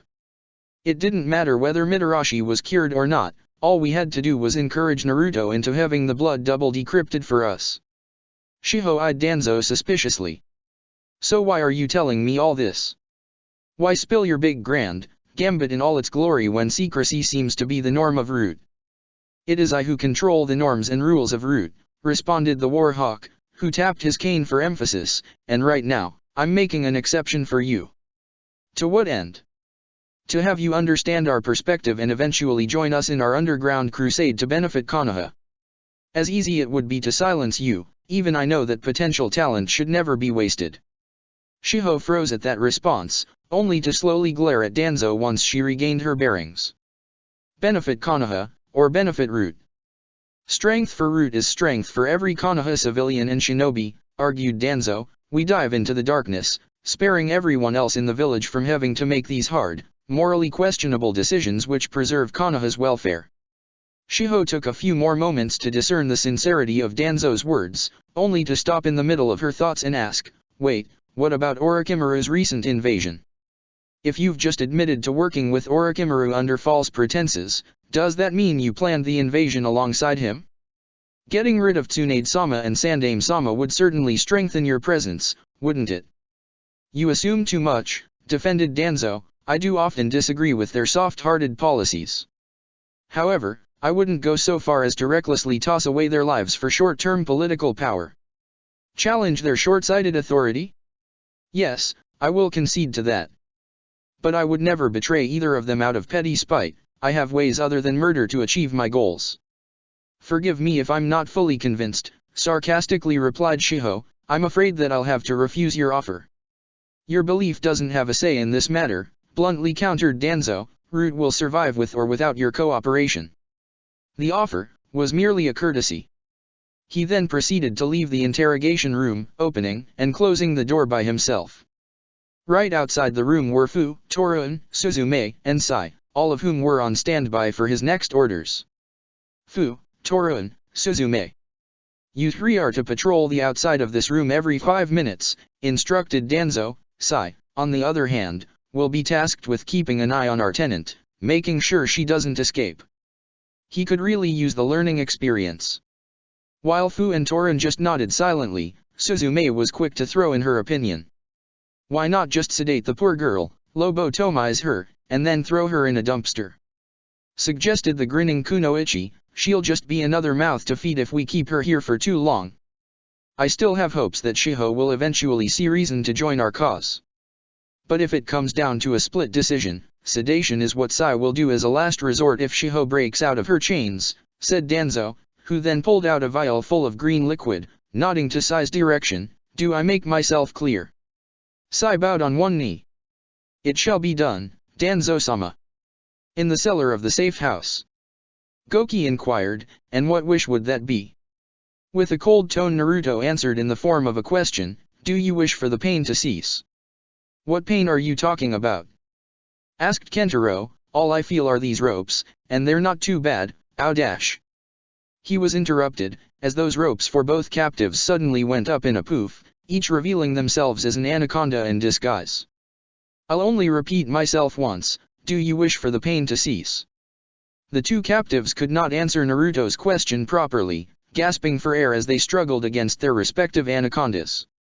And don't even bother trying to use ninjutsu or genjutsu to worm your way out of here, warned Naruto. I applied the chakra containment seals quite thoroughly. True to his word, there were seals placed on the shoulders of both Kentaro and Goki. Those seals were similar to the design that Anko used for her rope when she earlier tried to get Naruto to submit to her, only for the situation to quickly reverse itself. What the hell do you want from us, Namikaze bastard? Well, for one, you're going to tell me where each of you were during the nights of the kidnappings, particularly the night when my young orphan friends were kidnapped. Kentaro growled angrily at the son of his village's most hated enemy. You think we're scared of you? You may have a hell of a family line, scum, but you're still just a kid. Naruto shook his head. That's certainly not a good way to start things off. He mused. I guess I'm going to have to break you both first. With that, the anacondas bit down on Kentaro and Goki. Both men screamed in pain. Let's try this again. What do you know about the kidnappings? Naruto asked. Fuck you. Kentaro groaned. Naruto sighed. These two were perverted idiots, but they were tough. Oh well, he was not trained by one of Konoha's best interrogators for nothing. Uzumaki Mask Temple, Forest of Death. So wait, Tsunade-sama is your granddaughter? Asked Haku, curious for more details, but you look so youthful. Perks of being a ghost, chuckled Mito, who was reclining in a midair position. Trust me, I was well advanced in age around the time I died, having passed on the Kyuubi to my successor, Kushina. However, if you prefer my wrinkly form, that can be arranged dash. No thank you, replied the Hayaton user, who suddenly lowered her head in embarrassment. Your current form is much appreciated right now. It was then that Ryota put two and two together once more. When you said Kushina, you meant Uzumaki Kushina, right? Why yes, it's not as if the Kyuubi could be placed in a non-Uzumaki. Amateurs can't be trusted with this sort of serious business. Kushina is Naruto's biological mother, stated Ryota. She died of childbirth around the night of the Kyuubi's attack. Mito's face suddenly changed, adopting a worried expression. As much as I don't want to believe that Kushina died, what you just said makes perfect sense, given how vulnerable the 8 trigram seal becomes during pregnancy and childbirth. Wait a minute, said Haku, what are you talking about? How could a seal weaken during childbirth? Mito blinked and then smiled. Oh dear, she said, perhaps I'm getting a bit too far ahead of myself. Haku and Ryota seemed interested, so they listened intently. Well, she began, what I say is true, the Kyuubi's seal does indeed weaken during childbirth. Even mine did when I gave birth to Tsunade's father. I'm lucky that Hashirama-kun had been my husband, otherwise keeping that monster inside would have been so much more difficult. If the Kyuubi really did get free from Kushina and attacked Konoha, Kami, even I would rather not think of it. Haku and Ryota nodded at this, as they were well aware that the Shadaime had been a master at keeping a Biju under control. What does this have to do with Uzumaki Kushina, though? Ryota asked. A Jinchuriki dies when his or her Biju is extracted. What makes Kushina any different? Her Uzumaki blood, young one. Mito replied. We of the Uzumaki clan have powerful chakra. Chakra that is so vast and so powerful, that we can survive a Biju extraction. Part of the reason why the Senju were so keen on forming an alliance with the Uzumaki was for this very reason. Hashirama-kun was so sweet, he hated the concept of the Jinchuriki, but even he knew that he could not allow the Kyuubi to roam free. So, when forced to seal it inside of someone, he turned to the Uzumaki clan for help. He decided that if he was going to force someone to bear such a horrid burden, it would be someone who could survive a Biju tearing itself from his or her body. And it ended up being you. Ryota interjected. Mito nodded. Of course it did, she said. Hashirama-kun needed someone he could trust to bear this burden. So, he chose me, his wife. Kami, to do that to your own wife? Haku shook her head. I thought I had heard it all when I heard that Yondaime-sama sealed it in Naruto-kun, his own son. Mito shook her head. Do not misunderstand, child, I accepted the burden for his sake and the sake of my people, Uzumaki, and Senju alike. You're quite honorable, Mito-sama. Haku noted. Mito smiled. Thank you, child, but I digress at the moment. She said, before pausing for a moment, frowning for a bit, and then coming to a realization. Wait, did you just say Yondaime-sama? That can only mean that the brat Sarutobi Hiruzen has retired the Hokage position. Just who is this Yondaime? Minato Namikaze, replied Ryota, master of the Hiraishin and the Raiznan, while possibly the most renowned Hokage yet. We also have him to thank for Naruto-kun's good looks, she thought while secretly blushing. Mito's face darkened at the mention of Namikaze. Both Ryota and Haku could detect her bloodlust pouring throughout the temple, even Mito's chakra chains shook violently as if perfectly reflecting her mood. Did you just say Namikaze? Yelled the Uzumaki, who glared intensely at Ryota. I'm not lying to you, I swear. Wow, even my former colleagues from IWA never had this much anger bottled up. Ryota thought with an understandable level of fear. Oh, I don't doubt your credibility, child, replied Mito, who controlled her temper before it got any worse, but if you knew what I knew about the Namikaze clan, you wouldn't be so quick to give your praises to them. Well, I'm pretty sure that Minato Namikaze was a hero, said Haku, who adopted a confused expression. Minato was but an exception, a golden egg in a clan otherwise filled with liars and thieves, venomously growled Mito, whose chakra flared immensely, always take, and take. The Namikaze clan as a whole never gave anything back in return to the Uzumaki clan, stealing credit for our blood and sweat even after everything we did to help them. Were it not for Minato-kun's sweet selfless nature and his rescue of Kushina from Kumo, I wouldn't have allowed Kushina to tutor him in the arts of our Fuinjutsu, nor would I have allowed Minato-kun to ask for Kushina's hand in marriage. Why I would have dash. Mito-sama, I've finished rearranging the masks and setting up the ancestor shrine as you have requested, said a masked female who had entered the temple section via sliding door, bowing before Mito. What is your next order? Pausing for a moment, she raised her head and saw Haku and Ryota, reacting immediately. Intruders! She hissed, unsheathing the katana she had at her side. You shall not pass. Stand down, Anoka, instructed Mito, who raised her hand. These two are our welcomed guests for today, and are not to be harmed. By now, her bloodlust had left the atmosphere of the room entirely. Seeing the truth in Mito's words, Anoka nodded and sheathed her sword. If you say so. Haku and Ryota were indeed caught off guard by the servant's sudden appearance, but kept their composure and observed closely. Though Anoka's face was concealed by a dragon mask, her flowing red hair and white headband was easily visible. The servant was also wearing a purple, sleeveless kimono with yellow trimmings held together by a traditional obi with a long streaming bow tied to it, mesh armor underneath it in a short white skirt. Most notable, however, were the chakra chains that were constantly poking out of the servant's backside, moving as if they were tails. But before they could continue observing, Anoka interrupted their chain of thoughts with an outburst, staring at Haku with wide eyes. Mito-sama! This chakra. Yes, Anoka, I felt it too the moment she set foot in the temple. Another reason why I have allowed this child in particular to set foot in this temple alive is out of respect for the Yuki clan, Mito revealed. Now, it was Haku's turn to be surprised as she asked, You've met my clan. What can you tell me about them? Met them? Responded Mito, Oh, I did more than just meet them. Child, the Uzumaki clan has been close friends with the Yuki clan for decades. But the Yuki clan was based in Mizu no Kuni while the Uzumaki clan was based in Uzushiagakur, argued Haku. How did you dash? It's a long story, sighed Mito. It appears I'll have to slow down a bit and make things a bit clearer. Mito then turned around and faced Anoka. But before I do so, Anoka, my dear, would you kindly go prepare our guests a hot meal and other refreshments? They look exhausted. Anoka once again bowed. It shall done, Mito-sama. She then vacated the premises to complete her task.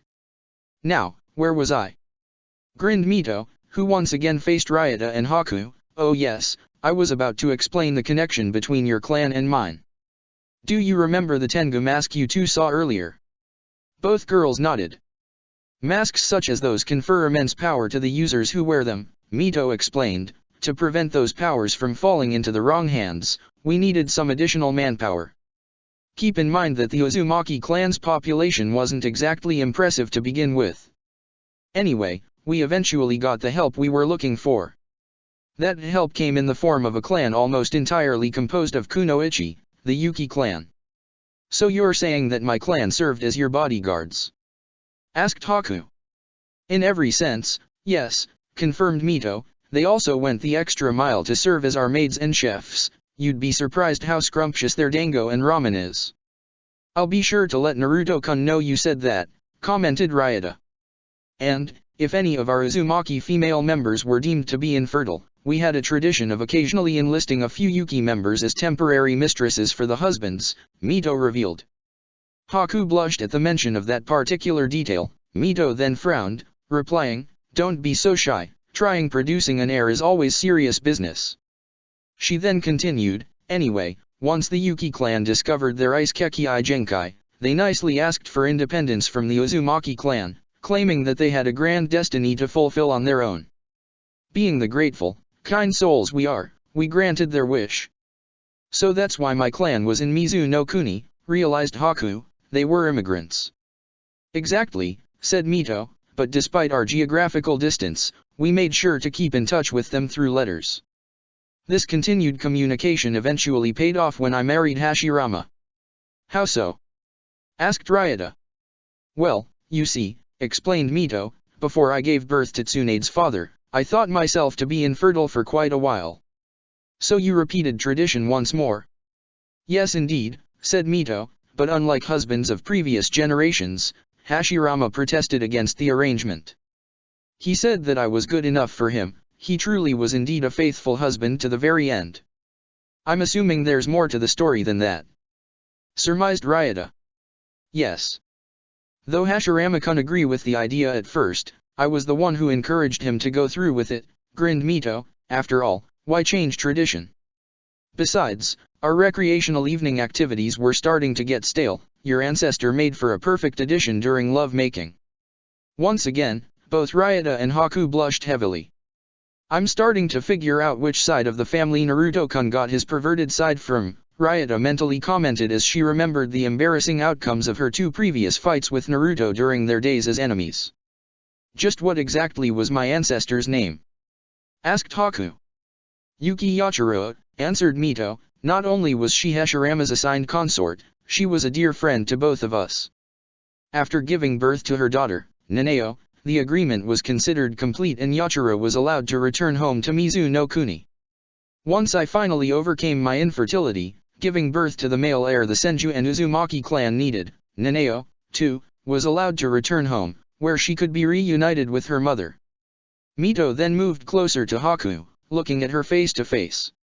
You not only have Yachiro's chakra, but you have subtle amounts of my husband's chakra as well. Haku gasped, you mean? Yes, child. You are not just Yachiro's legacy, but also Hashirama-kun's.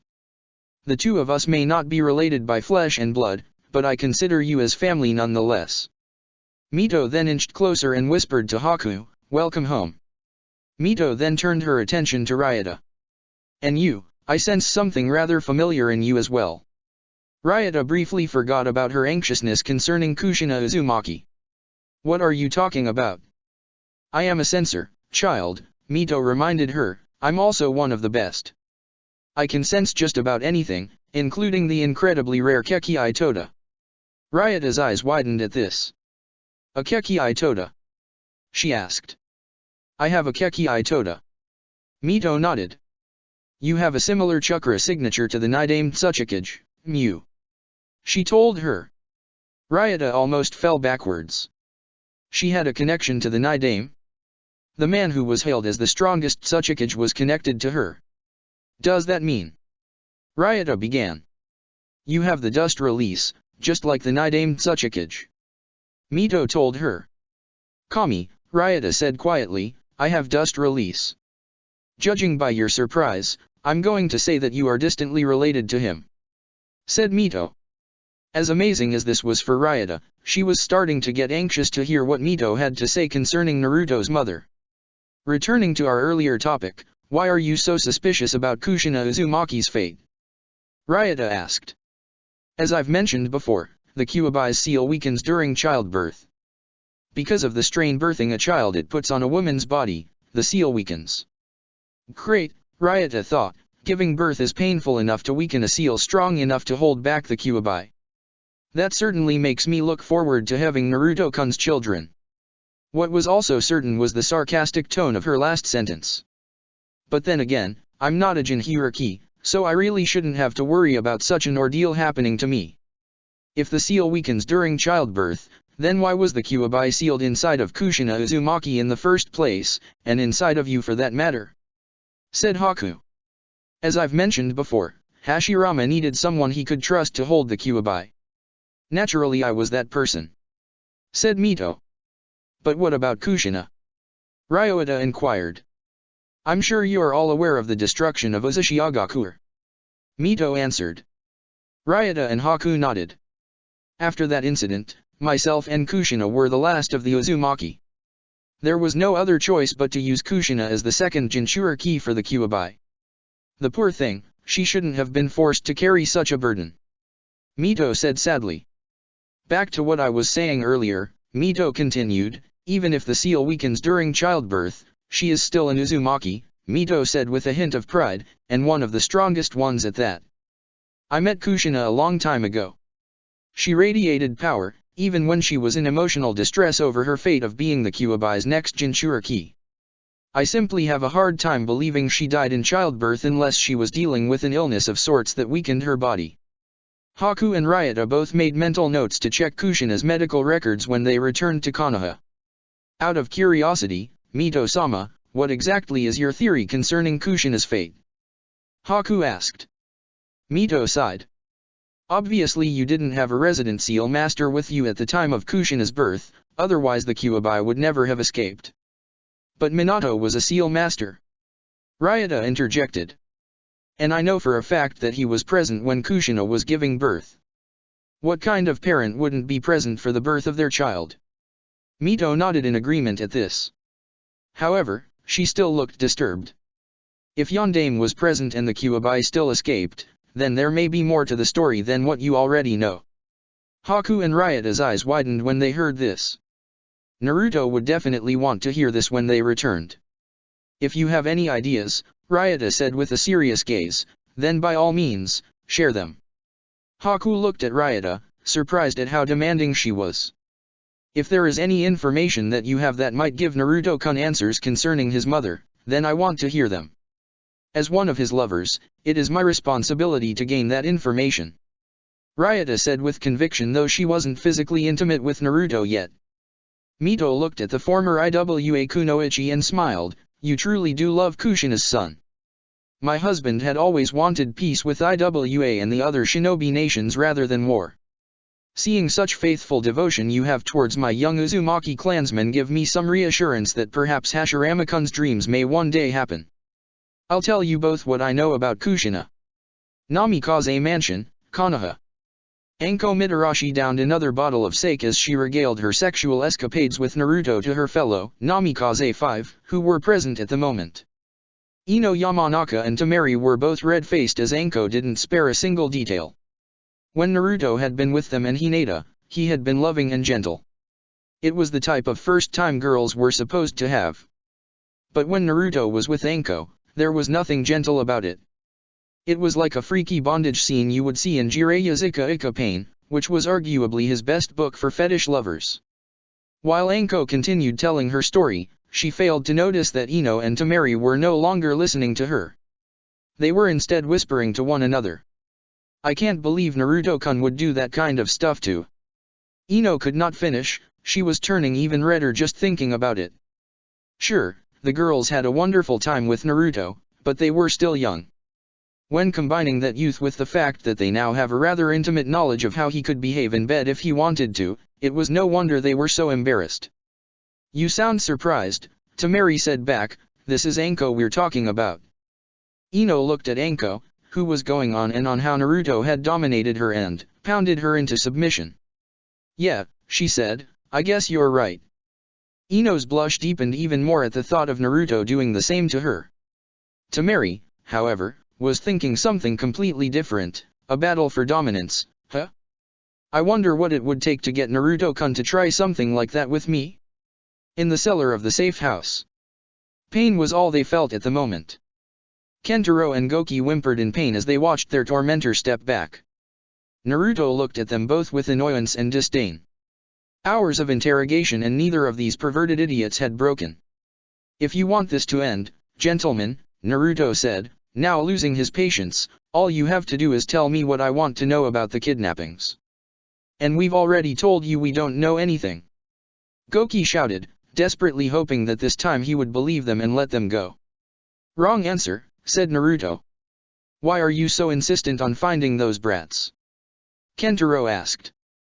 They're just a bunch of kids with no parents, nobody will miss them. That sounds like a confession. Naruto pointed out. It's not. Goki shouted frantically. We've already told you where we were on the nights of the kidnappings. We were out like usual. Yes, in the red light district. Said Naruto. Even the self-proclaimed super pervert doesn't spend that much time in the red light district. Naruto could hardly believe it, in fact. He had found two guys who were just as, if not more, perverted than Jiraiya himself. Listen gentlemen, said Naruto, there must be some minor detail you are not telling me. Tell me everything and I'll put the pieces together and then let you go. Bullshit. Kentaro screamed. Like we'd believe some Namikaze scum like you. Naruto chuckled. That's fine, you don't have to believe me. Just like I don't have to stop doing this to you. The anacondas started biting into Kentaro and Goki once again. I've been injecting you fools with minor amounts of venom little by little, Naruto explained as he held a syringe in hand, if we keep this up, you'll die. So answer this question before we continue, what's more important, your hatred of me and my father, or your lives. It was then that Goki finally cracked. Okay, we'll tell you everything about the night those 5 kids were captured again. Good to hear. This time, spare no details, Naruto warned. We were both heading to the red light district as usual. Goki began. We had both planned on catching some and then calling it a night. On the way there, we ran into Niketsuki. Naruto's eyes widened at this. Niketsuki, the Iwa Kunoichi? He interjected. Finally, some relevant information on her imposter, the Namikaze thought to himself. Yes, Goki continued, she asked us where we were going. We felt embarrassed about telling a Kunoichi what we were doing, so we lied and said we were getting drinks. Yeah, and out of courtesy you asked what she was doing. Kentaro interjected. We shouldn't have stayed to chat that long, Goki. Well, yeah, but if we just ran off she would still be suspicious of us. Goki defended himself. Enough commentary, Naruto cut in sharply, what happened next? Well, she answered that she was going for a walk to clear her head. What direction did she go in? Naruto, who thought to himself privately, this could be a clue as to the replacement hideout where the imposter is hiding Tsukiwa and the other children. Goki thought it over. I don't know, he said honestly. Naruto silently cursed at the lack of progress, but maintained his composure. Did she say anything else? He asked. She was asking about the recent kidnappings before the last one happened. Goki answered. She was wondering if we had heard anything. Why would she ask you to? Naruto asked. As far as I know, nobody in Iwa seems to be interested in finding those children. That may be true, but some people are at least keeping a lookout for leads. Goki admitted. I think she assumed that we were one of those people. Naruto had a lot to think about. Clearly, this imposter had to keep up appearances in order to convince everyone that Niketsuki was still alive. Furthermore, Naruto continued, is it possible that the real Niketsuki was interested in the recent kidnappings? If she was one of the primary investigators, it's possible that she came close to the truth before getting killed by the culprit for knowing too much. This interrogation, while long and arduous, had proven to be quite beneficial to Naruto. Thank you very much, gentlemen, you have been very helpful in my investigation. Okay, Namikaze, you've got your info. Are you gonna let us go now? Kentaro asked guardedly. Naruto nodded. Of course I will, I am a man of my word after all. That being said, I can't have you two telling the Tsuchikage that I was interrogating his men. It would ruin everything I've been doing here in Iwa. We won't tell anyone if that's what you're saying. Goki quickly spoke, fearing for his life again. Naruto smirked. You're right, you won't, he replied. He then proceeded to touch Kentaro and Goki's pressure points, sending them into a deep sleep. Releasing the anacondas from the two, Naruto sighed and said, now, to handle Kaisuke. Room in Konoha Intelligence Department. Tsunade grimly looked at the scene before her. This particular room in the intelligence department had been completely ransacked. Not only that, but Shiho was apparently nowhere to be seen in Konoha. Tsunade clutched her head, feeling a headache coming on. First Naru-chan decides to stay even longer in Iwa of all places, and now this. She mentally groaned. I'm gonna need a dozen bottles of sake when this is over. Tsunade-sama. The head Umbu investigating the scene walked up to her. What is it, Okamai? Tsunade asked the wolf-masked man. Well, my lady, we've searched everywhere, said Okamai. And? Tsunade urged the Umbu on. Are there any leads concerning Shiho's whereabouts? Well, Okamai looked grim, all evidence points to Oto, Tsunade-sama. Tsunade wanted to slam her fist into the wall when she heard this. Damn that snake bastard! She screamed. I swear, he's incapable of giving us a moment's peace. Okamai backed away, trying to save himself from Tsunade's anger. Deliver this message to the Umbu commander, Okamai. Tsunade ordered. I want 8 squads of Umbu heading in the 8 directions they could have gone. 8, Tsunade-sama. Okamai repeated. But wouldn't they have just left for Oto? Oto is a possibility, Tsunade told him, but Orochimaru had a plethora of hideouts. Whoever's running that hellhole now must have been close enough to him to know where his hideouts were. We have to be thorough, Okamai, make sure the commander understands that. Hi, Tsunade-sama. Okamai vanished in a swirl of leaves. Are you sure sending 8 squads of Umbu is a good idea, Tsunade-sama? Shizune asked, overhearing the conversation. Tsunade nodded. Shiho is a part of the cryptology team, a subdivision of the intelligence department, she reminded her first apprentice. Because of that, she is carrying vital information on Konoha. Getting her back is of the utmost importance. Shizune nodded in understanding. Tsunade rubbed her temples once more. Why does this stuff always happen when Naru-chan isn't around, she thought, first the Uchiha key defects, and now this. Unknown location in Tsuki no Kuni. The black robes fluttered in the wind. The red clouds on display for all the world to see. A blue-haired woman lifted up her straw hat and looked around with an emotionless look on her face, making sure that nobody was nearby. Konan had been rather surprised when Onaki had contacted the Akatsuki and hired them to find those kidnapped children. She had also been rather miffed that she had been sent on this mission instead of someone else. She was the angel of a Megakure after all, she had a duty to her village. It did not help that the other members of the Akatsuki were out on their own assignments. The so-called immortal pair were out gathering bounties to fund future Akatsuki endeavors. Deidara and Sasori were out checking Sasori's spy network and adding more spies as well, much to Deidara's annoyance she might add. She smirked slightly, remembering that Sasori had to drag the screaming Deidara away from his art appreciation time. The resident spymaster was busy looking into the whereabouts of the other Jinchuriki. Finally, Itaki and Kisame were busy keeping tabs on that damnable organization from Konoha, Root. Of course, Pain would have called at least one of them back and send them on this mission instead of her, had that man not insisted that she go on this mission. Konan needs to prove her worth to this organization, send her on this mission. He had said. It cannot be helped, Konan thought even though she was still annoyed, I will complete my assignment. But I will complete it for Pain, not for him. Perhaps while she was at it she could look into tracking down the Kyuubi Jinchuriki. Even though he was Itaka's target, she seriously doubted Itaka would care. The man did not seem to care about anything other than the organization and its success, something she could respect. Konan then transformed into many sheets of paper. Each sheet of paper floated into the wind in various directions. Konan was probably the second best in gathering information behind Zetsu himself.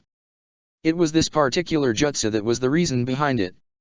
One sheet of paper in particular soon found itself in an area that had the chakra signature of a very familiar, and very detestable man.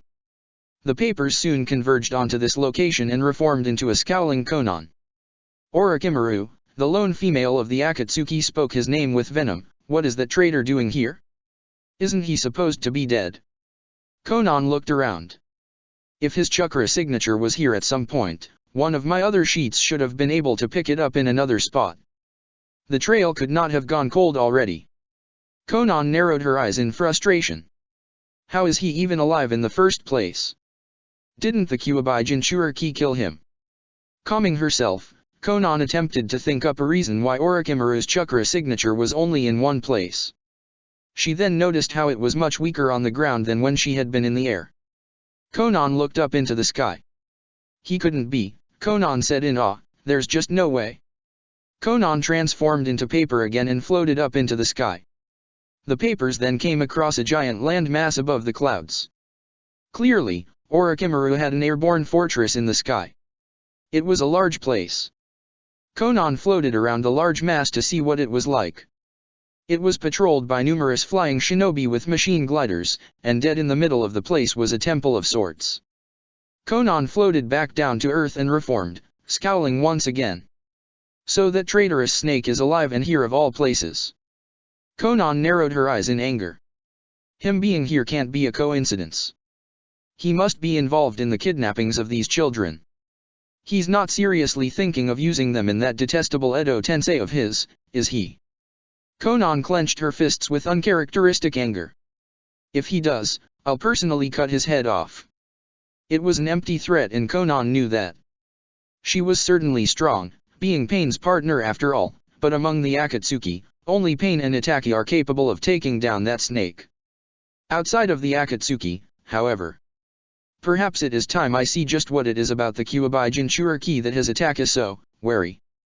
Talking to yourself is a sign of madness, you know. Konan frowned as a familiar face emerged from the ground. Zetsu, always a pleasure. She said, even though her tone said otherwise. Zetsu laughed. Don't be so unwelcoming, we are comrades after all. What are you doing here, anyway? Shouldn't you be in aim with Leader Sama? Konan shook her head. Haven't you heard? We have been given an assignment to find kidnapped orphans by Onaki, the former Tsuchikage. It appears he doesn't trust someone else who's conducting his own investigation on the matter. Ah, so this is what the Akatsuki has become, mere babysitters. Shut up, a job's a job. What are you doing here, Zetsu? Shouldn't you be looking for the Jinchuriki? Konan never trusted this thing. Perhaps it was because he was always hanging around that man. We're simply taking a break. The Yondaime is a bit harder to find than we anticipated. Kisame better appreciate us finding him. Well, your break's over, I'm giving you a new assignment as second in command of the Akatsuki. You flaunt your role too much, Konan. Keep in mind that there are limits. Konan glared at Zetsu. I want you to track down the Kyuubi Jinchuriki for me. Ah, taking Itaka's target from him, eh? Who are you kidding? Itaka won't care. I'm not interested in capturing him yet, said Konan. I've discovered that Orochimaru is alive. I think he might be holding the orphans captive. Heh, I knew Orochimaru liked little boys, but to go this far, shut up. So what do you want us to do? Find Naruto and give me his location. Konan ordered. I'm not strong enough to fight Orochimaru, but he is. Zetsu smirked. Do you really think he'll help you? I'm pretty sure that Itaka made it clear he hates our organization. I think you're overlooking a significant detail, smirked Konan. Oh, and what is it? He doesn't know yet that I'm part of Akatsuki. I can keep up my facade as a mere bounty hunter. It's simply a matter of knowing what buttons to push. Besides, I saved the life of the Kyuubi Jinchuriki's female comrade at the club, so he has no reason to distrust me yet. Zetsu found himself impressed by Konan's simple yet practical plan. You're playing a dangerous game, Origami Girl. But I must say, you truly live up to the title of second in command quite nicely. Have fun. He then burrowed underground, beginning his mission while Konan set out to make her next move. Naruto's safe house. You little brats, Kaisuke growled, do you really think strong-arming me with threats is going to do anything? Currently the Jounin was tied down to the armchair with his arms tied to the armrests. All he had on was his boxers. The Konoha team had been interrogating Kaisuke for hours now with little to no success. It had quickly become, as Shikamaru had put it, troublesome. Their lack of success was especially starting to wear down Kiba, who was literally at the end of his rope with Kaisuke and his stubbornness. Kiba made this clear when he flexed his claws at Kaisuke. You're starting to piss me off, fucker. Kiba growled at their captive. Now tell us everything you know and I won't leave a scar across your face. Kaisuke smirked and spat in Kiba's face. You little shit, he said defiantly, you really don't know what you're doing, huh? Why you? Kiba grabbed Kaisuke. Stop it, Kiba. Niji ordered. Kiba growled at Kaisuke but restrained himself. What a bunch of fucking brats, Kaisuke said disdainfully. Honestly, is this your first interrogation? You guys suck at it. I don't know what Konoha is teaching you these days, but it's obviously not working. Kaisuke looked at Shikamaru. You're a lazy ass who couldn't intimidate a 4-year-old. Then at Tenten. You look like a fucking mouse with that hairstyle. He paused for a moment and grinned.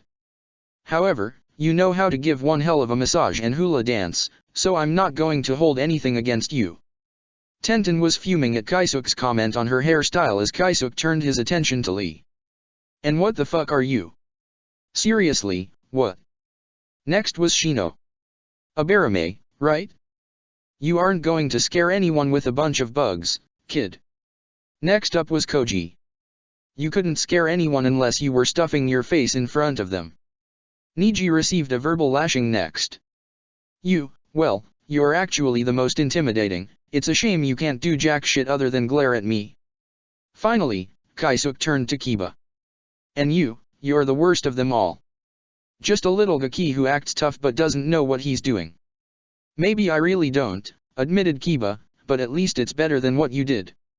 You're the one who raped Enai Ketsuki. Kaisuke surprised everyone by grinning. Don't change the subject, you little shit. Just admit it, you don't have the balls for this interrogation, you don't even have the balls to get a girlfriend. Admit it, I'm right on both accounts. Kiba's first instinct was to scratch out Kaisuke's eyes, but that anger was soon overridden by a deep feeling of self-loathing. Lowering his head in shame, Kiba silently cursed himself, thinking, damn it, this guy does have a point about the second part, I haven't really had the courage to directly ask Haku out on a date. He further recalled Hana's earlier advice on how to handle his bottled-up feelings for Haku. But if she's not interested in you in that way, swallow your hurt and respect her decision as hard it may be.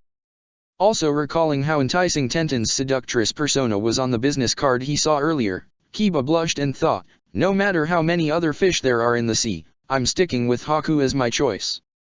But Haku isn't going to wait for me forever, I better find out if she feels the same way immediately after we get back to Konoha. I can't leave this issue buried forever. Meanwhile, Kaisuke observed Kiba's silence and smirked, saying, you don't even the balls to make a witty comeback. Kiba doesn't need to tell you anything at all, interrupted Naruto, who made his presence known in the room by appearing at the hydration marker on Kaisuke's chair, holding a glass cup filled with what looked like water. Coming closer, he inched closer to Kaisuke's ear and smirked, whispering, you on the other hand, will confess to your crimes. What crimes? Calmly asked Kaisuke, who feigned an innocent demeanor in contrast to his earlier foul language. It was clear that Kaisuke was trying to push Naruto's buttons like he did with Kiba earlier, however. Are you comfortable, Kaisuke? Responded Naruto. Kaisuke was caught off guard by the unexpected reply. What kind of stupid question is that? He growled. Kaisuke, I only asked if you were comfortable seeing that you're a guest in this house, Naruto politely replied as he brought a small table over to Kaisuke's location and then a chair. Naruto placed his glass cup down on the table and then sat on the chair in front of Kaisuke. My subordinate Chiryunin and Genins have been keeping you company and giving you a measure of entertainment during your stay here before my return as I instructed them to, Naruto said just as politely. Kaisuke grunted, is that a joke? Your idea of humor is as impotent as an erectile dysfunction if you're trying to get a rise out of me. Naruto smiled and said, well, I do pride myself in skillfully training my studious genin in sensual arts and becoming every man's fantasy. I only wished to strengthen the passionate flames of my alluring youth Naruto-sama, Tenten replied in her Motoki no Pando Kyo-chan persona. Shikamaru and the other boys present looked at Tenten with a surprised expression. Rather than blushing, Tenten gave them a confident smile and replied, oh, don't look at me like I'm the center of attention now. We have our guest here to cater to, as Naruto-sama said. We do indeed, Naruto agreed, and as the main host, I'm inclined to entertain you with some motivational activities that'll move you to answer a couple of questions I'll be asking of you. He got out of his chair, paced around for a few steps, and then moved closer to Kaisuke, staring at him face to face. And should you find yourself to be uncooperative for all, Naruto continued, you will become the one without any balls at all. Kiba and Chuji could only snicker in response, being somewhat glad that Kaisuke was the one now on the receiving end of his own insult. Shikamaru, Niji, and Shino remained stoic as ever, but as for Tenten, she found it very hard to hold in her laughter. Ignoring such laughter, Kaisuke turned his attention to Naruto and growled. Namikaze scum, so, you finally decided to stop hiding behind your team of amateurs and weaklings. Actually, I was just finished questioning your two friends, explaining the Namikaze, who walked for a bit until sitting on the table across Kaisuke. I was initially under the impression that they were your accomplices, but from what I learned, they're nothing more than hapless perverts. Kaisuke raised an eyebrow. Kentaro and Goki? He inquired before laughing. Shit, those two could never help me with anything. So I have discovered. Naruto admitted. But nothing is going to save you from me. You may appear to be a simple pervert and nothing more, but we know the bigger picture. We know about your involvement in Nikatsuki's death and the disappearance of those orphans. Kaisuke feigned innocence again. Really? And why would I, an innocent shinobi of IWA, participate in such horrific crimes? Well, there could be a lot of reasons, Kaisuke. Naruto replied. One of the biggest reasons is greed. It's rather simple, really. You sold out Ketsuki and those orphans because you were greedy. Bullshit, Kaisuke spat, I didn't do anything. Naruto smirked and moved the Hiraishin Kunao to Kaisuke's groin. I said that you would be without balls if you were uncooperative, and I never go back on my word. Are you sure you want that to be your final answer, Kaisuke? Everyone's eyes widened in shock when they realized Naruto would make good on his threat. Kiba and Koji gulped and moved their hands over their groin. Tenten blushed hotly. Lee turned away and was muttering things along the lines of unyouthful. Even Shino and Niji seemed uncomfortable with this. Kaisuke was sweating. However, he still kept his cool. You don't have the guts, Namikaze scum. Naruto smiled evilly. Then say goodbye to your two best friends, Kaisuke. In one fluid motion, fabric was cut through. Kaisuke screamed in pain as blood started to pool around his groin. All the men present, minus Naruto, groaned and looked at Kaisuke sympathetically. I left your twig because I still need a bargaining chip, so to speak. Now answer my questions before I cut that off and let you bleed to death. Whatever you want, you won't get out of me, prick. Kaisuke spat. Naruto sighed in frustration. Turning to the others, Naruto suggested, you guys might want to leave. I doubt you'll want to be here to see what happens next. Please Naruto, after seeing you slaughter armies of ninjas, what can you possibly do that can be even worse? Kiba replied as if speaking for everyone.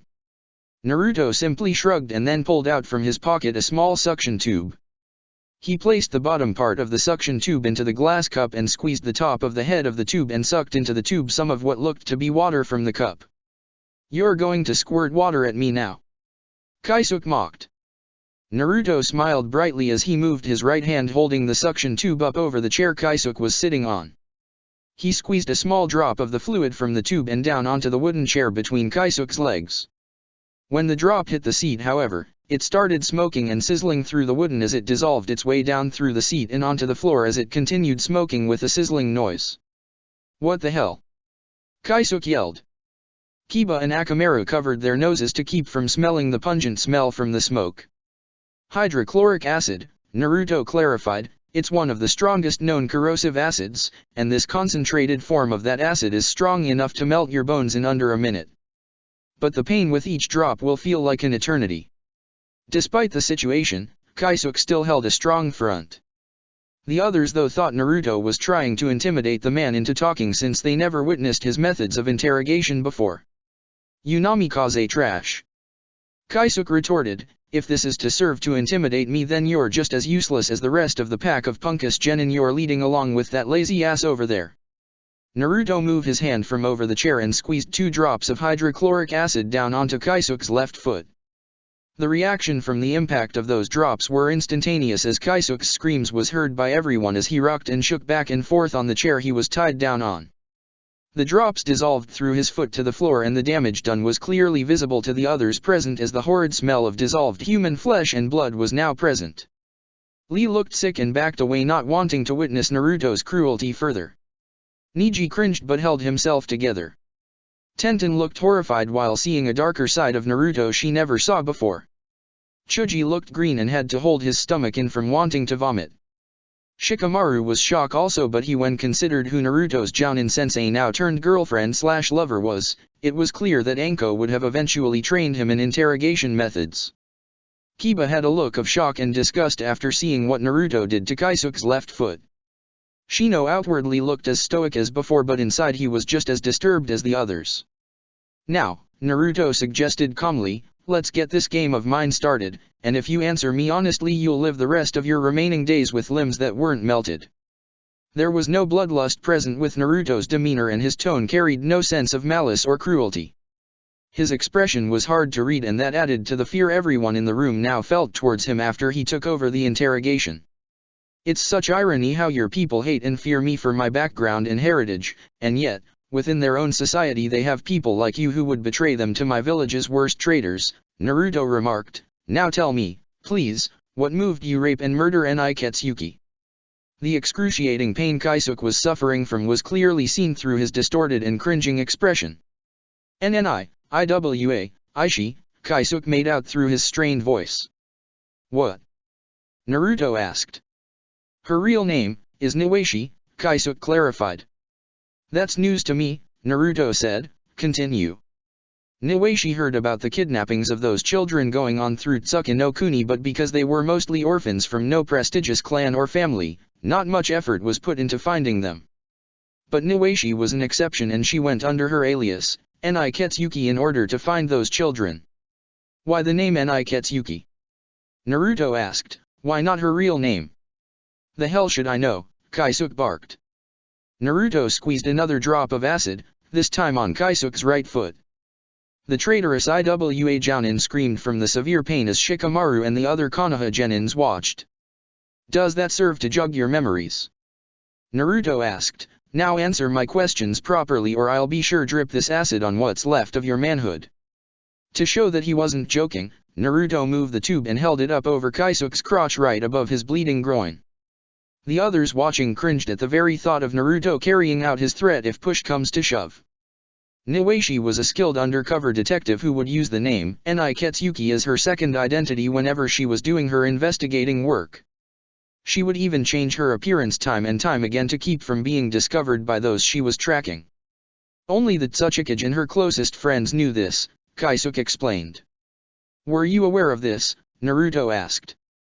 Niwaishi never trusted me despite being my partner on missions, Kaisuke revealed. I found out about her second identity from Orochimaru. Orochimaru? Kiba repeated. He's already making his move. Of course it had to be him, Naruto patiently interjected, and yes, I already suspected Orochimaru's involvement in this. In hindsight, he was probably already busy at Iwa when we met that snake bunchin of his. Who else could have been the mastermind?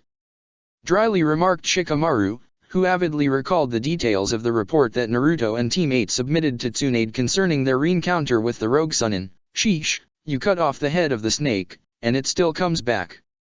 Not exactly my favorite idiom, but you're absolutely right, Shikamaru, Naruto said. In fact, I'm looking into how Orochimaru survived our death match also.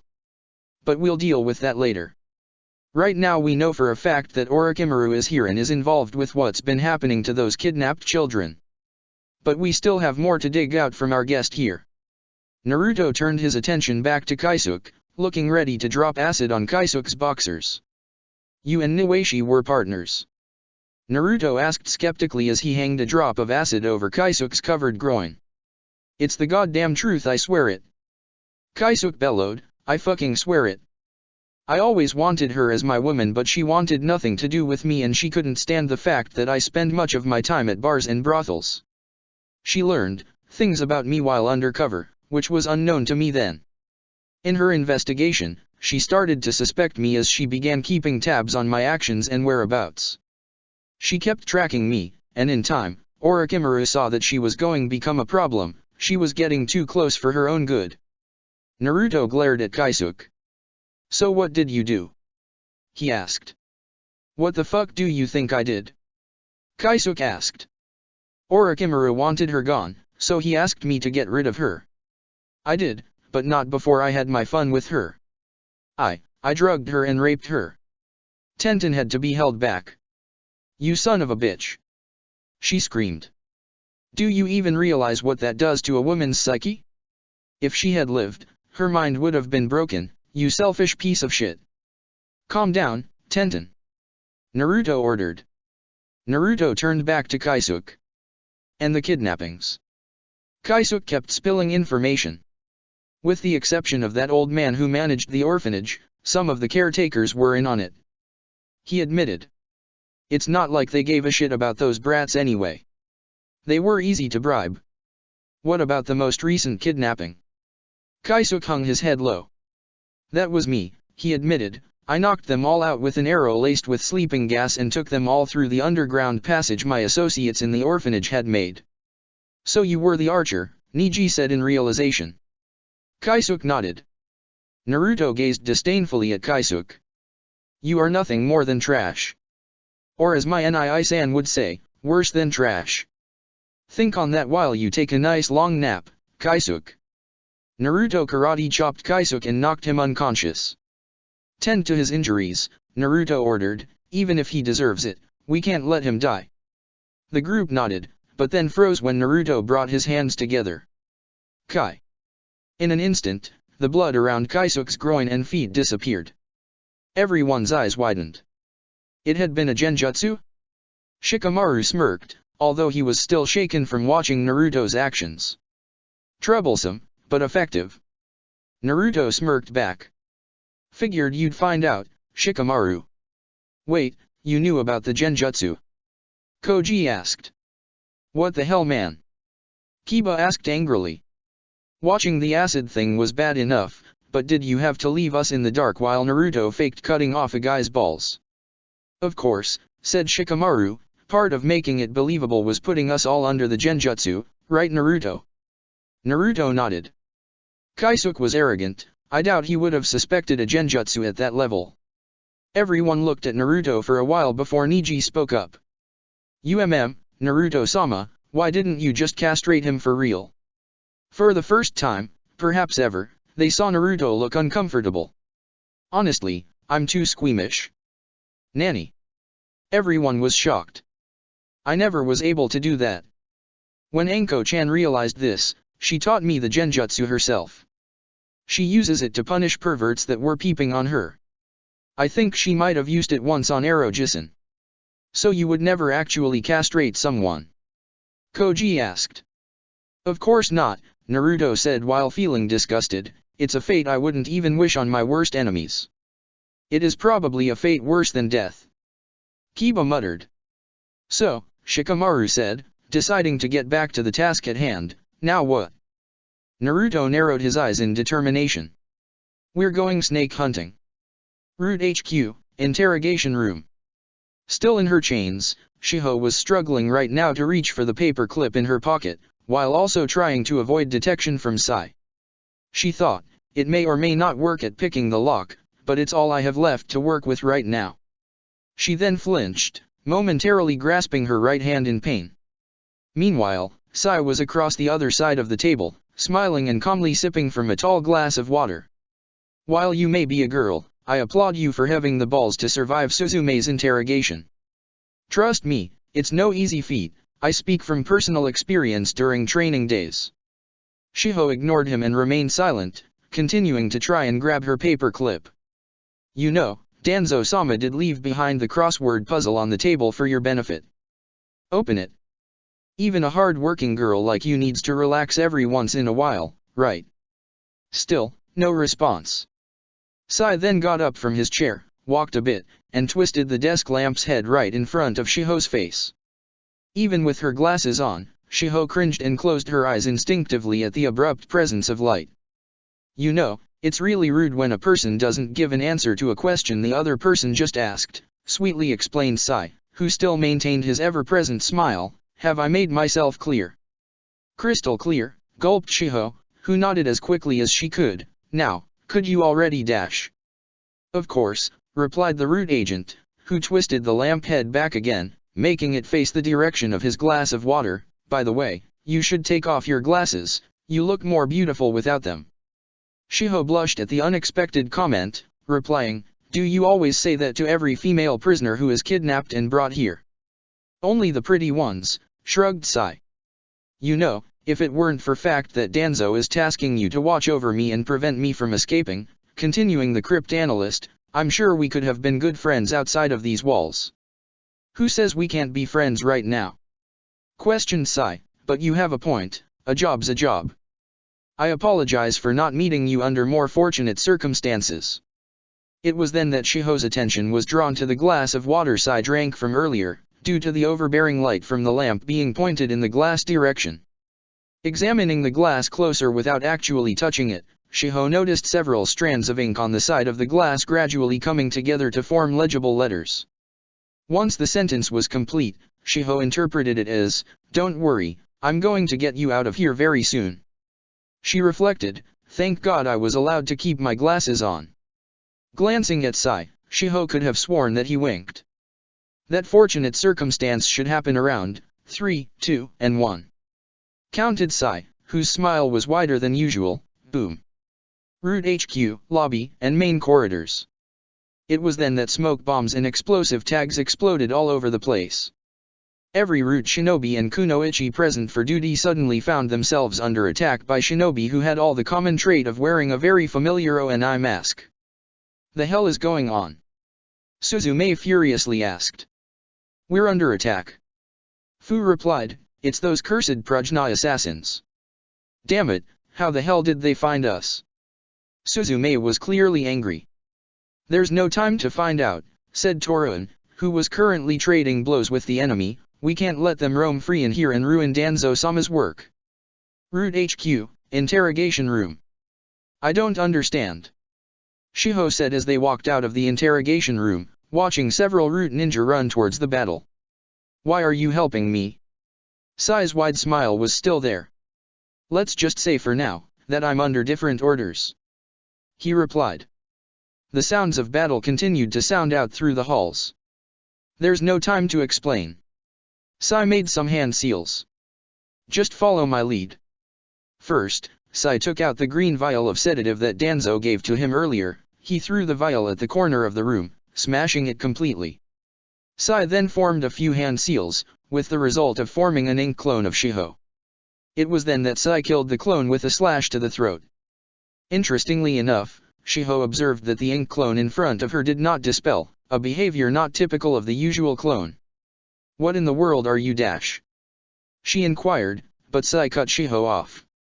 Officially, Shiho of the Konoha Cryptology Department is dead, Sai told her. However, we both know that's not true. Shiho nodded. Sai pointed down the quiet hall. There's a back exit we use during evacuations. Nobody should be there because of the battle going on right now, Sai told her. Leave the base and then keep going straight. Once you are 5 miles away from the base, you will meet a friend. And then what?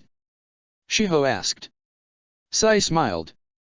First I'm going to have to ask you to hit me a few times. Shiho was surprised. Why? Sai gestured to the dead clone of Shiho. I need to make it look like I was forced to kill you in self-defense, he explained.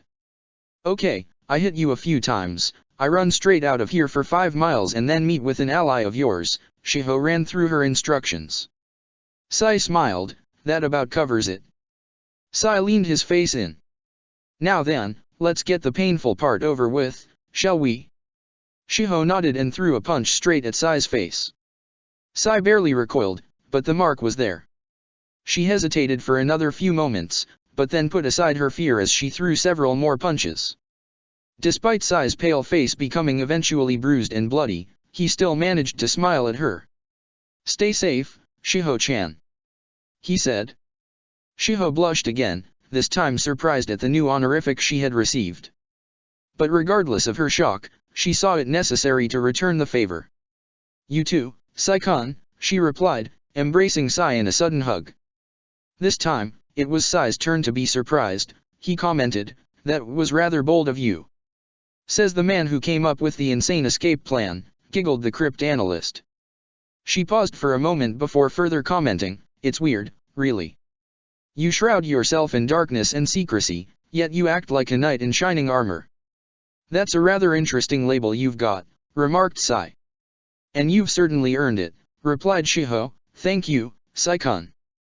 Let's hope that we meet again in even more fortunate circumstances than the one you've presented to me. She then gave Sai a quick kiss on the cheek, turning her back and making her way to the evacuation exit. As Shiho ran off, Sai could not help but muse on his experience. Women are an interesting bunch. It seems they're automatically drawn to such knights in shining armor. He noted. I guess I can be called that for getting her out of here. He decided. In the Hyuga compound. Hinata and Hanabi bowed respectfully to the Hyuga elders. Their father stood next to them, his face was impassive as usual. You wished to speak with us, honorable elders? Hinata inquired. The lone female of the group nodded. Hinata, we have called you here to discuss your future once more. Hinata was inwardly worried. My future? Are they calling off my engagement to Naruto-kun? She fearfully wondered. I'm not sure what you mean. Hinata said, not trusting herself to say anything more. One of the two males spoke up. Well, Hinata, he said, just as you told last time, it is tradition that you take up Namikaze-sama's surname once you marry him. Your father has brought your arguments before us, and we must say that we're quite impressed by your eloquence and determination. However, our decision still stands, the female elder spoke up, once you take the name Namikaze, you still will no longer be a Hyuga, and as such you will still lose your right as heiress of the clan. I see, once again, Hinata did not trust herself to say anything else. And because of your marriage to Namikaze-sama, Hanabi will still take the position of heiress when she is of age. The second male elder decided to speak. Hayashi studied his daughter carefully. Just how much do you love Namikaze-sama, Hinata? He wondered. Enough to give up on your dream of uniting the Hyuga clan? Hinata nodded. I understand. She simply replied. Hanabi was surprised. Nei-chan, are you really going to give up the position just like that? Hinata smiled. I love Naruto-kun, Hanabi. I love him too much to give him up instead. Hinata looked at the elders. Is there no other way? She inquired. The female elder shook her head. I'm sorry, Hinata, she said, there really isn't another way. It is tradition. Our family name is just as important to us as our Byakugan, a name is a promise you make. Then I will relinquish my birthright gracefully. Hinata looked at Hanabi. I wish you luck, Hanabi-chan. With that, Hinata walked out of the room with her head held high. Hanabi followed her, still in shock. Hayashi watched this happen. When his two daughters were out of the room and out of earshot, he looked at the elders. She reminds me so much of her mother, he admitted, especially now. She's so strong-willed. The first male elder eyed Hayashi carefully. It seems you are still troubled by the past, Hayashi. He noted. Hayashi narrowed his eyes at the elder. My eyes don't lie to me, Hayashi, the elder continued, you must move on. There is nothing we can do for your wife. She will remain the way she is forever. I know that. Hayashi said sharply. Remembering he was speaking to the elders, Hayashi recomposed himself. Have there been any leads? He inquired. The female elder looked at Hayashi with a twinge of sympathy. Hayashi, it's been years, the trail has gone cold. Hikaru is right, you must move on. Hayashi sighed. I can't, he admitted, not while I know that whoever did that is still out there. You don't know that for sure, Hayashi. The second elder pointed out. In the ninja world, you can die any time. Hiro is right, Hikaru added, let it go, Hayashi. She was my wife. Hayashi reminded them. And not just my wife. She was strong. She was stronger than me. It's not just the fact that the person who did all that to my wife is still out there that bothers me, it's the fact that someone strong enough to do so is out there. Hayashi rarely lost himself to emotions. In fact, the only times he did was when his wife was involved. Not only that, Hayashi spoke up, but I know that whoever put my wife in a coma is a Hyuga. This really surprised the elders. Have you really become so obsessed that you would start blaming members of your clan? Hiro inquired. Only someone with complete mastery over the Byakugan could have done it. The main house members all have alibis for the night of the crime. But some of the cadet branch members don't. Hayashi sighed at this. But the only cadet branch member who is even close to that kind of skill is my nephew, Niji, and he couldn't have done it. I'm stuck. Hayashi looked at the elders. But I'll keep searching, he said, I'll investigate on my own if I must. With that, Hayashi left the elders alone. Hiro shook his head. That man, why must he act so unbecoming of a clan head whenever his wife is the subject? The female elder gazed at Hiro. She was his wife, Hiro. She reminded him sharply. Hanako is correct, don't forget that you were married once, Hiro. Hikaru reminded him. If it had been your wife who had been brought back in that state, you would be acting just like him. Don't assume that I am not the least bit concerned. Hiro defended himself. Hayashi was right about one thing, someone strong enough to place his wife in the state she is now in is trouble. But that's only assuming this person is still alive. Hikaru reminded him. Hiro nodded. There's nothing we can do about that though. He said. For now, let's just worry about grooming Hanabi to be the next heiress. You don't trust Hayashi to do so? Hanako asked. Hayashi is starting to soften up, Hiro told his fellow elders. Ever since his nephew's personality changed, he's been different. Your point? Inquired Hanako. Hiro's point, Hanako, is that if Hayashi starts to change his thinking, our traditions might be in danger. Hikaru spoke up. And if he teaches Hanabi to change the clan, we'll lose everything our ancestors have worked for, and we can't if that. Hanako nodded. Yes, I suppose you're right. She said. The tradition of the main house and the branch house has been around for years, ever since the time of the Rakudo Sennin. Ever since that incident almost caused the clan's destruction. Hikaru grimly nodded. The Hyuga Civil War? He said, shuddering slightly at the very thought of it. The losing side of that conflict became the original branch house as punishment for their uprising. Ever since that day, we have divided our clan to make sure that a second civil war will not happen. It is for the best that Hinata loses her position. It was a blessing in disguise that she and Namikaze-sama fell for one another. Were she to have become the clan head, that tradition would have been removed. Hiro said adamantly. Is there anything else we should address? Hanako asked. Hikaru shook his head. Very well, Hanako said, let us retire. Inside Naruto's mind. Wait. You tailed beasts have real names? Asked Minato. Of course we do, Minato, dryly remarked Kyuubi. You ever bother to consider if we ever had identities and lives of our own before being shackled to humans? Duly noted, accepted Minato, so what is your real name anyway? Kurama. That's simple enough to remember, shrugged the Yondaime, it's actually a pretty good name, too. Had Kushina lived to give birth to another son, I would have picked that name for him. You humans and your sense of humor. Commented Kurama, anyway, I believe that you have a mystery to solve. Of course. It all started when Naruto revived himself and accessed a significant amount of both my chakra and your chakra during the end of his battle with Orochimaru, said Minato, who recalled the twin rays non which were propelled by Naruto's pythons to destroy Orochimaru's barrier. For just 2 seconds, I saw that door labeled as Kushina, it was the same door we see before us right now. And it vanished after those 2 seconds, and I thought it was just a hallucination, perceiving the door as symbolic of my guilt over not being strong enough to protect Kushina. Kurama remained silent and continued listening. But every now and then, that door flickers and fades. Minato told Kurama. Like, it's supposed to be here and it's buried deep in my son's mind. Kurama looked at Minato. That's interesting Yondaime, but why are you telling me this? Kurama asked curiously. Last time I checked, you and I hate each other, and for good reason. Minato narrowed his eyes. Because you're the only other resident of my son's mind besides myself. Your point. I'm concerned, Kurama. Naruto has no suppressed memories as far as I know. Minato explained. We both should know that, we've been in his mind from the very beginning.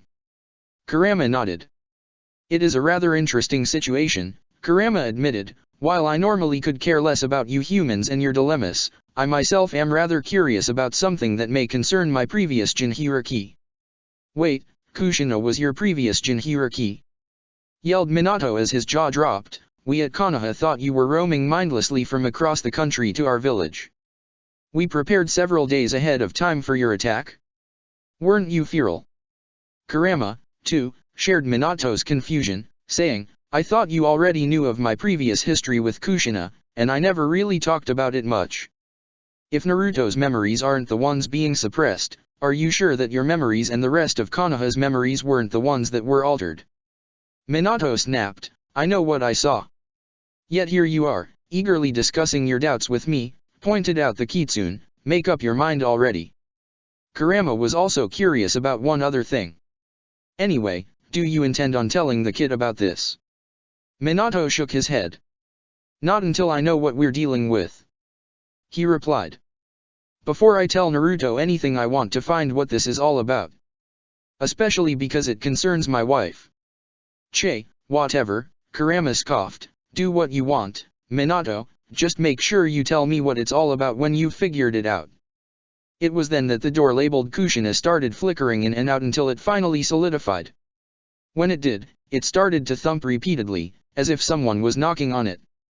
Minato and Kurama then looked at each other with surprised expressions. They then finally had the courage to move closer and examine the door more thoroughly.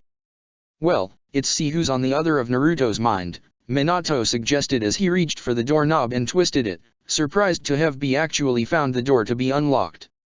Pulling the door open, both Minato and Kurama were shocked to see who was standing at the door. Minato-kun, Kushina said happily and affectionately, it's been such a long time, Databane. Kushina. Minato and Kurama asked simultaneously with. Kushina looked to see Kurama standing behind Minato. Kuwabai, Databane. Kushina yelled before glowing chains erupted out of her and charged for the Baijuyo to restrain it. Not these damn chains again. Kurama retorted as the chains wrapped around him and restricted his movements as they held him down to the ground on his back. All 9 of his tails were also chained and locked down securely. Added to Kurama's grief was when the chains grew large stakes that were nailed into his wrists, feet, all 9 of his tails and an even larger one into his chest cavity. The stupefied Minato could only watch speechlessly with widened eyes and his jaw wide open. Kurama looked at Minato. You just had to open the door and let this vixen wife of yours out, Kurama growled before looking to Kushina. Both you and my first host, Uzumaki Mito, were always a thorn to my side. The Shodae's wife. Minato replied with a more shocked and confused expression, she was your first Jinhiriki?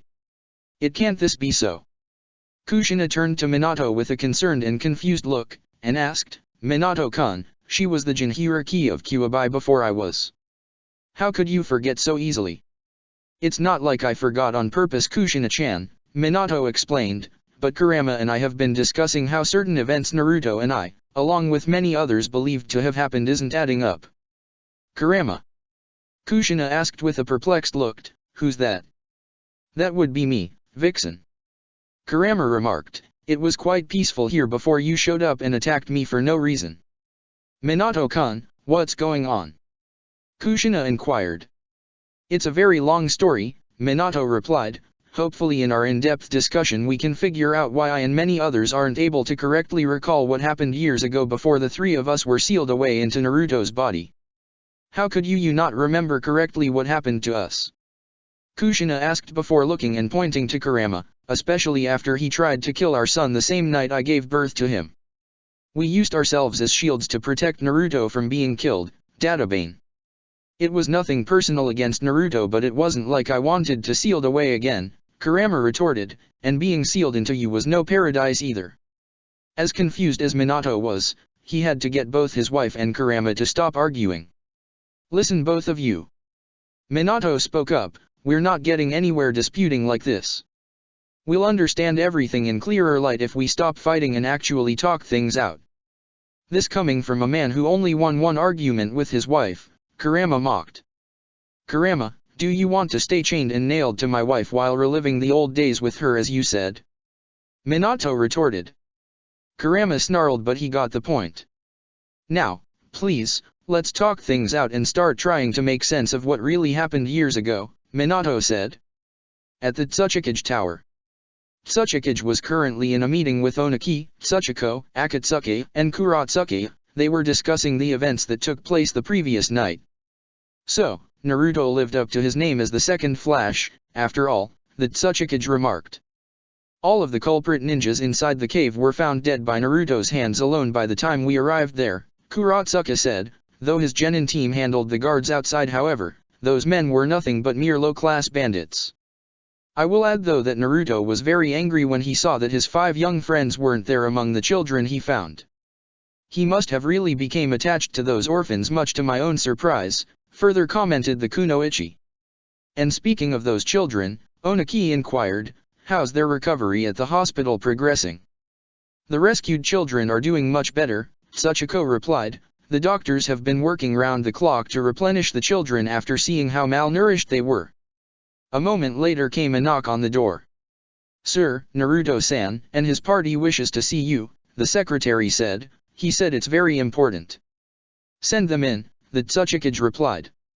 The door opened, revealing Naruto and his entourage entering the office and closing the door behind them.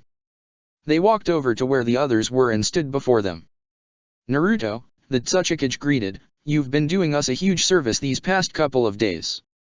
My people and I are grateful for the help you and your team have been providing in this investigation and in the rescuing of those surviving children.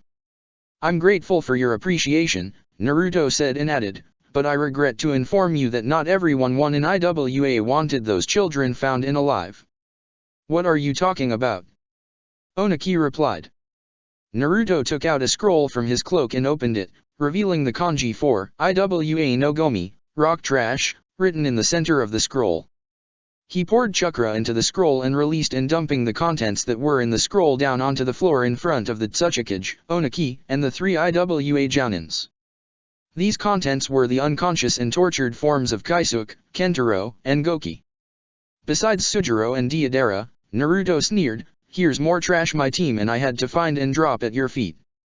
This one, Kaisuke, was responsible for the kidnappings of the orphans. The other two were just hapless perverts.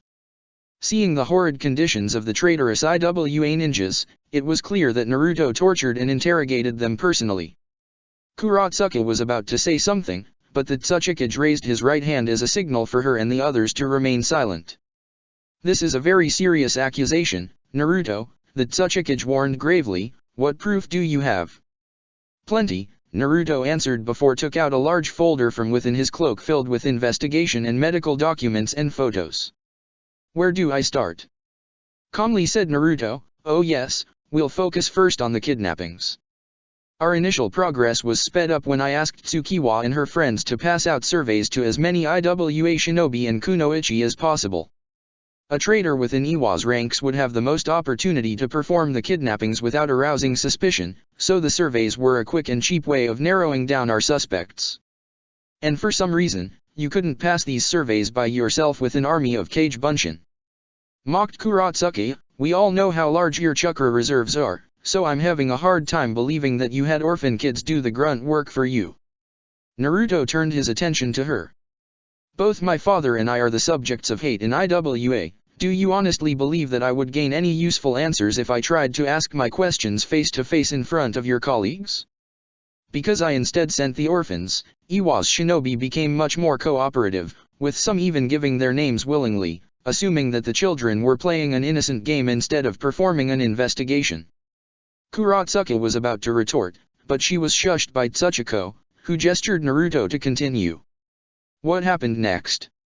Shikamaru's intel highlighted the red light district as a possible hangout spot for our kidnappers, continued the Namikaze. Thus, I sent Tenten undercover as a seductress at the district, where she would covertly gather hair samples with lotion.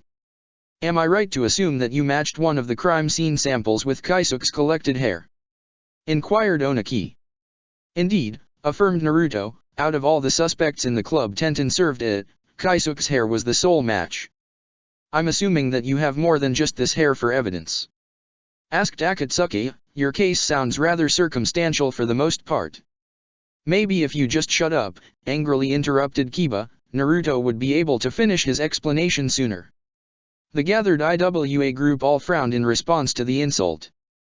Kiba, calmly warned Naruto, while I appreciate your support towards me, let me do the talking as usual, okay? Kiba then stayed silent. Now, where was I? Asked the Namikaze. Oh yes, you were discussing your concerns about circumstantial evidence.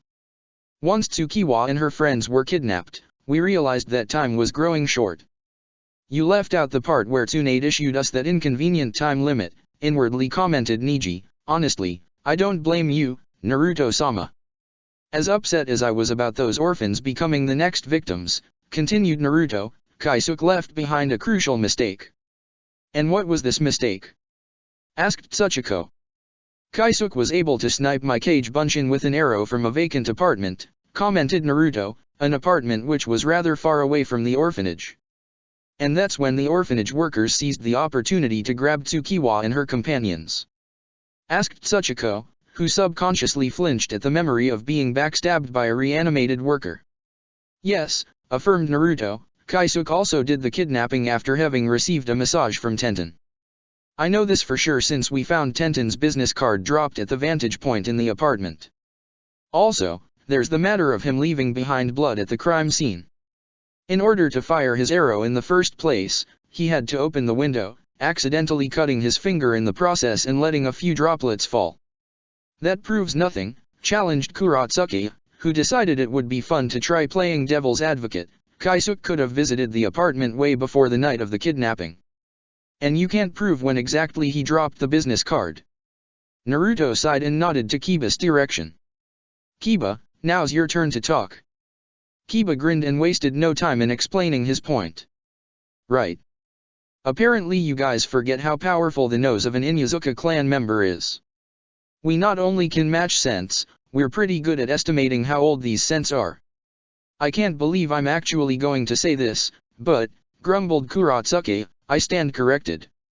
Apparently, Akatsuki, Onaki, and Kuratsuki were very skeptical and hard to convince, but Tsuchiko and her uncle accepted Naruto's explanation, having both experienced Sujiro's betrayal personally after he nearly triggered an international incident. My team also found a dead kunoichi while investigating a valley outside Iwa for additional clues. The autopsy revealed that she was raped and murdered. Once we matched Kaisuke's collected pubic hair with the one we found on the kunoichi, all we had to do was review our collective evidence for the kidnapping, rape, and murder one more time. It was then that we prepared a trap at the nightclub for Kaisuke. You attacked and abducted our ninjas and performed an unauthorized autopsy on one of our kunoichi. Onaki retorted, you should have reported that one of our kunoichi went missing and that you and your team found her corpse. As logical as that may sound, sir, Naruto refuted, the circumstances did not allow for that and there were other factors that led me to not reveal who my team found dead. You have yet to reveal the identity of this so-called raped and murdered kunoichi, Naruto, Tsuchiko replied, as a fellow medic nin skilled at our trade, I could have performed the autopsy myself. It was too big a risk without knowing beforehand that Kaisuke and his secret employer were responsible for these crimes, Naruto countered. Kaisuke's secret employer would have sought to compromise Nikatsuki's corpse before either of us would been allowed to perform our own autopsies to discover what truly happened to her and how Nikatsuki really died 3 weeks ago. Nikatsuki? Tsuchiko said in disbelief. That's impossible. She's alive and well. Kuratsuki retorted. Are you sure you have the right girl, Naruto-san? Akatsuki asked quizzically. I was trained throughout my life by the most renowned medic nin in the world, Naruto replied, which happens to be my mother, Tsunade. I know for a fact that your friend, Niwashi, is dead. Hearing that name pronounced from Naruto's mouth led the room to go into an eerie silence. No one outside that the inner circle of the Tsuchikage, Onaki, Tsuchiko, Akatsuki, and Kuratsuki knew that Nikatsuki was in fact Niwashi. As I gradually discovered during the interrogations, Niwashi was investigating the kidnappings as Nikatsuki and found out too much, Naruto explained. Kaisuke overtook and raped her before selling out to Dash. Tsuchikage-sama. A female voice called out as the door rushed open to reveal Nikatsuki. Entering the office, I have urgent news for you about ones behind the kidnappings and Dash. Nikatsuki stopped in mid-sentence when she saw how everyone was looking at her. Why are you all looking at me as if I committed a crime? Nikatsuki asked with a confused expression. Nikatsuki, the Tsuchikage stated, we have reason to believe that you are not who you say you are and an impostor. What are you talking? Nikatsuki asked, how could you suspect something like that of me? Naruto went and closed the door behind them, preventing her from possibly trying to escape. That's because my team and I found the real body of Nikatsuki, or should I say, Niwashi, 3 miles outside the village walls, Naruto said. Undeterred by what Naruto said, the kunoichi chuckled. What's so funny? Demanded Naruto. You're so naive, Nikatsuki countered, what you found, Naruto, was a fake body. Excuse me. Naruto retorted. Niketsuki continued, I faked my death to do more investigating on my own. It took time and plenty of effort, but I was able to manufacture a fake body that could emulate the signs of death and decay. While everyone, including you, assumed that I was dead, I was free to investigate unhindered, though I must congratulate you for finding the children before I could. However, I found proof that not only was there more to those kidnappings but that Konoha secretly played a hand in this. This impostor is trying to set my village up, Naruto inwardly growled as his mind raced to conjure up a plan to expose the faker. I could try to have this faker subjected to a blood test, but my autopsy showed that Niwashi's corpse was drained of blood and I don't know what this impostor's abilities are. And since Niwashi's dead, there's a chance that Orochimaru had already compromised Niwashi's medical records in the event something like this happened. Niji Spyakugan wouldn't work either as Niwashi's chakra coils would be too damaged to match due to body decay. Even if I use Kiba and Shino, the impostor can simply claim that she had never met Kiba and Shino before, insisting that we don't have an original scent to use as a reference. Naruto further pondered for a few seconds, until he realized something. Maybe there is something I can use after all. Kaisuke's memories and confession say otherwise, Naruto countered. In my interrogation of the man and his two henchmen, he confessed to the crimes of both what he did to Niwashi and the kidnappings he and his men played a role in connection with working with their secret employer, Orochimaru. What? Oniki exclaimed, how can Orochimaru still be alive? It was reported that he died at your hands, Naruto. Your story is not adding up.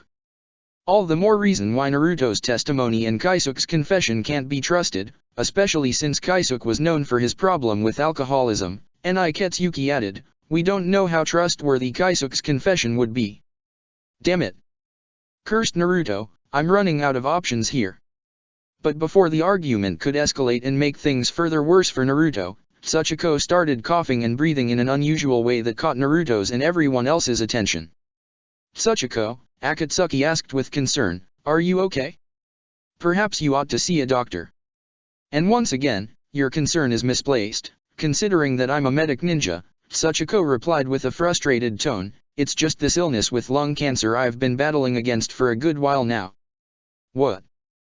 Kuratsuka shouted, how could you keep something like a secret from us? I confided in Niwashi about this a few months ago, but I asked her not to tell anyone about this before I could develop a treatment for it, Tsuchiko explained. This is true, Niketsuki commented, her battle with cancer had started to take a toll on her health despite her best efforts to cope with the symptoms that were manifesting. I'm sorry if your guys are upset about this secrecy but I couldn't break Tsuchiko's trust. Niketsuki, the Tsuchikage ordered, please wait outside, we have to speak with Naruto about the new proof you presented. Niketsuki nodded, bowed down slightly, and then turned towards the door to exit the office. She started making her way to door, but before she could reach the door, Tsuchiko's early development and battle with lung cancer was at no time discussed with Niwashi, the Tsuchikage revealed, I was the only person my niece confided in about that disease before it was treated and removed on time successfully 3 months ago. Though my niece and Niwashi were close friends, even treating each other like sisters, Tsuchiko didn't want to tell Niwashi or anyone else of her early stage development of lung cancer. She didn't want them to worry needlessly about her condition. The impostor knew that there was no longer any point in lying, now that she realized that her cover was blown. The impostor then let a sinister chuckle. Well played, Tsuchikage, and you too, Tsuchiko, the impostor complimented, playing on my ignorance of your niece's past disease to expose me was rather clever. Without warning, the impostor suddenly turned and speedily opened her mouth wide before a kusanagi blade elongated and shot forth from her mouth and straight at Naruto. Everything seemed to have gone in slow motion as the blade was stopped by Naruto's hands that clapped together and prevented the blade from doing any harm to him. While holding the blade, Naruto teleported both himself and the impostor outside of the tower, leaving the Tsuchikage and the others behind. Naruto and the impostor reappeared on a nearby roof of another building. The fake kunoichi retracted the blade back into her mouth and opened her mouth wider and wider before a most familiar male figure emerged from out of it and stood before Naruto. Orochimaru. Naruto sneered, what a detestable surprise. It's been a while, Naruto, Orochimaru greeted, how's that mosquito bite of yours doing? Never mind that, where are my friends? Naruto demanded, going straight to the point, what have you done to them? Those orphans are doing just fine, better in fact, Orochimaru chuckled, no actual harm came to them and I have your DNA and blood to thank for that. It actually saved their lives. What do you mean? Naruto asked as he get ready to fight the Sunin. All good things comes to those who wait, Orochimaru replied as his eyes caught sight of the Tsuchikage and company rushing over to where they were, but I must be on my way now. We'll meet again soon, Naruto. Orochimaru leaped from the roof and down to the ground. Naruto followed after him, and after reaching the ground, Naruto saw Orochimaru sank into the floor and disappear from sight. The Tsuchikage, Oniki, and the rest of their ninjas appeared around Naruto. He got away? Oniki asked. For now, Naruto replied, but he informed me that Tsukiwa and her friends are still alive and well and in his own twisted way, he thanked me for their survival. Oniki-sama. A new female voice suddenly spoke up. A blue-haired woman walked into view. Naruto, due to him just encountering Orochimaru, was on guard. The Tsuchikage was as well. Tenten's eyes widened in shock at who this woman was. Kiba blushed at the sight of her beauty. The rest of the Konoha and Iwa nins maintained their neutral expressions. Oniki, however, stepped forward. Konan-san, how has your investigation been? Oniki inquired. I have information that you may wish to hear. Konan replied. Information? Investigation? Who is this woman? Naruto asked. This is Konan-san, Oniki introduced, I hired her to investigate the kidnappings of the orphans. The Tsuchikage and Naruto were surprised at this. You went behind my back, Oniki? The Tsuchikage could not believe this. I'm sorry, Tsuchikage-sama, Oniki apologized, but I could not allow my cage to be involved in the hiring of a mercenary. Naruto glared at Oniki. Admit it, you didn't trust me to investigate by myself. Oniki glared back. So what if I didn't? You're not exactly the most liked person here. It's funny how you and so many in Iwa hate me when lately it's been your own ninjas who have been betraying you and the very people and village they swore to protect, Naruto calmly retorted, and by hiring an outside mercenary, you questioned the integrity and trust of some of your own ninjas. Deep down, you suspected them also. Don't presume to lecture and chastise me, boy. Oniki growled while feeling insulted by Naruto's irrefutable logic. You already crossed certain lines during this investigation. Yet my team and I, in just a few days accomplished far more in this investigation than all of your ninjas combined, Naruto replied just as calmly with a shrug. Oniki was about to retort when. Enough, both of you. The Tsuchikage said sharply. The Tsuchikage turned to Konan. Now, he said, you mentioned you had some information for Oniki. Konan nodded. I will present my information to both of you, as well as Namikaze-san as he is clearly involved as well. Naruto looked at Konan. You know my name. You are in the bingo book, Namikaze-san. Konan pointed out, you should have gotten used to this by now. The information, Konan-san. Said Oniki. Konan nodded. I have been investigating the outskirts of Iwa for quite some while now. She began. In order to cover more ground, I split my body with a jutsu. Splitting, huh? I kind of want to know what jutsu that is. Naruto thought as he mentally took down notes. Using this jutsu, I came across something surprising. Konan continued. I came across an airborne fortress which has a huge resemblance to the architecture found in Sora no Kuni. Oniki's eyes widened in surprise. Impossible. Not them again. Konan narrowed her eyes at Oniki. You hired me to investigate these incidents, Oniki-sama. She reminded him. The least you can do is trust what my investigation turns up. Sora no Kuni. Inquired Naruto, why have we never heard of this place? Kuratsuka looked at Oniki with an equally surprised look. Yeah, Jiji, where exactly is Sora no Kuni? Oniki sighed and regained his composure. Sometimes, I keep forgetting that you all are still part of the younger generation, explained the elderly man. Sora no Kuni was once a country which sought to challenge the 5 great nations. Their technology and flight capabilities were unprecedented and truly fearsome, conducting air raids on each of our territories and testing our limits. Since you're referring to Sora no Kuni in the past tense, deduced Naruto, I'm assuming that it was eventually destroyed. Yes, we have Konoha to thank for doing the dirty work of getting rid of them, replied Oniki before he paused, but based on Konan-san's testimony, there must have been survivors. Their descendants must be the ones who are piloting that fortress she described. For argument's sake, Naruto spoke up, let's say that there is an airborne fortress. How does this concern the investigation? Konan reached into her pocket and took out a headband. While investigating the area, I noticed several shinobi doing their patrols and floating with their machine gliders. After finding several hiding spots, I came across several imprisoned children with these particular headbands. They said that they were gifts from Naruto Naizen. Naruto's eyes widened at this. He then looked at the Gonin no Uzumaki headband and examined it very closely. There was no doubt about it, this headband was the genuine article. Shino, however, had his doubts. If you found where the children are, then why didn't you free and bring them back yourself? He asked.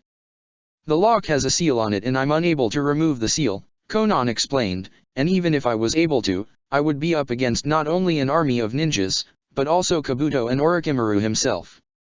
And as much as I hate to admit this, I'm no match for Orochimaru. Seals and dealing with armies are my specialties, Naruto said and then demanded, show me where this place is. Konan nodded, but before she could direct Naruto. You, Tenten suddenly stepped forward, I can't believe I'm seeing you again. Konan looked at Tenten stoically. Ah, Motoki no Pandakeo-chan, is this your day off? Or are you perhaps rethinking your career choice? Tenten blushed, as did every young male in the group except for Naruto. Konan looked back at Naruto. Now then, Namikaze-san, I will take you to where I found the base in the sky. Shikamaru stepped forward. Wait a minute, Naruto, he said, as troublesome as this may sound to you, we can't just rush off. Naruto looked at Shikamaru in frustration, but the lazy shinobi continued, I know you want to help the Gonin no Uzumaki but everyone is exhausted. Don't forget we're not all stamina freaks like you. Also, we need a solid strategy to take on this flying fortress. This is especially true, because we now know that Orochimaru is alive, and is probably at that base with plenty of reinforcements. Naruto calmed down upon hearing Shikamaru's reasoning. He then realized that the lazy genius was right. Okay, Shikamaru, we'll do it your way. He said. Naruto looked at the Tsuchikage. Do you have somewhere isolated and private where we can discuss strategy, Tsuchikage-sama? The Tsuchikage nodded. There's a heavily guarded war room in the underground floors of the tower, I'll take you there. Naruto looked at Konan.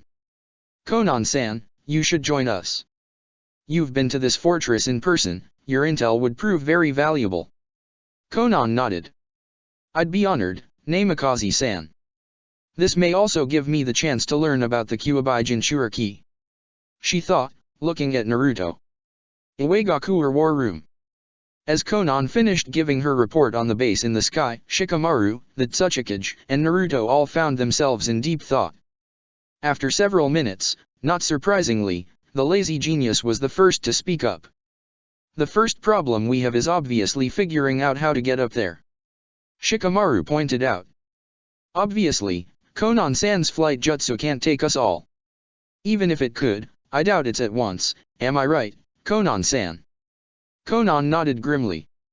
I'm afraid I cannot transport anyone other than myself. Why would we all need to go at once, Shikamaru? Koji asked. To keep the element of surprise, Shikamaru replied, the more trips we take to get troops up there, the less of a surprise.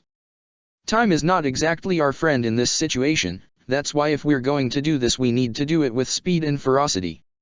Well, that problem can be easily solved. The Tsuchikage spoke up. Everyone looked at the Tsuchikage, who gestured to Oniki. One of my predecessor's abilities was gravity manipulation. He can take us all. And even if Oniki-san can't get us all at once, Naruto suddenly interjected, my wind release dome can take the rest. Shikamaru sighed in relief. Well, he said, I'm glad we got out of the way. Getting up there was going to be the second most troublesome part. Second most. Kuratsuka was surprised. I would think going up to a floating mass would be the most difficult task to accomplish in the first place. Shikamaru shook his head. I'm talking about what's on the inside of the base. Everyone looked at him. Naruto nodded in agreement at this. Shikamaru is right, he said, even with Konan-san's report, what the base holds is still an unknown factor. I fail to see the logic behind your argument, Naruto-sama, Niji admitted. Okay, we know that there are strange machine gliders and shinobi that we'll be up against, great. Naruto explained. Oniki-san knows how these machines work, but, have the capabilities of the machines changed over the years beyond his recognition? Have the shinobi adapted their tactics against us based on their previous defeat? Everyone looked at one another and nodded in agreement. Also, we have to deal with the problem of being attacked by both ground and air forces. The last thing we want is to get flanked and put at a huge tactical disadvantage. I will be able to help greatly with that matter, added in Oniki. I can stay airborne and provide artillery support with my dust release. What does this dust release do, exactly? Asked Shino, whom everybody was surprised to hear talk. I'm personally interested in how it works. Oniki chuckled, before holding his palms out wide, where he formed a tiny transparent cube with a glowing sphere in the center.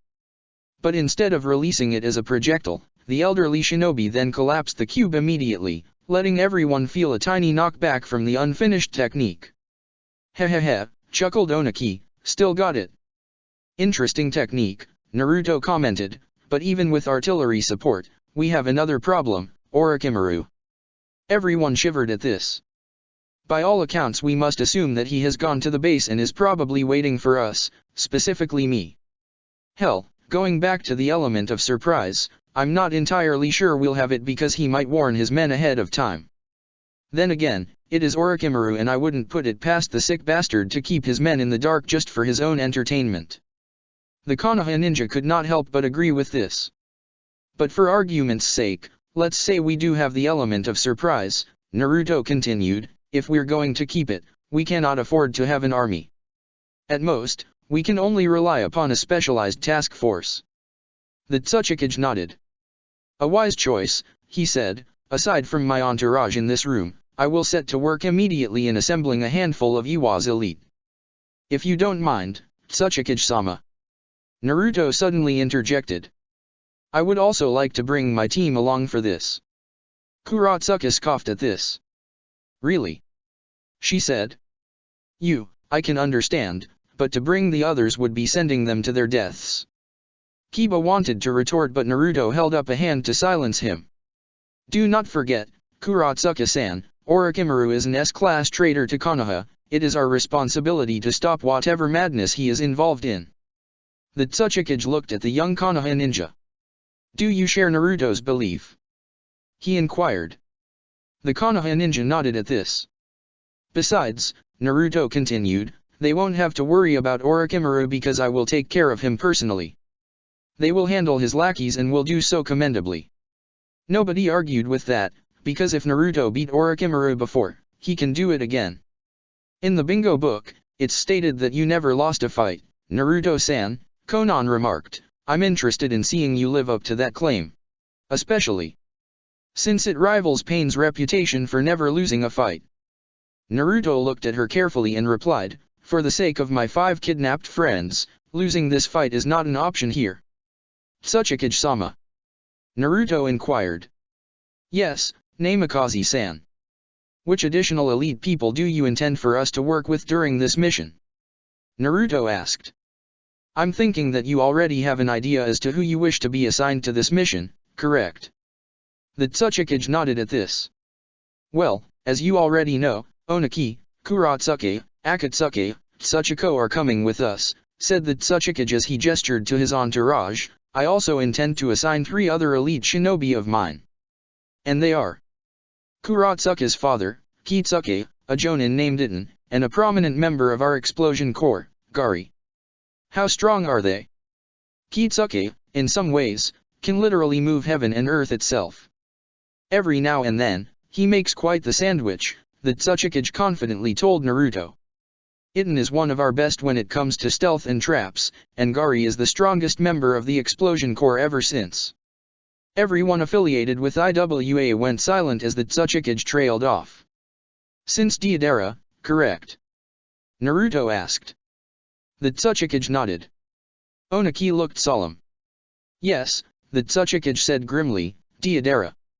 Oniki then added, Naruto-san, assuming that Ryota hasn't told you yet, Deidara's defection was the reason why I retired from the position of Sandaime Tsuchikage. His defection from IWA was rather explosive, putting me into a coma for quite some time. We have Tsuchiko here to thank for Oniki's continued survival, praised the Tsuchikage. Tsuchiko bowed in response. I appreciate your verbal affirmation, but frankly, it was a team effort, uncle.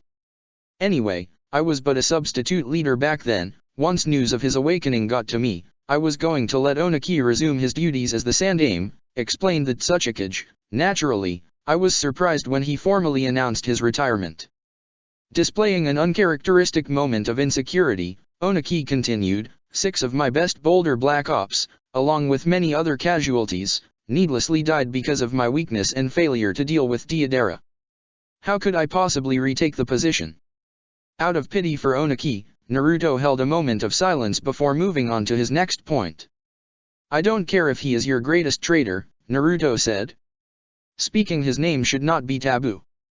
Besides, Naruto continued, you won't have to worry about him much longer, because either Ryota will personally kill him, or I will do so for her. But, I digress at the moment. Kuratsuka's eyes widened at the thought of the Namikaze killing her Deidara Nii, someone she had looked up to, just as Ryota did all those years ago. But then again, killing him would remove a stain on IWA, so she really didn't have any retorts in mind for Naruto. Now then, is there anything else that should be discussed? Naruto inquired. Shikamaru, Oniki, and the Tsuchikage all shook their heads at this. Naruto turned to Konan. Konan-san, is there anything you would like to add? Konan shook her head. I'm afraid that is everything, Namikaze-san. Pain will not be happy with me not taking the Kyuubi Jinchuriki when I had the chance, but I doubt I would be able to do much, even if his guard is down. This boy did defeat Orochimaru after all. Konan thought. Besides, she continued, this is our chance to remove that snake once and for all. I will not pass up that chance, even if it means losing a chance at the Kyuubi Jinchuriki. Konans were then interrupted by the Tsuchikage, who stated, and finally, I, too, plan to personally participate in the siege of the airborne fortress. This statement shocked almost everyone in the room, except for Konan, who remained stoic as ever. After regaining her composure, Tsuchiko was the first one to make her opinion known. You sure these years of paperwork haven't dulled your reflexes? She teased. She's got a point, grinned Kuratsuka, we haven't seen you on the battlefield for quite some while. Your concern for me is duly appreciated, noted the Tsuchikage. However, these recent events have disturbed me greatly, forcing me to question myself about my competence as a Kage.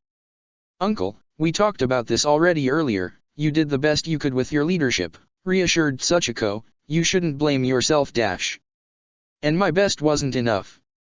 Continued the Tsuchikage, I couldn't stop Sujiro in time from tricking you and several others into going on a suicide mission which nearly triggered another shinobi war with Konoha and Suna. And Niwashi died while orphans after orphans got kidnapped and killed because I didn't have the foresight to notice Kaisuke's treachery soon enough.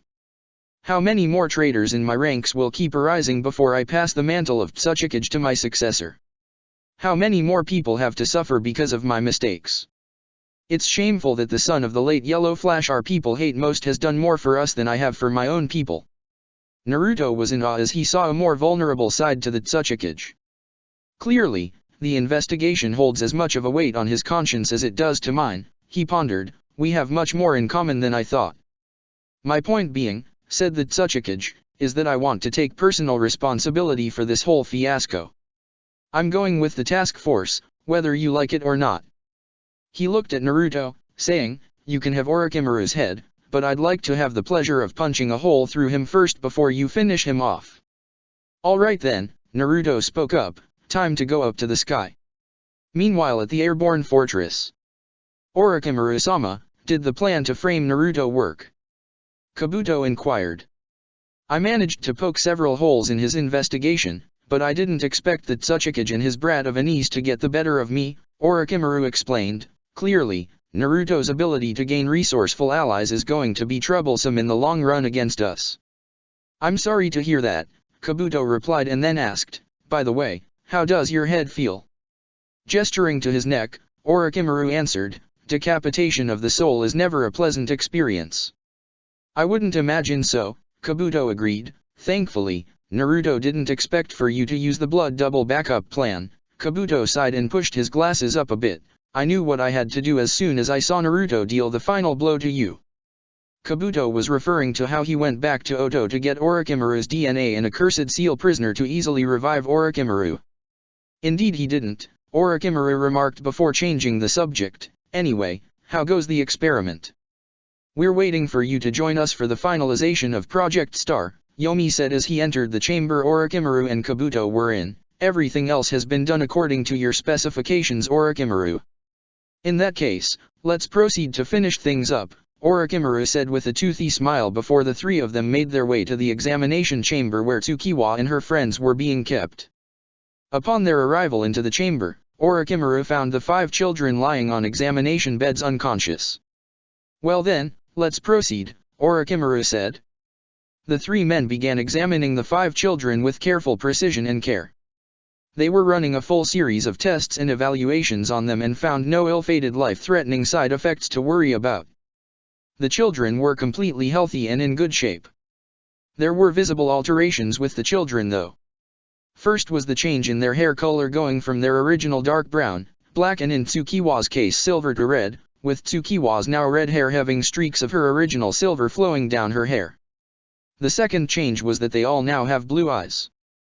The integration and fusion of Naruto's DNA combined with the chakra from the meteorite fragments, also caused the children to possess highly developed chakra coils capable of holding and maintaining massive amounts of chakra that was almost on par with Naruto. Tsukiwa and her friends were permanently changed from being the ordinary orphans they used to be. Yomi's specialty jutsu along with Orochimaru and Kabuto's medical expertise made this possible. Our clients will be most pleased with the success of Project Star, Orochimaru smiled with satisfaction. After much determined effort and sacrifices, we've finally succeeded in perfecting the project. Well done, all of you. I wish only to serve and please you, Orochimaru-sama, Kabuto said. It brings me much pleasure knowing that we reached your desired goal before the deadline, Yomi added. It's a pity that over 75 children were sacrificed before we found a way to perfect Project Star. Their sacrifice was not in vain, Orochimaru replied. Each time we only grew closer in finding the missing pieces to the puzzle of this complicated task. But it was Naruto's genetic code that proved to be the essential central key to our accomplishment. And what better way to thank Naruto for his generous contribution than by turning his friends into full-fledged Uzumakis related to him by blood, his blood. I could only imagine how Naruto will take the news, Yomi commented. Didn't you say that these children went by a certain name Naruto gave them?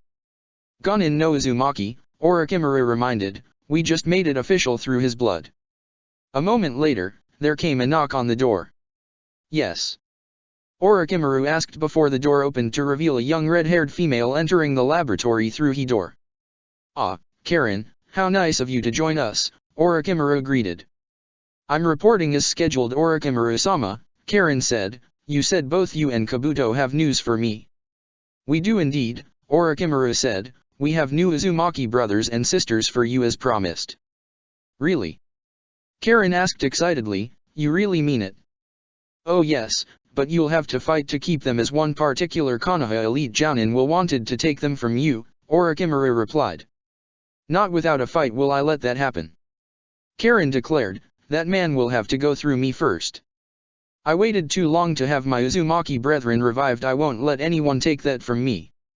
In that case, Orochimaru continued, summon Gurren, Suijutsu, and Jugo to help you see to the care of these children as I'm finished performing the required tests and examinations on them. And tell them to check on all of my ninjas and make sure nothing is out of place. Karen nodded her head and left to retrieve her 3 other colleagues. Before the door could close, it was stopped by a newcomer who entered the chamber and closed the door behind him. Orochimaru, Kabuto, and Yomi took a look at the man who entered the chamber. That man was the captain and leader of the flying vessel.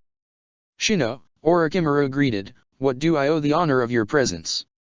I overheard just a moment ago that you finally perfected Project Star, Shino said. You haven't forgotten our deal that my men and I get a generous percentage from the fruitage of this project, considering that I'm allowing you and your minions to use my fortress. You need not worry. I haven't forgotten, Orochimaru assured, but be aware that Naruto will eventually find this place. Yes, Shino replied, Konoha's second flash, I heard many things about that ninja. I'll be sure to have him and his party dealt with should they attempt to attack this fortress. I trust you'll do your part in dealing with our enemies. That's being taken care of as we speak, Shino, Orochimaru stated. We didn't work this hard to have Konoha's treasured brat to ruin everything we worked for. Shino nodded his head and said, all right then. Shino turned to leave the chamber, closing the door behind him upon his departure. Ground level location underneath Sora no Kuni. We're ready, Naruto-sama, said Neji. Naruto nodded. He looked at Oniki, who was with Kurotsuke, Akatsuki, and Tsuchiko. Also, with them were Kitsuke, Gari, and Itten. Kitsuke was a large, physically imposing man with a nose nearly as large as Oniki's. Naruto could only guess that Oniki was Kitsuke's father. That sort of resemblance is almost as big as the resemblance I have to father, Naruto noted, smirking slightly. Meanwhile, Kitsuke was paying special attention to Kurotsuke. Ready for some father-daughter bonding time, pumpkin? Kurotsuke groaned in response. Enough with the mushy nicknames, I'm not a kid anymore, Dad. Naruto chuckled at the family drama he was seeing, before deciding to turn his attention towards Gari next. Apparently, Gari was a tall, well-built man with spiky, gravity-defying hair. He seemed to have a confident grin permanently etched on his face. Let's just hope he can back up that confidence, Naruto thought. Father used to talk about the explosion core and what a pain they were to his comrades. Of course, they were no problem for him. You're Namikaze Naruto, right? Asked Gari. In the flesh, shrugged Naruto, is there anything you have to say to me? Not all of us in IWA hated your father on a personal level, said the explosives specialist. My uncle, for instance, considered Minato to be a worthy opponent on the battlefield, and it was his dying wish that I continue the rivalry with Minato's next of kin. What about your own personal feelings towards my father and I? Inquired Naruto. You've only talked about your uncle's rivalry with my father so far, so I'd like to hear your side of the story. I for one, have respect for what you did for IWA recently, explained Gari. Progress in the kidnapping investigation was non-existent until you showed up and decided to take initiative. I try my best, replied Naruto. Those orphans needed help and something needed to be done about that. Your prowess as a detective astounds us all, complimented Gari. A few of my colleagues are quite relieved that you're not the heartless killing machine they imagined you to be. And you? I'm quite excited on the other hand. When our mission is done and you have leisure time in the future, perhaps we could reconvene for a spar. Friendly spar, right? Warned Naruto. I'm talking about continuing the friendly competition started by your father and my uncle, not the grudge that IWA holds against your family, insisted Gari. Those are two very different things. I would hope so. I'm guessing that your past skirmish with Sujiro hasn't left you a positive impression of us IWA shinobi, but please hear me out, begged Gari. I've been looking for a good fight for quite some while, really. Sparring against my comrades is no fun at all these days, and the missions list for the explosion core is getting shorter each day. Fighting for the sake of fighting isn't exactly a healthy motivation, commented the Namikaze. Hey, it makes for good exercise and a creative outlet, justified Gari, but anyway, will you agree to a spar or not? Naruto paused for a moment before smiling and saying, we'll have our friendly spar sometime later, you have my word. Wonderful. Now if you'll excuse me, I'm going to talk to Oniki-san about the mission details. It was then that Naruto turned his attention to Itten. Apparently, Itten was a well-built man with lightly colored, spiky hair and a dark-colored beard. He was probably the most stoic member of the group besides the Tsuchikage himself. Stoicism is a good trait for a master of stealth, Naruto noted. He will do just fine.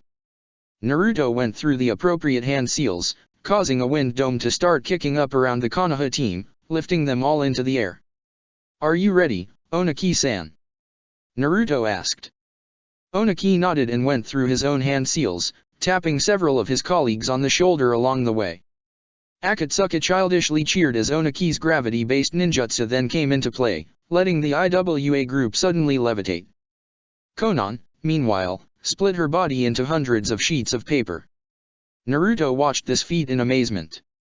So that's the jutsu she mentioned, Naruto thought, no wonder she figured things out so quickly.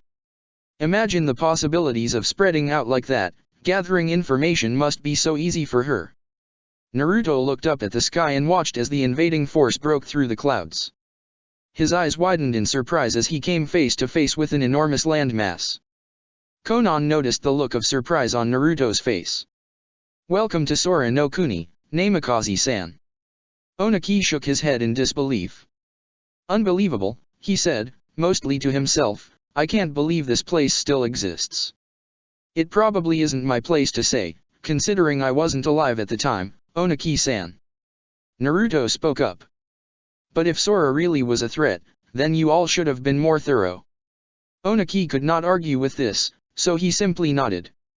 "As true as that is, boy, keep in mind that it was your village that spearheaded the effort to eradicate Sora." Naruto sighed. "Indeed," he said, "and if Sora truly was and still is a threat to my village, then I will have no choice but to rectify my predecessor's mistake and finish what they started." Everyone's eyes widened at Naruto's declaration. The group was soon at the edge of the landmass. This edge was unseen and unguarded by Oto or Sorenin alike, serving as a blind spot of sorts. The group was thankful that Konan's scouting had paid off. "Excellent location, Konan-san," Naruto complimented. Konan nodded. "Arigato, Namikaze-san." Shikamaru looked at Naruto and Onaki. "They can't know we're here yet," Shikamaru told them. "Naruto, we should spread out and begin our assault on several different fronts." Naruto nodded. "I agree for the most part, however, I do think for our own safety, most of us should be in teams. Wouldn't you agree, Onaki-san?" Onaki nodded. "That is an excellent precaution," he said, "although, if you don't mind, I will go alone. My powers don't exactly judge between friend and foe." "That is reasonable," Naruto said, "I will also go alone." Nobody argued with that, they all knew the reasons why Naruto was separating from everyone else. Konan then surprised everyone when she spoke up as well. "I will go alone as well." Naruto was surprised by this. A mercenary going alone. "I can vouch for Konan-san's abilities, Namikaze." Onaki defended the secret Akatsuki member. "As for the rest of us," Onaki continued, "I want Gari, Itten, and Akatsuki to pair up. Kuratsuki, Tsuchiko, and Kitsuki will also be a team as well." "Interesting choices, are there reasons?" Naruto inquired. "Tsuchiko's use of lightning release and Gari's use of explosion release will be useful in causing chaos, it made sense to keep them separated. Meanwhile, Akatsuki, Itten, Kuratsuki, and Kitsuki will provide the muscle." Onaki turned to his ninja. "Is that a problem?" he inquired. Kitsuki spoke for everyone. "Of course not, father." "Very well then," Naruto said, "I have my teams picked out. Neji, Tenten." Naruto turned to the two members of Team Guy. "I want you both as a team. Neji's Byakugan will serve as a guide while Tenten's explosive tags will cause chaos for the airborne enemies." "Understood, Naruto-sama," said Neji. "As for the rest of you," Naruto turned to the other 5, "your assignments are to simply remain hidden and pick off any Sorenin you come across. You will be split up into 2 teams to cover more ground," Naruto continued. "The first team will be Shikamaru, Koji, and Shino. Shino will be the tracker and Shikamaru and Koji's teamwork will serve this group well. The other team, of course, will be Kiba, Akamaru, and Lee. You are among the best at Taijutsu here. However, let me remind you in particular that you need to be silent." Naruto glared at Lee. "That means nothing comes out of your mouth about the flames of youth, Lee." "Yosh!" Lee shouted. If I cannot stay quiet during this mission, then I will run around Konoha on my hands 500 times. Everyone's sweat dropped at this. He's already failed, they thought. As for you, Kiba, I understand that is in your nature to charge in head-on, but I need you to tap into your inner wolf and be a silent, stealthy predator. I'm going to ignore that jab at my animal instincts, Naruto. Kiba deadpanned. Does everyone know their assignments? Naruto asked his invasion force. The entire task force nodded at this. Then good hunting, everyone. Naruto told them. Chapter 85, Skyfall. Orochimaru's private quarters, Anchor Vantion. With all the chaos that was about to take place on the airborne fortress, Orochimaru was surprisingly serene at his workplace as he was recording and documenting everything regarding the success of Project Star. Of course, his private writing session would have to wait, given that Orochimaru soon heard footsteps and a knock at his door. Without turning around from his work, he addressed the person present. Good, you got my summons. A male voice rang in Orochimaru's ears. You better have a good reason for making me lug this guy all the way here, boss. I can assure you, Yatagarasu, Orochimaru said, my reasons will intrigue you quite a bit. Oh, how so? Yatagarasu asked. Considering your particular actions against Konoha all those years ago, I would think that you of all people would enjoy mind games, Orochimaru replied. Get to the point, Yatagarasu retorted. Orochimaru chuckled. That man you have there will serve as a sacrifice for my Edo Tensei. I'm going to play my own mind games with the group of Iwanin that are working together with the Konohanin. The man whistled. Damn, I almost feel bad for this guy. And I almost felt bad for you when I found out you went after Tsunade all those years ago, Orochimaru remarked, but then I remembered that getting on her bad side is not a good idea, especially when you are so beneath her level. Watch it, boss, Yatagarasu replied. I almost had her. Even if you negated her super strength, she's still a Sunin for a reason, Orochimaru reminded him, just as I am a Sunin for a reason. Orochimaru turned around and narrowed his eyes at the man. Do not test me, Yatagarasu. Are we clear on that? Of course, said Yatagarasu, you saved my life, and I intend on repaying that debt to you to the best of my ability. Good, smirked the Sunin, who then pulled out and unraveled a scroll with mysterious markings on it. Let the ritual commence. Pulling out a vial of blood, he opened it and emptied its contents onto the scroll's markings. Out of curiosity, Yatagarasu decided to ask a few more questions. So boss, who exactly are we resurrecting today? A previous Tsuchikage. Oh, I wish, scoffed Orochimaru, bringing back a previous Tsuchikage would certainly strike a nerve with Oniki on a personal level, given his personal friendships with the previous Tsuchikage. However, unlike the remains of the deceased Hokages, the remains of the Shodaime and Nidaime Tsuchikage are much more carefully guarded in comparison, locked away in a special tomb which can only be opened by a special key. And that key's location I have yet to discover. Anyway, the person I'm deciding to bring back is not of ancient history. In fact, this person had died not so long ago. That detail piqued the mercenary's interest. Oh, is that so? Watch and learn, Yatagarasu, Orochimaru suggested. Watch and learn. After forming a few hand seals, Orochimaru struck the scroll, causing the blood to leak from the scroll and form a seal around the unfortunate victim, encasing him with ash and dust to form the appearance of the intended revived person. After studying the revived person briefly, Yatagarasu smirked. Oh, so it's her again. I haven't seen her in years since the two of us have last dueled. Location on Sora no Kuni. There are no enemies in front of us, however, there are patrols to the east and the west, Niji told Tenten with his Byakugan activated. Tenten nodded and unsealed several kunais with explosive tags on them. Never would she have guessed that she would need to use these on what was supposed to be a diplomatic mission. Sighing, Tenten attributed this to being around Naruto. As good of a man as he was, Naruto was literally a magnet for trouble. Shaking those thoughts from her mind, Tenten prepared her ambush. Niji, I want you to take half of these and attack the patrol to the west. And I take it you will attack the patrol to the east? Niji inquired. Tenten nodded and added, once we run out of exploding tags we will withdraw. We'll meet up south of here. You will go southeast, I will go southwest. Understood, Niji replied. Tenten prepared to leave, but something Niji said stopped her. Tenten. What is it, Niji? Be careful, Niji advised. Tenten smirked at this. Same to you. But remember, I'm not the one who came home with a hole in my chest last time. Niji frowned at this, but nodded in agreement. With that, the two broke away from one another, explosive-laced kunao in hand. Tenten quickly found herself standing above a small squad of Sorinins. Quietly, she drew her explosive kunao, which numbered at around 12. Grabbing 4, Tenten threw each of them at high speeds, surrounding the Sorinins. They all gasped as kunao surrounded them. What the hell? One spoke up. Another noticed the exploding tags. Watch out dash. Before he could finish, the tags detonated, and the patrol seemingly disappeared into a ball of fire.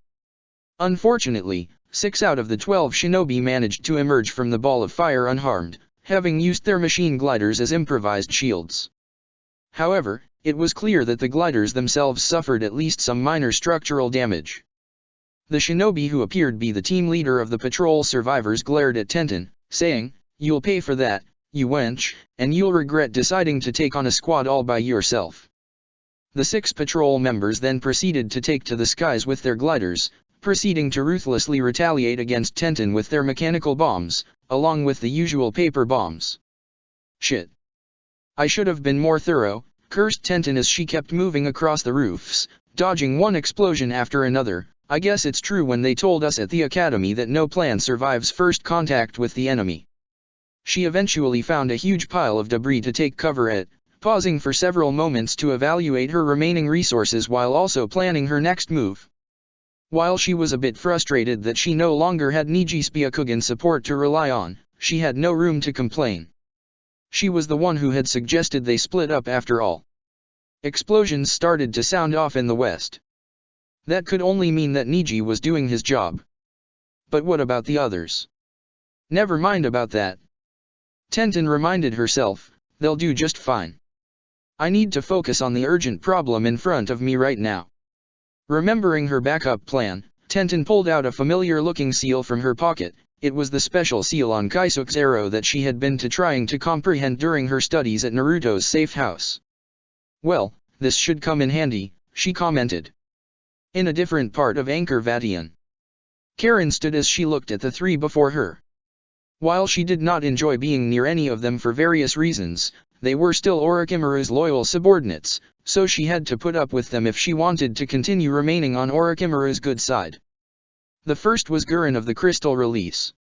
A woman of average height with blue hair tied up in a ponytail. Karen simply couldn't stand how the woman seemed to treat Orochimaru like a god. Karen was well aware of how strong the man was and that he was their master, but never once did she believe him to be a god. To her, Gurren was simply crazy. Then, there was Jugo of the Scales. He was a muscular male in his mid-teens with gravity-defying orange hair. Karen was downright terrified of being near him. Why Orochimaru let him out of his cage to be a part of this operation was simply beyond her. Finally there was the teen male Karen simply despised the most. His name was Suijutsu Hojiki, the so-called second coming of the demon. Yeah right, Karen thought, he's about as intimidating as a kitten. He's also as annoying as one. Suijutsu was a thin young teenager with shoulder-length white hair and a fanged grin. Karen hated his stupid fanged grin. How he was always so snide and indifferent. But most of all, she hated how the man simply had no tact. What was even worse was that she couldn't do anything about it. Suijutsu's status as a Hojiki gave him a rather unique body structure. He was completely made out of water and would regenerate from almost any attack. Dealing with Suijutsu always made Karen wish she knew some Raiden ninjutsu. That would certainly hurt him. So what's the situation, Karen? Gurren asked. Orochimaru-sama wouldn't have brought us all together if it wasn't important. Isn't it obvious? Karen pushed up her glasses. The sounds of explosions outside should have made it clear. Sara no Kuni is under attack by an unknown enemy. Suijutsu smirked at this. Finally, some action. I was getting bored. Jugo, however, seemed frantic upon hearing this and said, why did Orochimaru-sama send for me then? He knows I'll lose control if I go out there. And now that Kimimaro is gone. Jugo trailed off at this. He still couldn't believe that his closest friend, the one young man who could ever calm his rage, was dead. Kimimaro, Jugo was close to crying, remembering his friend. Gurren glared at Jugo and said sharply, "Enough, Jugo. Kimimaro is dead. That's all there is to it. You should be proud that he completed his final assignment for Orochimaru-sama." Jugo narrowed his eyes at Gurren. He desperately tried to stay calm. He managed to calm himself and retort to Gurren, "You're just jealous that Orochimaru-sama picked Kimimaro as his next body instead of you," Jugo said lowly. "You have no right to speak ill of him out of jealousy." "What was that?" Gurren glared at Jugo. "Both of you be quiet." Karen shouted. "Oh no, let them fight, Karen," Suijutsu grinned, "if we're lucky they'll kill each other and rid us of them both." "You shut up too, Suijutsu." Karen turned her anger on Suijutsu and punched him in the face. Karen's anger increased when she saw his head explode in water and then quickly reformed. Suijutsu's smirk grew at Karen's failed attempt to hurt him. "Ow," he said mockingly. "Anyway," Gurren said after calming down, "what exactly are we going to do about these enemies of ours? If they intend to destroy all that Orochimaru-sama has worked for, I will kill them all myself." "Get in line," Suijutsu interjected, "I haven't had any fun for a while now." "Look," Karen was hoping to get things back on track, "we're Orochimaru-sama's elite here. He's depending on us, especially now that the Sound 5 is defunct. We have no other plan other than just hunt down our enemy. The only exception to that rule is Jugo." Karen turned to Jugo, "I want you to stay outside at all times. When you lose control, we can replace buildings, but we can't replace what's inside the Anchor Vatian." "I don't want to lose control, Karen," Jugo said. "You don't have a choice," Gurren glared at Jugo again. "If Orochimaru-sama had you brought here, then it's clear that he wants you to lose control." "I don't want to hurt anyone," Jugo said sharply, feeling his rage building up. "Whoa, chill big guy, save it for outside this place," Suijutsu said, taking a step back. "Jugo, go outside, now," Karen ordered. Jugo reluctantly nodded, realizing that he would lose control soon thanks to Gurren. He then left, feeling his anger building up. Karen looked at Gurren. "Okay, Gurren," Karen said, "since you've clearly become the object of Jugo's anger, you will have to remain here and kill anyone who's lucky enough to get inside this base." Gurren narrowed her eyes at this. "Such an assignment is not making good use of my talents," Gurren told Karen. "I should be on the front lines fighting for Orochimaru-sama." "You don't have a choice anymore," Karen reminded her. "You pissed off Jugo, and if you go out there with him, he'll hunt you down and kill you." Gurren grumbled but agreed to what Karen said. "And me, Karen." Suijutsu smiled. I honestly don't care what you do," Karen said coldly. "Personally, I hope you die here. Just go out and find someone to kill." "But Jugo, your liquid body will protect you," Karen reminded him. "I wish it didn't, but it will." Suijutsu scoffed, but left as well. "And what are you going to do, Karen?" Gurren inquired. To that inquiry, Karen replied, "I'm going to stay in here and direct operations inside the base. You guys are the muscles, I'm the brains." "It's a good thing you have brains, because you can't fight for shit," Gurren thought disdainfully. "Now get going," Karen ordered. Gurren nodded and left. Karen took a deep breath, calming herself down. "I'm going to stop those bastards," Karen told herself. "I will not let them take my new Uzumaki brethren away from me." At a different section of the fortress, Tsuchiko's group came across several strange cannons. Nobody needed to speak, so Kuratsuki and Kitsuka watched as Tsuchiko sped through several hand seals. Raiden, Rokurai. Bolts of lightning shot out of Tsuchiko's hands and tore through the cannons, one by one. The three Iwanins quickly fled as the cannons exploded. They could already hear the Sorinins gasping and shouting in surprise. "Hey, Tou-san," Kuratsuka spoke up, "is this really what we are going to do? Why didn't the Namikaze tell us much of his plan other than causing chaos for the Sorinins?" Kitsuka sighed at Kuratsuka's paranoia and told her, "All we can do is trust Namikaze-san, Kuratsuka. The boy has proven himself trustworthy so far.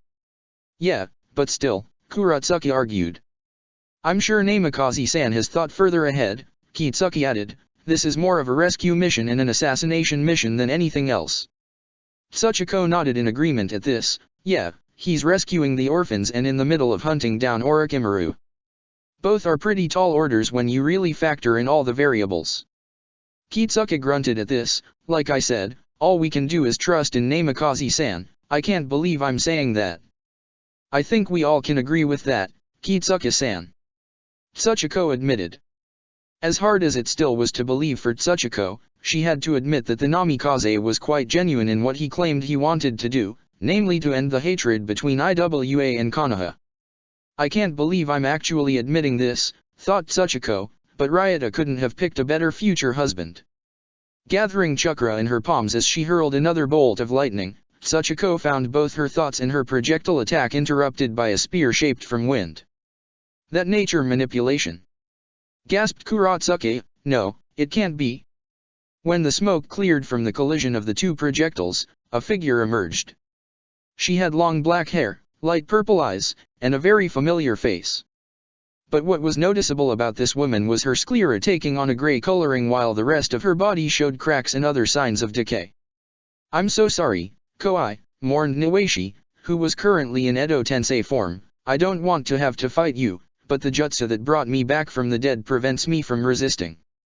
Tsuchiko, Kuratsuki, Akatsuki, and the rest of the Iwa nins present there had looks of mortified shock and disbelief at who they were seeing in front of them. However, they were more mortified that their deceased dear friend and colleague was revived from the dead to be forced to fight them against her will. Deeper inside the fortress, Konan coldly walked through the corridor, with spots of blood staining her dark blue sleeveless shirt and black pants. As she was walking, next to her were the numerous corpses of Otonin, Soranin, and freelance mercenaries, who learned the hard way that one can indeed die from a paper cut. Or more accurately, from dozens of deep paper cuts aimed at the right places, ranging from the jugular vein to the femoral arteries. They all did deserve to die, justified Konan. They were accomplices to Orochimaru's kidnapping of innocent children. Of course, Konan had other reasons for participating in the siege of the airborne fortress. Doing so would provide opportunities to search through Orochimaru's lab for more specific information on his activities, assuming that there was a lab in the first place. Meanwhile, in another location in Sora, after finishing several hand seals, Gari punched the building in front of him. Bakuton, Jiraken. A blast of red energy completely obliterated the building in front of him and several other buildings as well. Itten sighed at this. If they didn't know we're here before, they certainly do now. Akatsuki giggled in this. Gari-san really goes all out in what he does, huh? When he does, he overdoes it, Itten thought. Gari, we need to hide, Itten reminded his comrade. Gari nodded at this, and the three vanished before the Sora and Otonin could recover from Gari's attack. With this, along with the many explosions caused by Tenten, Tsuchiko, and Niji, the Battle of Sora no Kuni was officially underway, and the entire area was now on high alert. In a different area, a squad of Sora nins ran through the steel halls, looking for their attackers. Their leader was clearly furious at being attacked. I want them found, he shouted. Do you hear me? We will make them pay for mocking Sora. Hi, Teiko. All of his men shouted in unison. Unbeknownst to this squad of 12 men, however, a certain shinobi had already struck before they could even go through with their intentions. The captain suddenly felt dizzy. As his vision started to blur, he managed to make out several bugs resting on his arm. His eyes widened when he realized what was happening. Several screams told him that the same thing was happening to his men. Before the captain could react, a swarm of bugs enveloped his body, along with the rest of his squad. Shino Abarame watched this happen with grim satisfaction. Choji shuddered slightly at the sight while Shikamaru looked indifferent. Shikamaru looked at his friend. I know it's troublesome, but it's part of the job, Shikamaru reminded him. After what you did to that Otonin during the retrieval mission, I thought you would understand that. I do, Choji replied, you just never get used to it.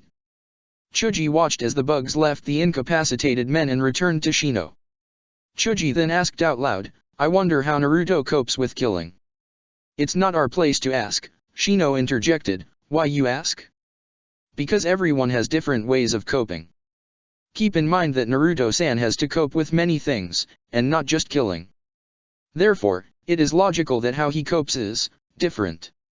Shikamaru nodded, remembering the day where Naruto announced his burden to Konoha. Isn't that the truth? Shikamaru muttered.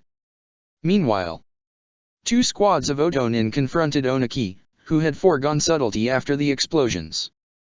He's just an old man. One of the squad leaders shouted, kill him. Oniki frowned at this. Just an old man. Oniki repeated, you youngsters really aren't that well informed if you are unaware of my reputation. Oniki sped through some hand seals. Jinten, Genkai Hakuri no Jutsu. A cube with a sphere in the middle appeared. Oniki fired it at the two squads, who were all left wondering just what the technique was going to do. The cube then expanded and trapped both squads inside. The sphere then exploded, creating a controlled blast that was trapped inside the cube, killing both squads in one fell swoop.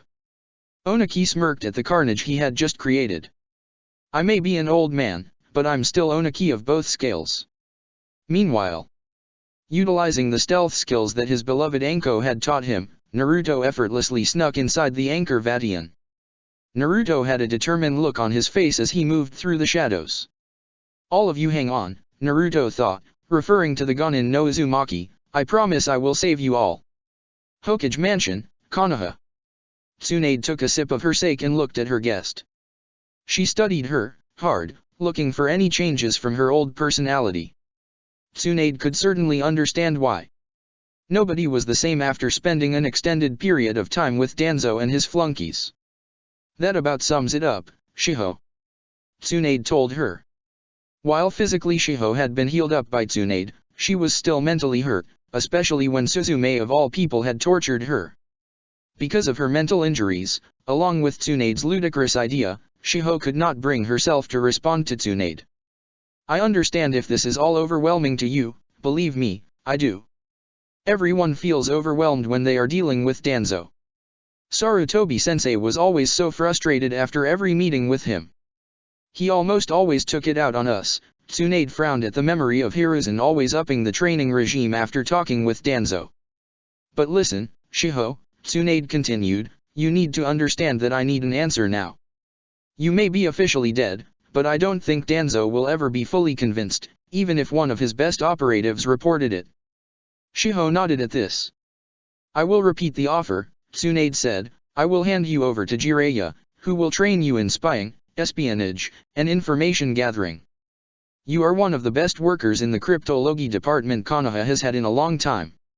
We can put those talents to better use by having you made Jiraiya's apprentice in his spy network.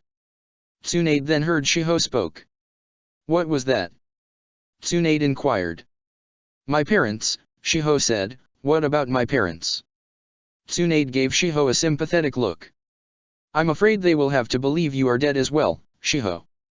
I'm sorry, but we cannot risk involving them in this. If Danzo did ever catch wind of this, they may be at risk.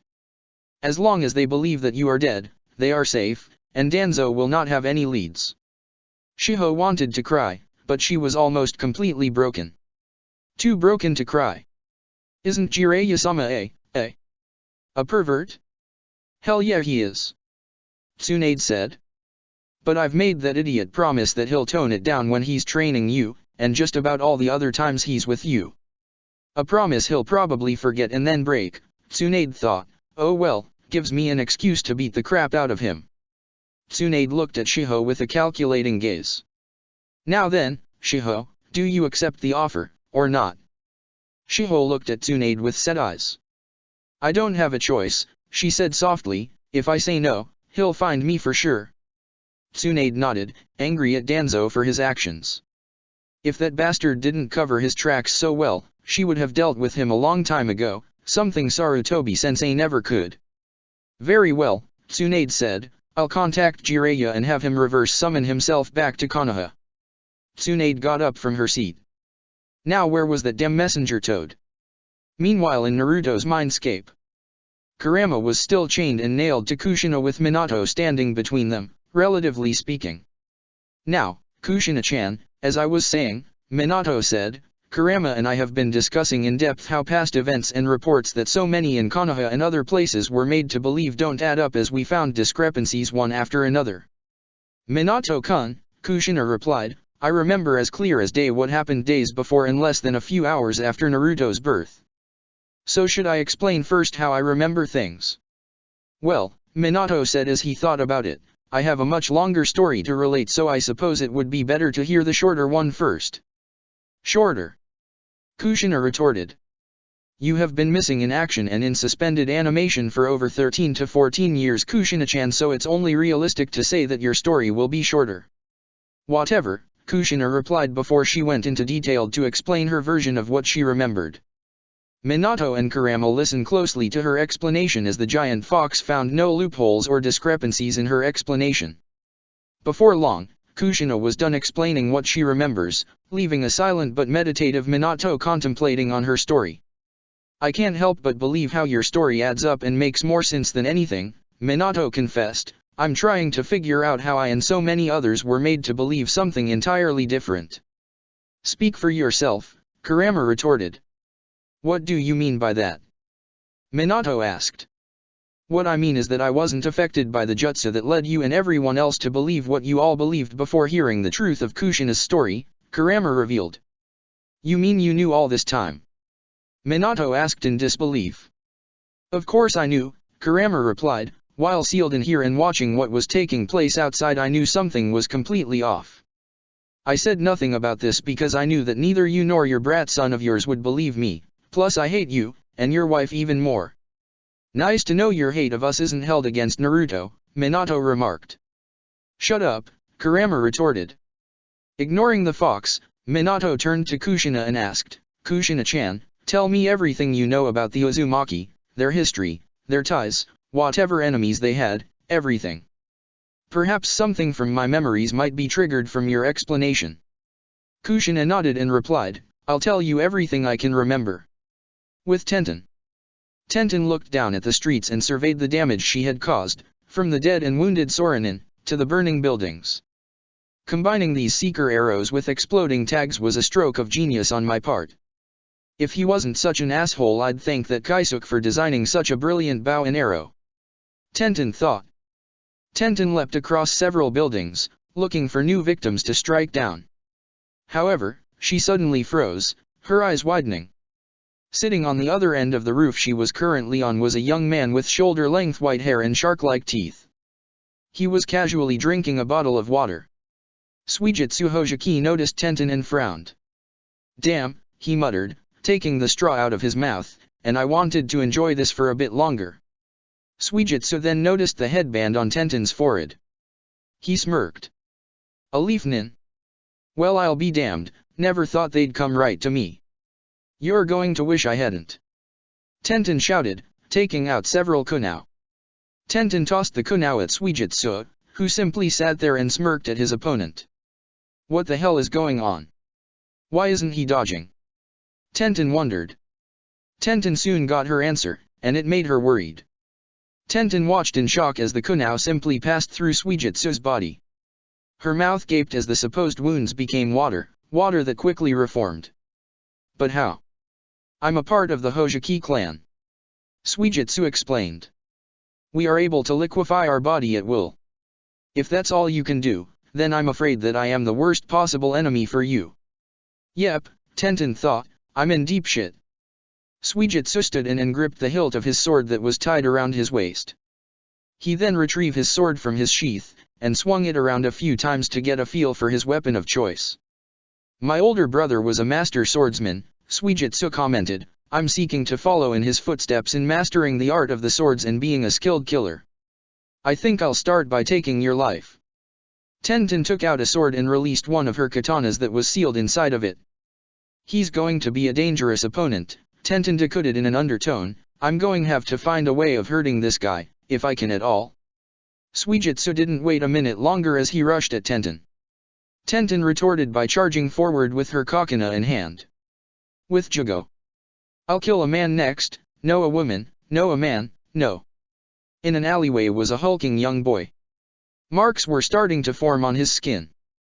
Jugo clutched his head, desperately trying to keep himself from losing it. However, deep down, even Jugo knew that this was a losing battle. The chances of him stopping himself from losing control were near zero, especially with Kimimaro now dead. A man, Jugo continued, no a woman, no a man, no, the next one I kill will definitely be a woman. Meanwhile, Shikamaru, Choji and Shino leapt across the rooftops, looking for their next target. Unbeknownst to the trio, the alley Jugo was in was directly in their path. And their good fortune was about to do a complete 180. The next one I kill will be a man, Jugo muttered. Jugo suddenly looked up, hearing a sound. He managed to catch a glimpse of a man leaping across the rooftops. His gaze immediately turned crazed and murderous. They're dead, Jugo growled insanely. When the Konoha trio reached the edge of the roof they heard the sound of something crashing onto the roof. They all turned around and their eyes widened. Jugo stood on the other end, his mind completely taken over by his insanity and his body completely taken over by his curse mark. I recognize that look. Choji noted, recalling his earlier battle with Jirobo.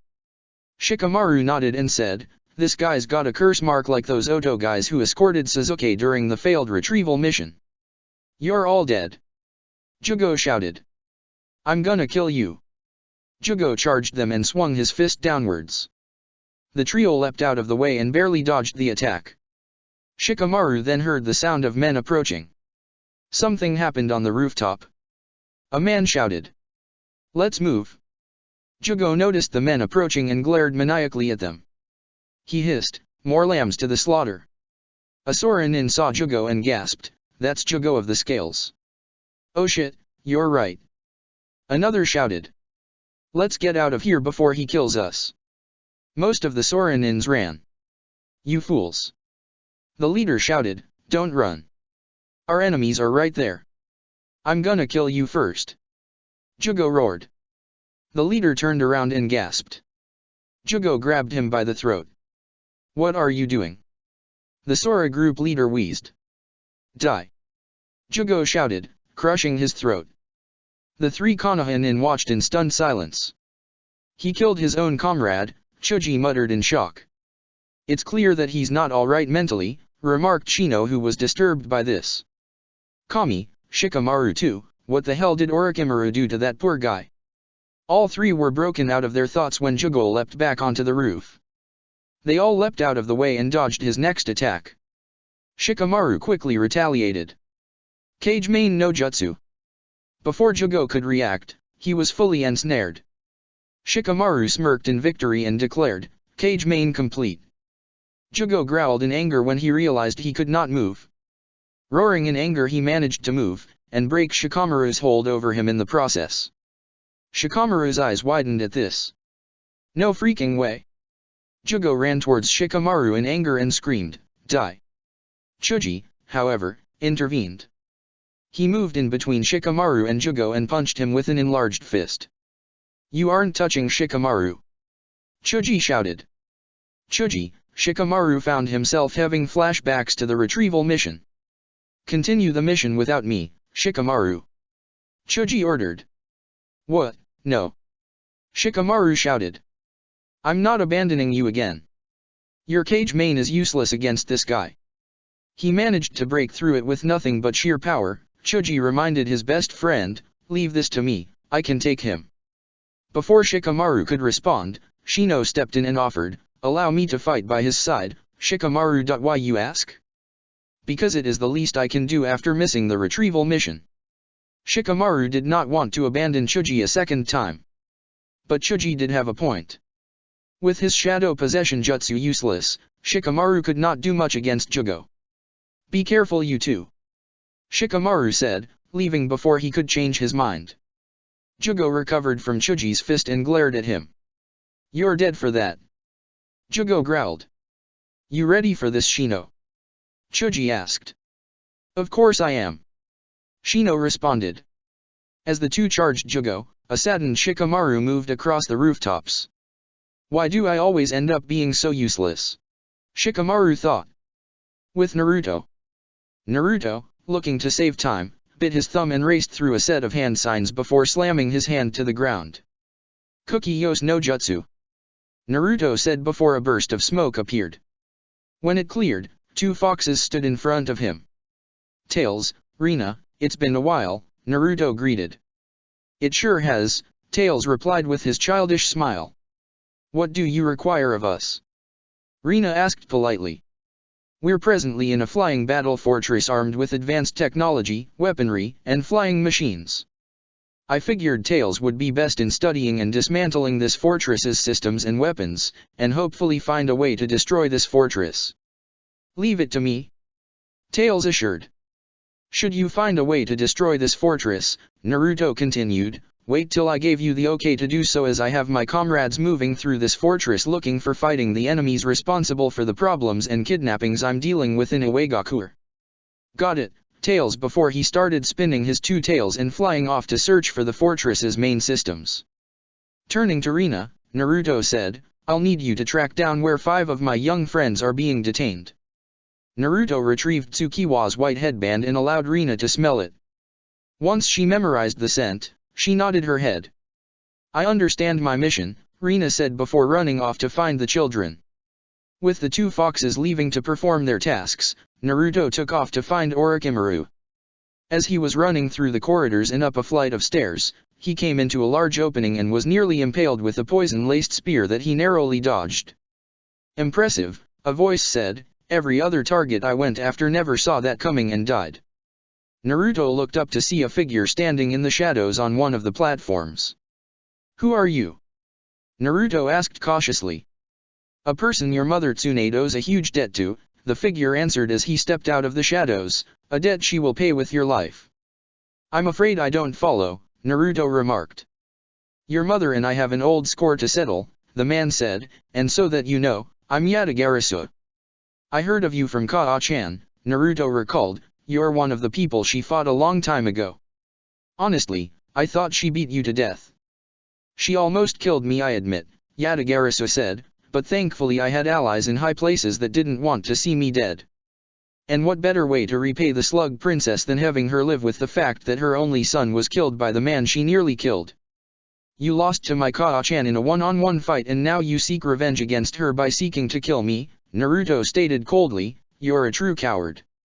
"Call me what you want, but I'll have you dead before the end of the day," Yatagarasu replied. "I won't be beaten so easily, and I'll warn you once, step the hell out of my way or die," Naruto said while not wanting to waste time fighting the man. "It's not like you have much of a choice but to fight me and die," Yatagarasu retorted before pulling out his sword and charging at Naruto. Naruto quickly summoned his Narigata and rushed at Yatagarasu, engaging the man in fierce death dance as they clashed their respective weapons against each other. Elsewhere, amidst the chaos, Shikamaru was making his way running across the rooftops of the fortress. He didn't like that he had to continue on without Chuji, but his friend and teammate insisted that he kept going while he dealt with Jugo. So far Shikamaru avoided being detected as he was seeking to conserve as much chakra as possible. This diplomacy mission proved to be the most troublesome mission by far that I've ever willingly accepted, Shikamaru commented to himself. "I should have just stayed home and enjoyed my time cloud watching." "That will be the last of your worries," a female voice stated. Shikamaru looked to find Karen approaching him. "You were quite stupid coming here," Karen said, "but I won't let you and your friends have your way." "Listen girl," Shikamaru replied, "I'm really in a hurry to leave, so why not tell me where those 5 children are being held?" "They're my new Uzumaki brothers and sisters," Karen said, "and like I said." Chakra chains started appearing out of Karen's body, with each chain having a kunao attack to them. Shikamaru was caught off guard by Karen calling Tsukiwa and the other 4 children her new Uzumaki siblings. But seeing the situation he was in, he had little time to question Karen further on that topic.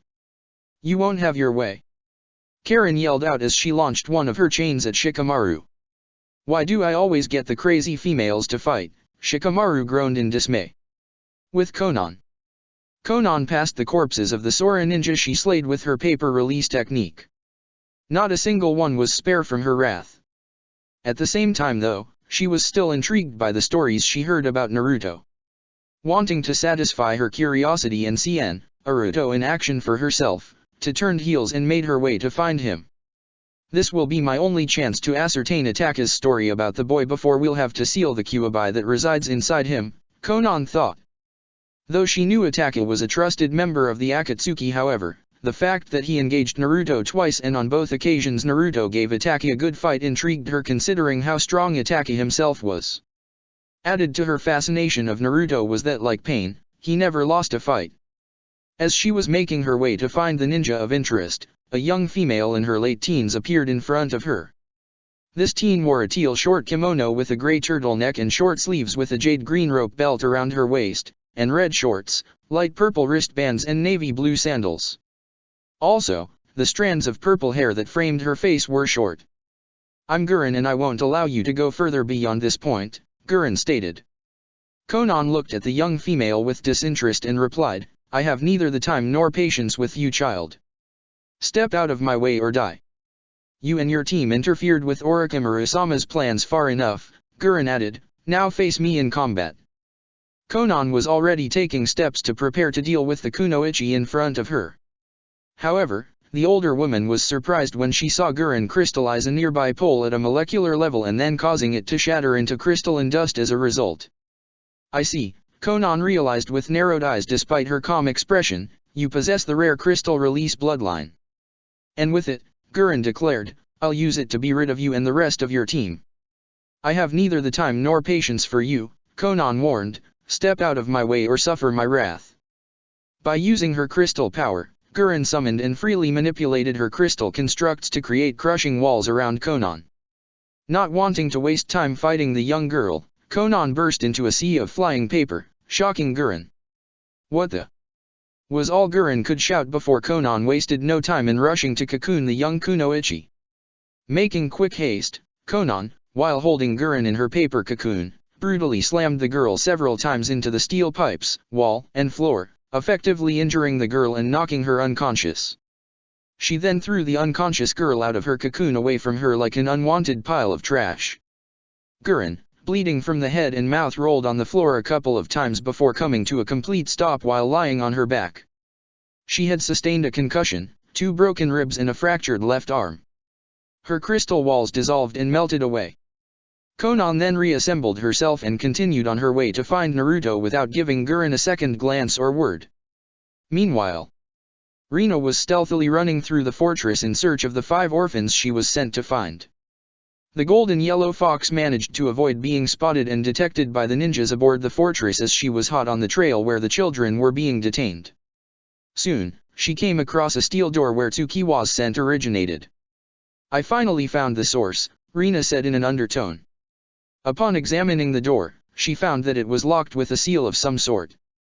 "Just what I need now," Rina remarked with annoyance before performing a hand seal, which resulted in a burst of white smoke to appear. When the smoke cleared, it revealed Tao standing before her. "Tao Oni-sama," Rina politely greeted and bowed, "I'm in need of your help and expertise. I've located the orphans Naruto-sama summoned me to find, but they're locked away behind this sealed door of this flying fortress which I can't access." "I understand," Tao said before walking over to the door and examining the seal paper on the door. Rina watched quietly as her older sister examined the level of the seal. "It's a blood seal," Tao realized. "Orochimaru used blood to seal this door."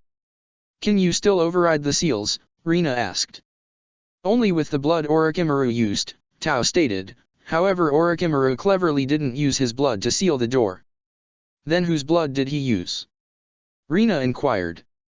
Tao smelled the seal and after a brief moment of silence, Tao realized, it's a combination of 2 Uzumaki, one male and the other female.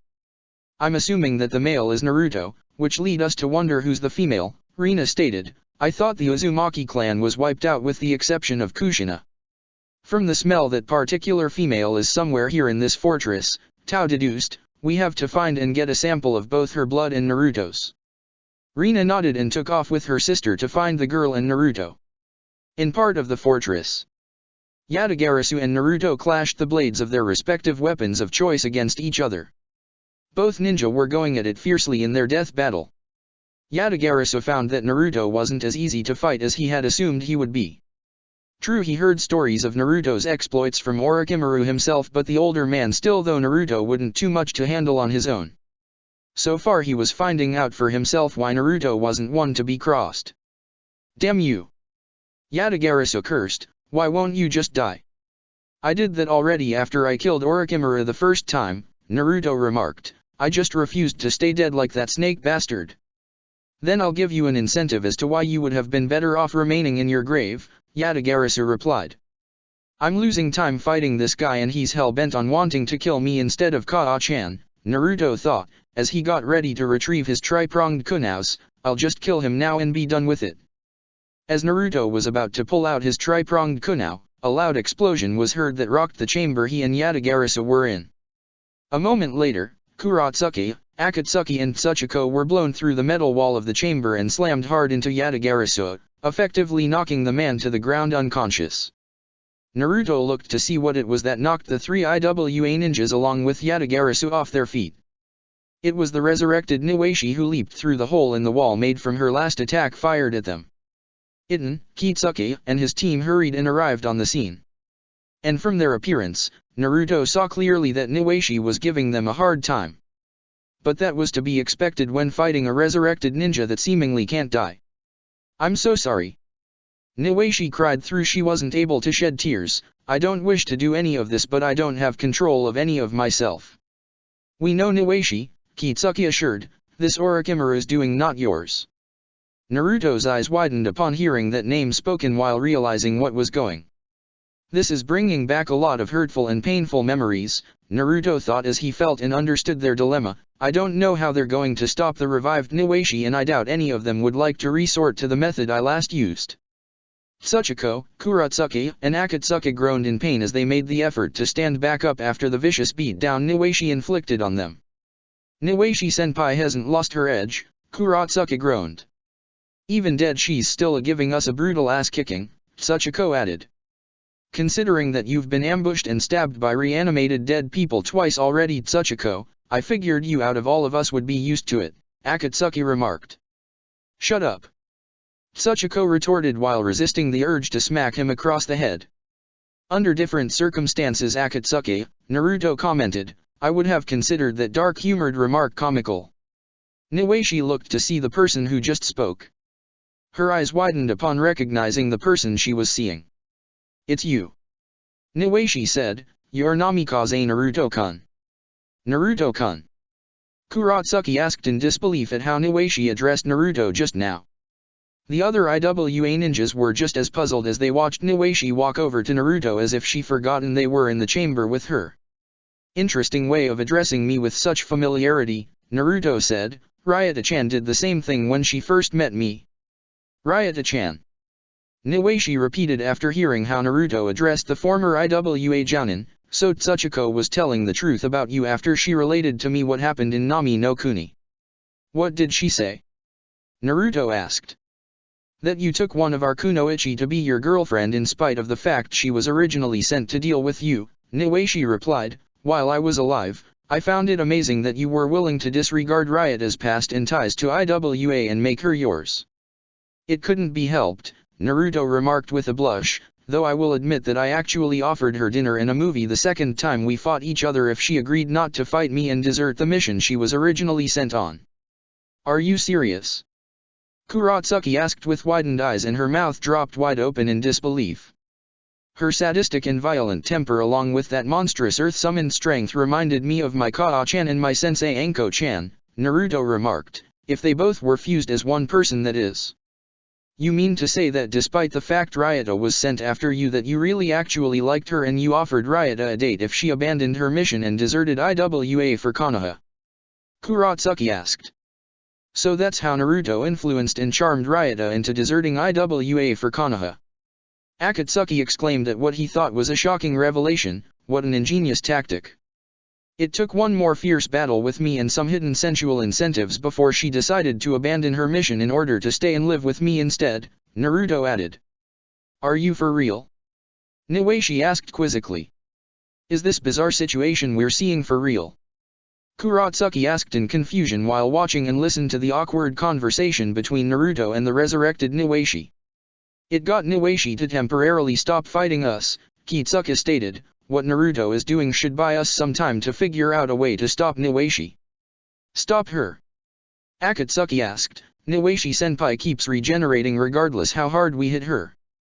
I even tried crushing her with my golems and she easily regenerated from that. This kinjutsu that was used to revive Niwashi-senpai is worse than the one used to reanimate those dead orphan caretakers who repeatedly stabbed you Tsuchiko. Baka.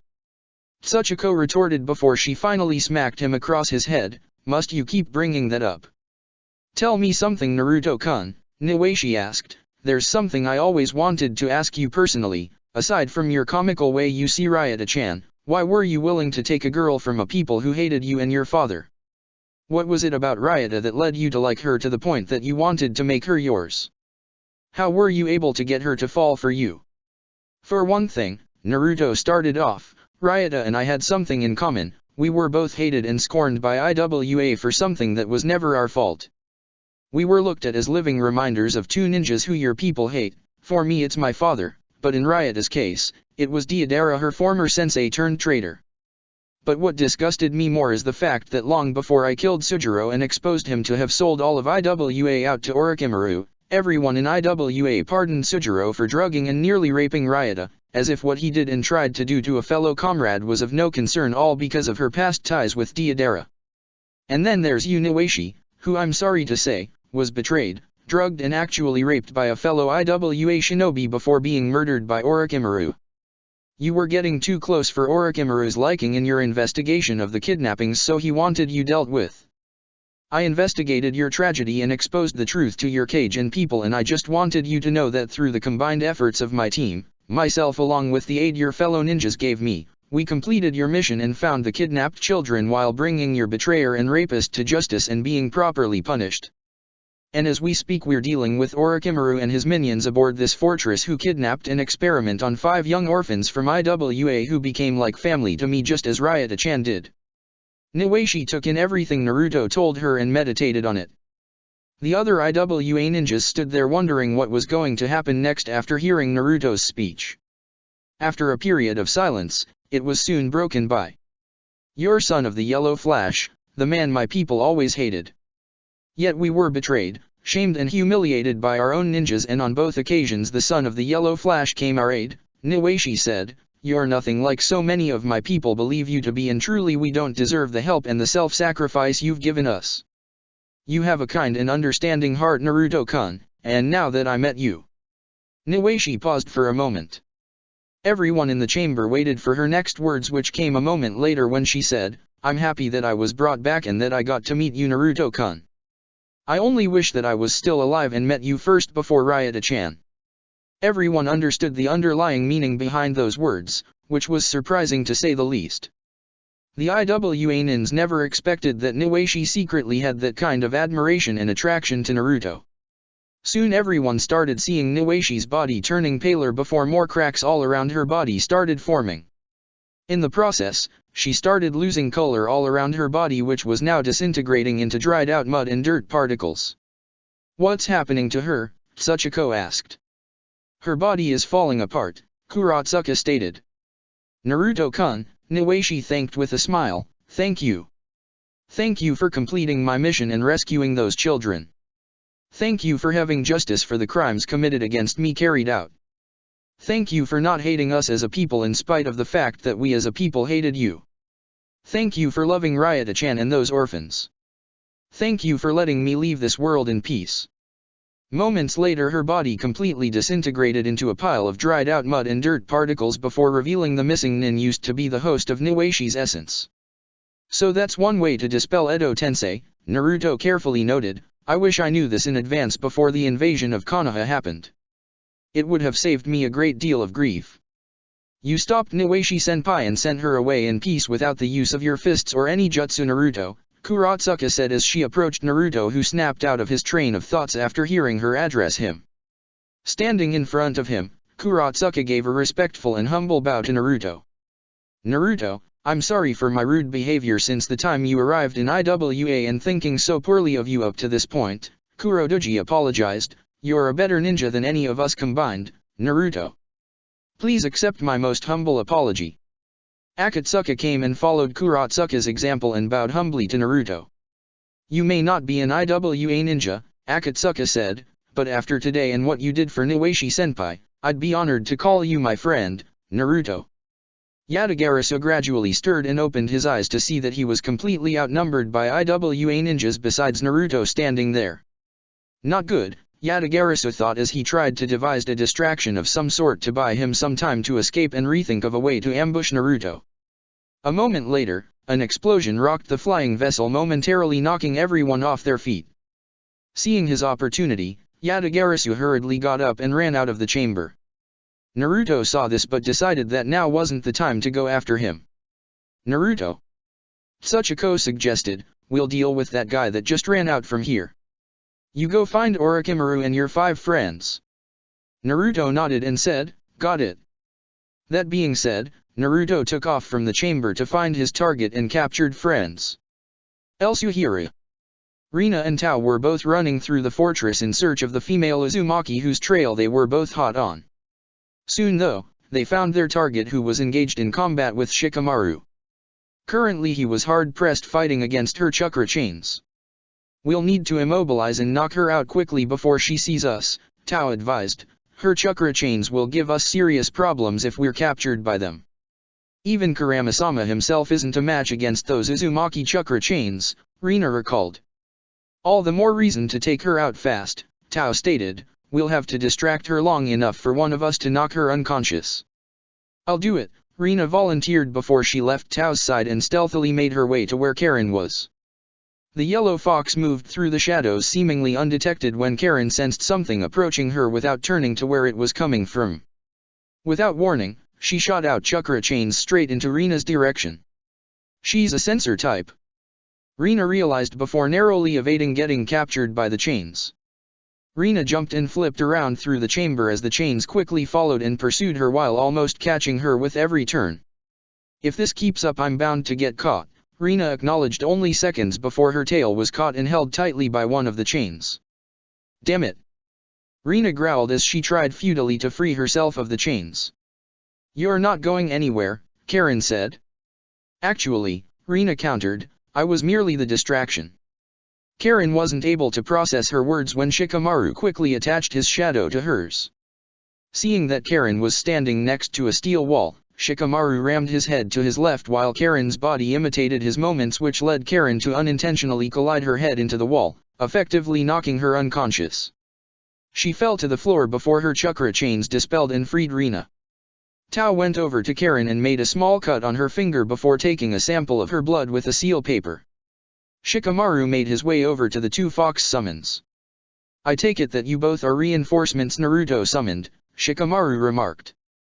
Yes, Tao said, the kin and I located the children Naruto-sama seeks to rescue, but the door to the chamber they're in is locked behind a blood seal that require the blood of a male and female Uzumaki to open it.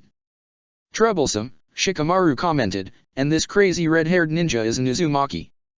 She said something earlier about those children becoming her new siblings, whatever that's supposed to mean.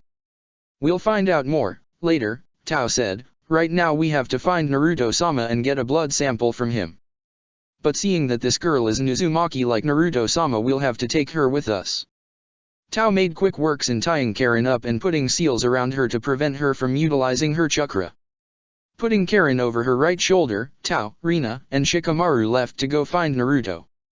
Meanwhile in Konoha, back in the of Death, Ryota and Haku were listening to Mito as she was explaining everything she knew and remembered about Kushina. The 2 kunoichis were surprised at how strong Kushina was and how she had taken down a good number of ninja in her prime. On hearing how Minato rescued and saved Kushina from a team of Kyumo ninjas, they could understand why Mito didn't object to Kushina and Minato seeing each other. Kushina was quite an exceptional ninja, Haku said. I see now why Naruto-kun's father was so interested in her. The very fact he was able to track down and rescue Kushina because of her hair strands which she left behind to be found is rather remarkable, Ryota commented. He truly did love her. And Kushina fell in love with him also, Mito said. They were inseparable since. Haku was about asked a question when the masked Onoka returned with some cooked for Ryota and Haku, with was friend fish with some fried breaded pork chops over rice and salad. She had a plate of food to each of the 2 guests with some cold drinks. Here you are, Onoka said, I hope you 2 enjoy the meals. The girls thanked the older female and started eating. Needless to say, they found the food tasty and well seasoned. "This is really delicious, Anoka-san," Haku complimented. "Thank you," Anoka said appreciatively. "Perhaps you can share this recipe with us," Ryota suggested. "Maybe I'll try making this and seeing if Naruto-kun would like it beside ramen." "I'm pretty sure he'll appreciate some good food cooked by your hands," Anoka replied. Soon both Haku and Ryota were done with their meals and felt completely satisfied and replenished. "Anoka," Ryota asked, "I've been meaning to ask you something, if you don't mind." "What is it?" Anoka asked. "How long have you been living here as Mito's gatekeeper?" Ryota asked. "For over 10 years, Anoka answered. 10 years. Ryota replied, "You've been living here for all this time? Does anyone else know you're here?" "No," Anoka said, "honestly, I don't know what's been happening outside the Forest of Death." "Why?" Ryota inquired. "How can you still be unaware of the present-day events and changes that have happened outside of the Forest of Death? Surely, Anoka, you're prudent enough to keep update with what's been happening over the years." "There's a reason as to why I've been unable to find out all that's been happening outside the Forest of Death," Anoka said before she started explaining. "My story starts when I was 6 years old after my parents escaped with me from Uzunokuni when it was being attacked by combined shinobi forces from Kumo, Kiri, and Iwa during the Third Shinobi World War. Those three nations joined forces with the country of Jomi in an effort to wipe out the Uzumaki clan in its entirety." "Why did they want to destroy Uzunokuni and the Uzumaki clan?" Haku asked.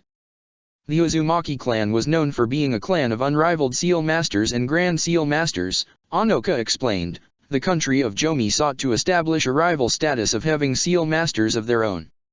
However, they were never capable of matching or overpowering the Uzumaki. This was because our bloodline limit gave us massive chakra reserves, longevity, and the ability to create unbreakable chakra chains. Some of my Uzumaki brethren even had the ability to heal themselves and others completely through the use of their chakra. All these factors made us both hated and feared by many shinobi nations, and we were especially hated by Jomi because of our attributes. So much so that Jomi moved the other shinobi nations to join forces with them to exterminate the Uzumaki clan and destroy Uzunokuni completely. Many of my and Mito-sama's brethren were killed as those who were able to escape fled and scattered to different parts of the world. My parents and I were among the escapees, but we weren't free from Kiri hunter-nins who chased us around the different countries. My parents fought off and killed the Kiri hunter-nins whenever they found us, but eventually a group of ninjas from Jomi found us. My parents died fighting them, but not before killing them in the process. I became an orphan at 13, but that wasn't the only problem I was plagued with. I later learned that I had tuberculosis and my Uzumaki genes were the only thing that was barely keeping me alive. I couldn't go to a hospital, lest I wanted to become a sitting duck for the Kumo hunter-nins that were still pursuing me. Therefore, I made a lengthy journey to the only place I knew to be safe for sure after learning about it from my parents before they died, the Uzumaki Mask Temple. I got to the temple first before the hunter-nins could find me. When I arrived at the temple, I made my way inside in hopes of attaining some form of sanctuary and protection in my ancestral grounds. But when I got inside, I fell unconscious because I was too weak from my sickness and lack of food ration and medical attention. That was when I was found by Mito-sama. After she found me, she set up traps with her chakra chains and saved my life.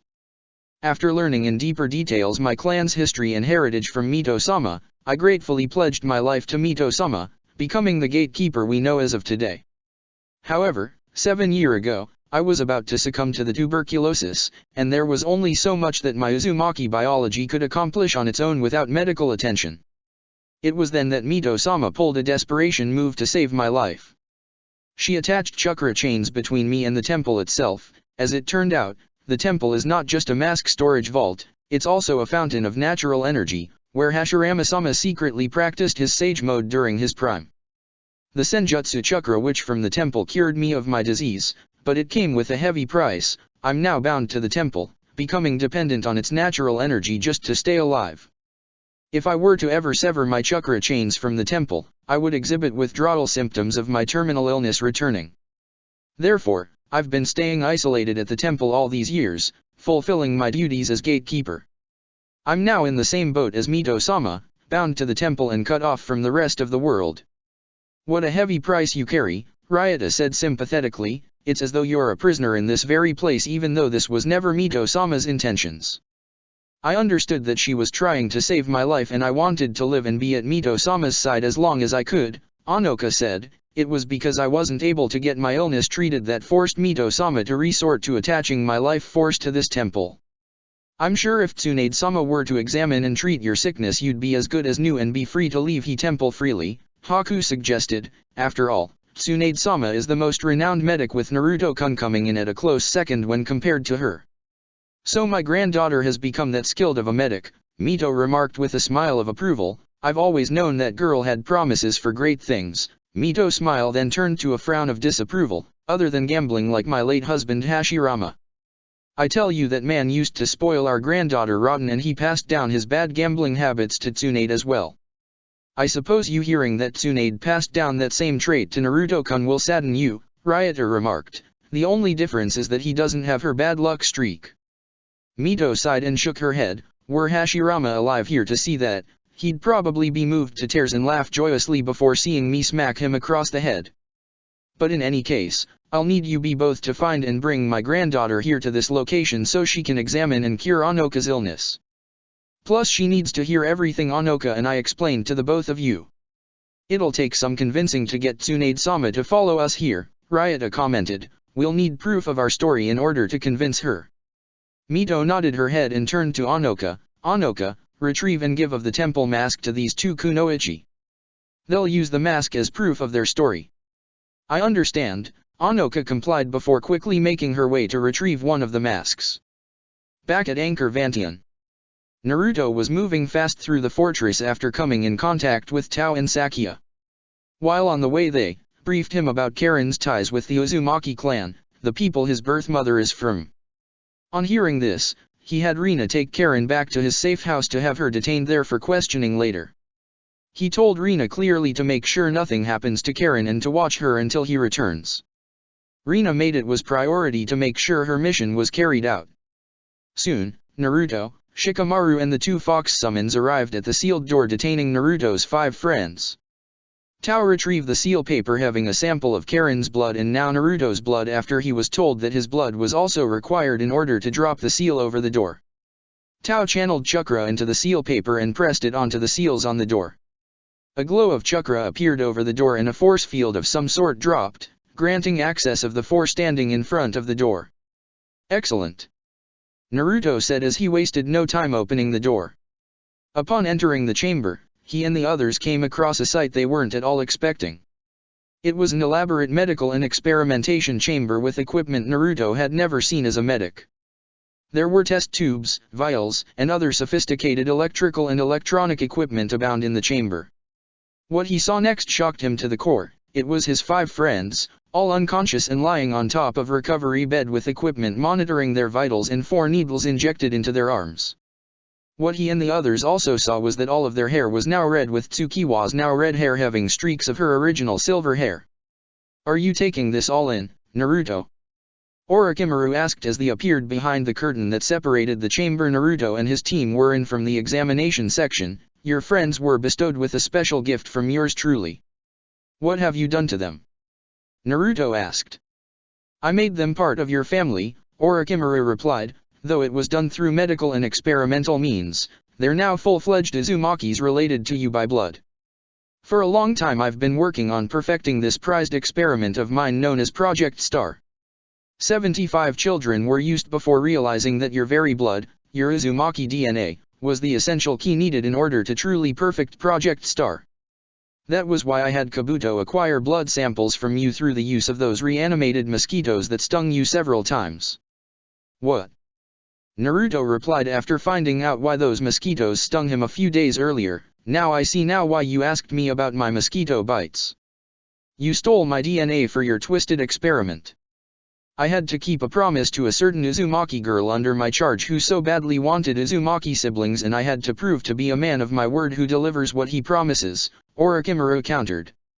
You mean Karen, Naruto realized.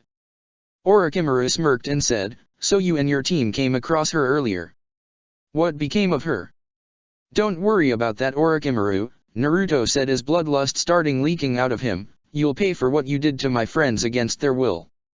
You ought to be thanking me and yourself for your generous contribution that completed my work, Orochimaru countered. Your journeying to Iwagakure was a blessing in disguise for both myself and these fortunate orphans who owe their lives to you, since it was your DNA genetic code that saved their lives, since the chakra from the fallen star of Hoshigakure infused into their bodies would have proven too potent and dangerous for them to survive through.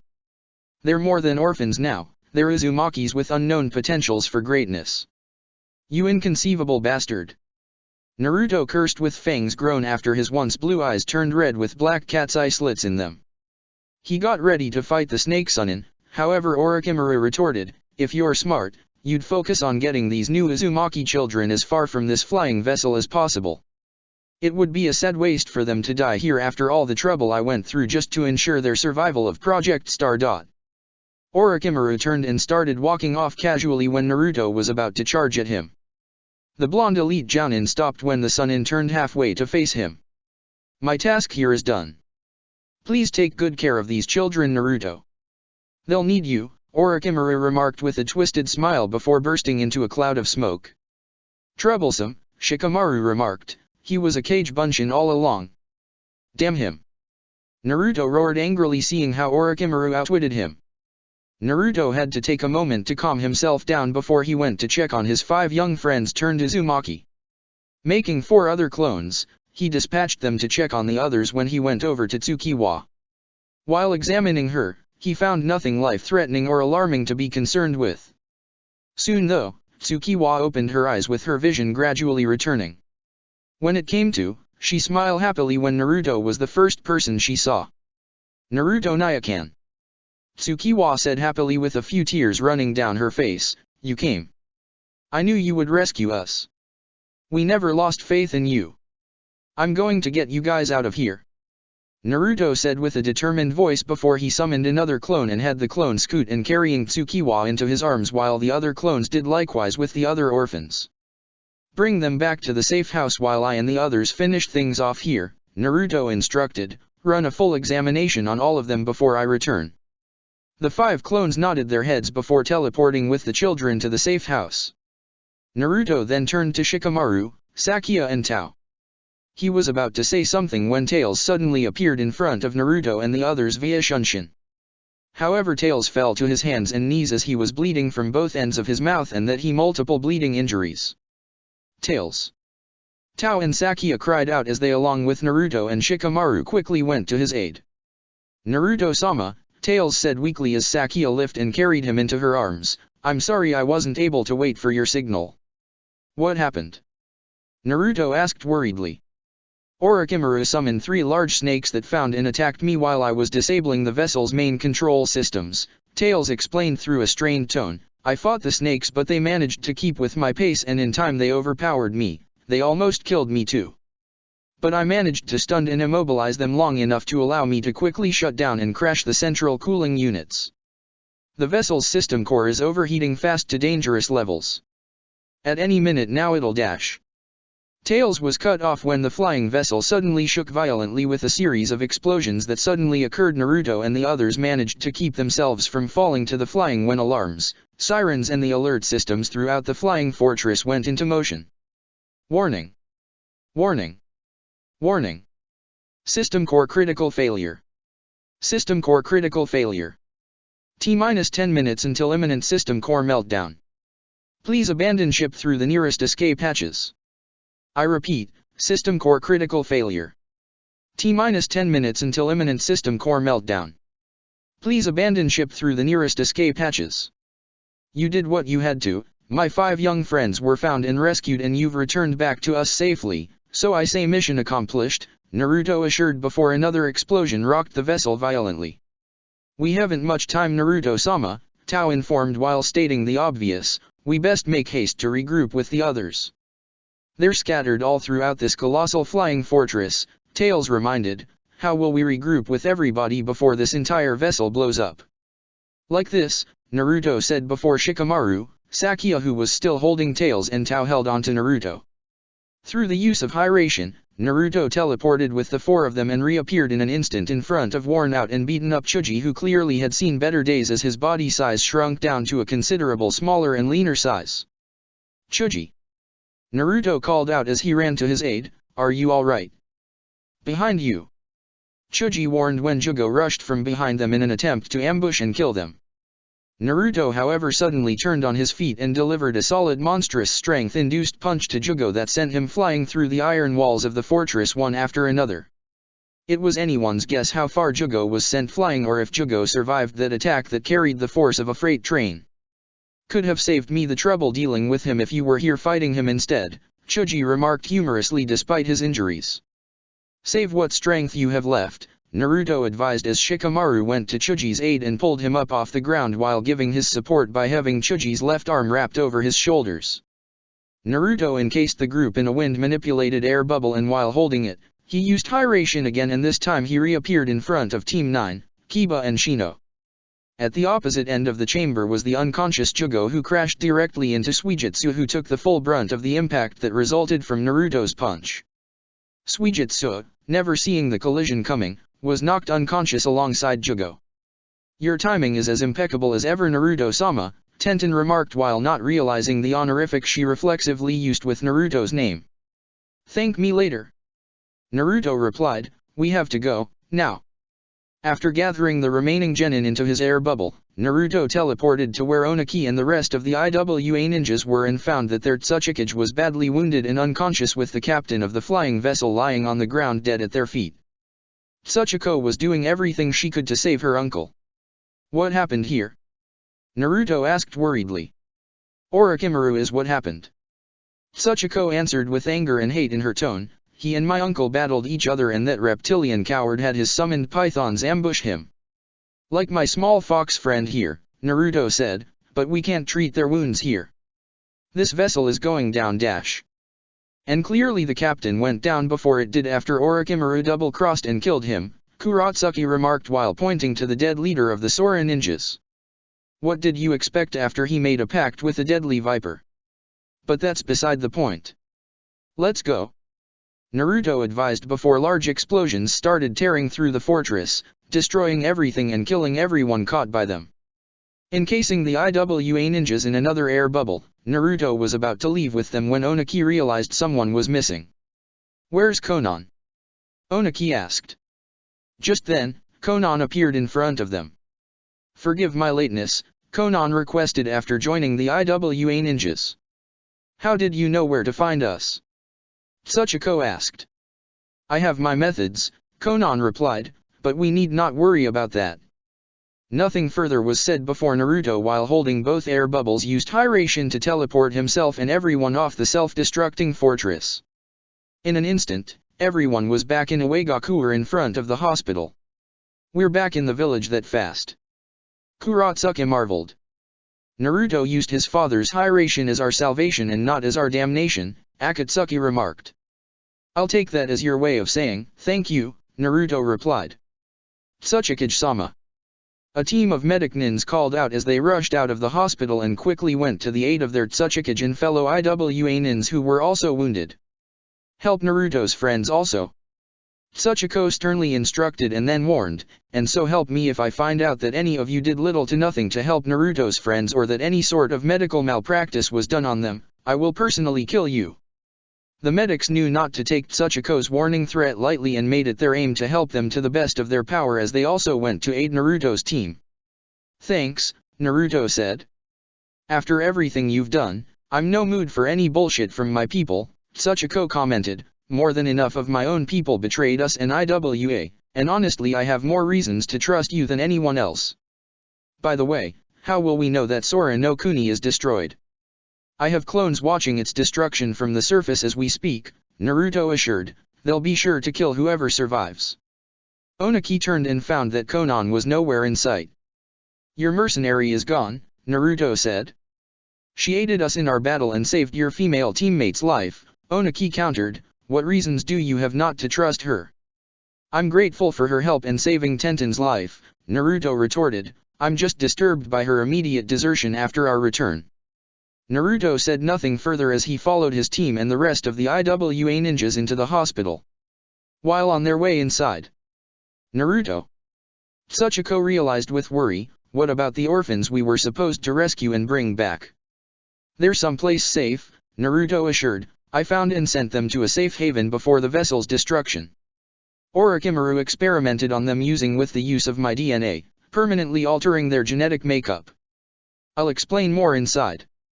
Sachiko nodded her head and followed Naruto into the hospital. In the back of Naruto's mind, however, he wondered why Orochimaru so willingly and freely allowed Naruto to take his 5 friends with him instead of putting up a fight to keep them as his personal soldiers, considering the amount of work Orochimaru put into turning them into Uzumakis. There were still many questions left unanswered. Check the description for the links to the author.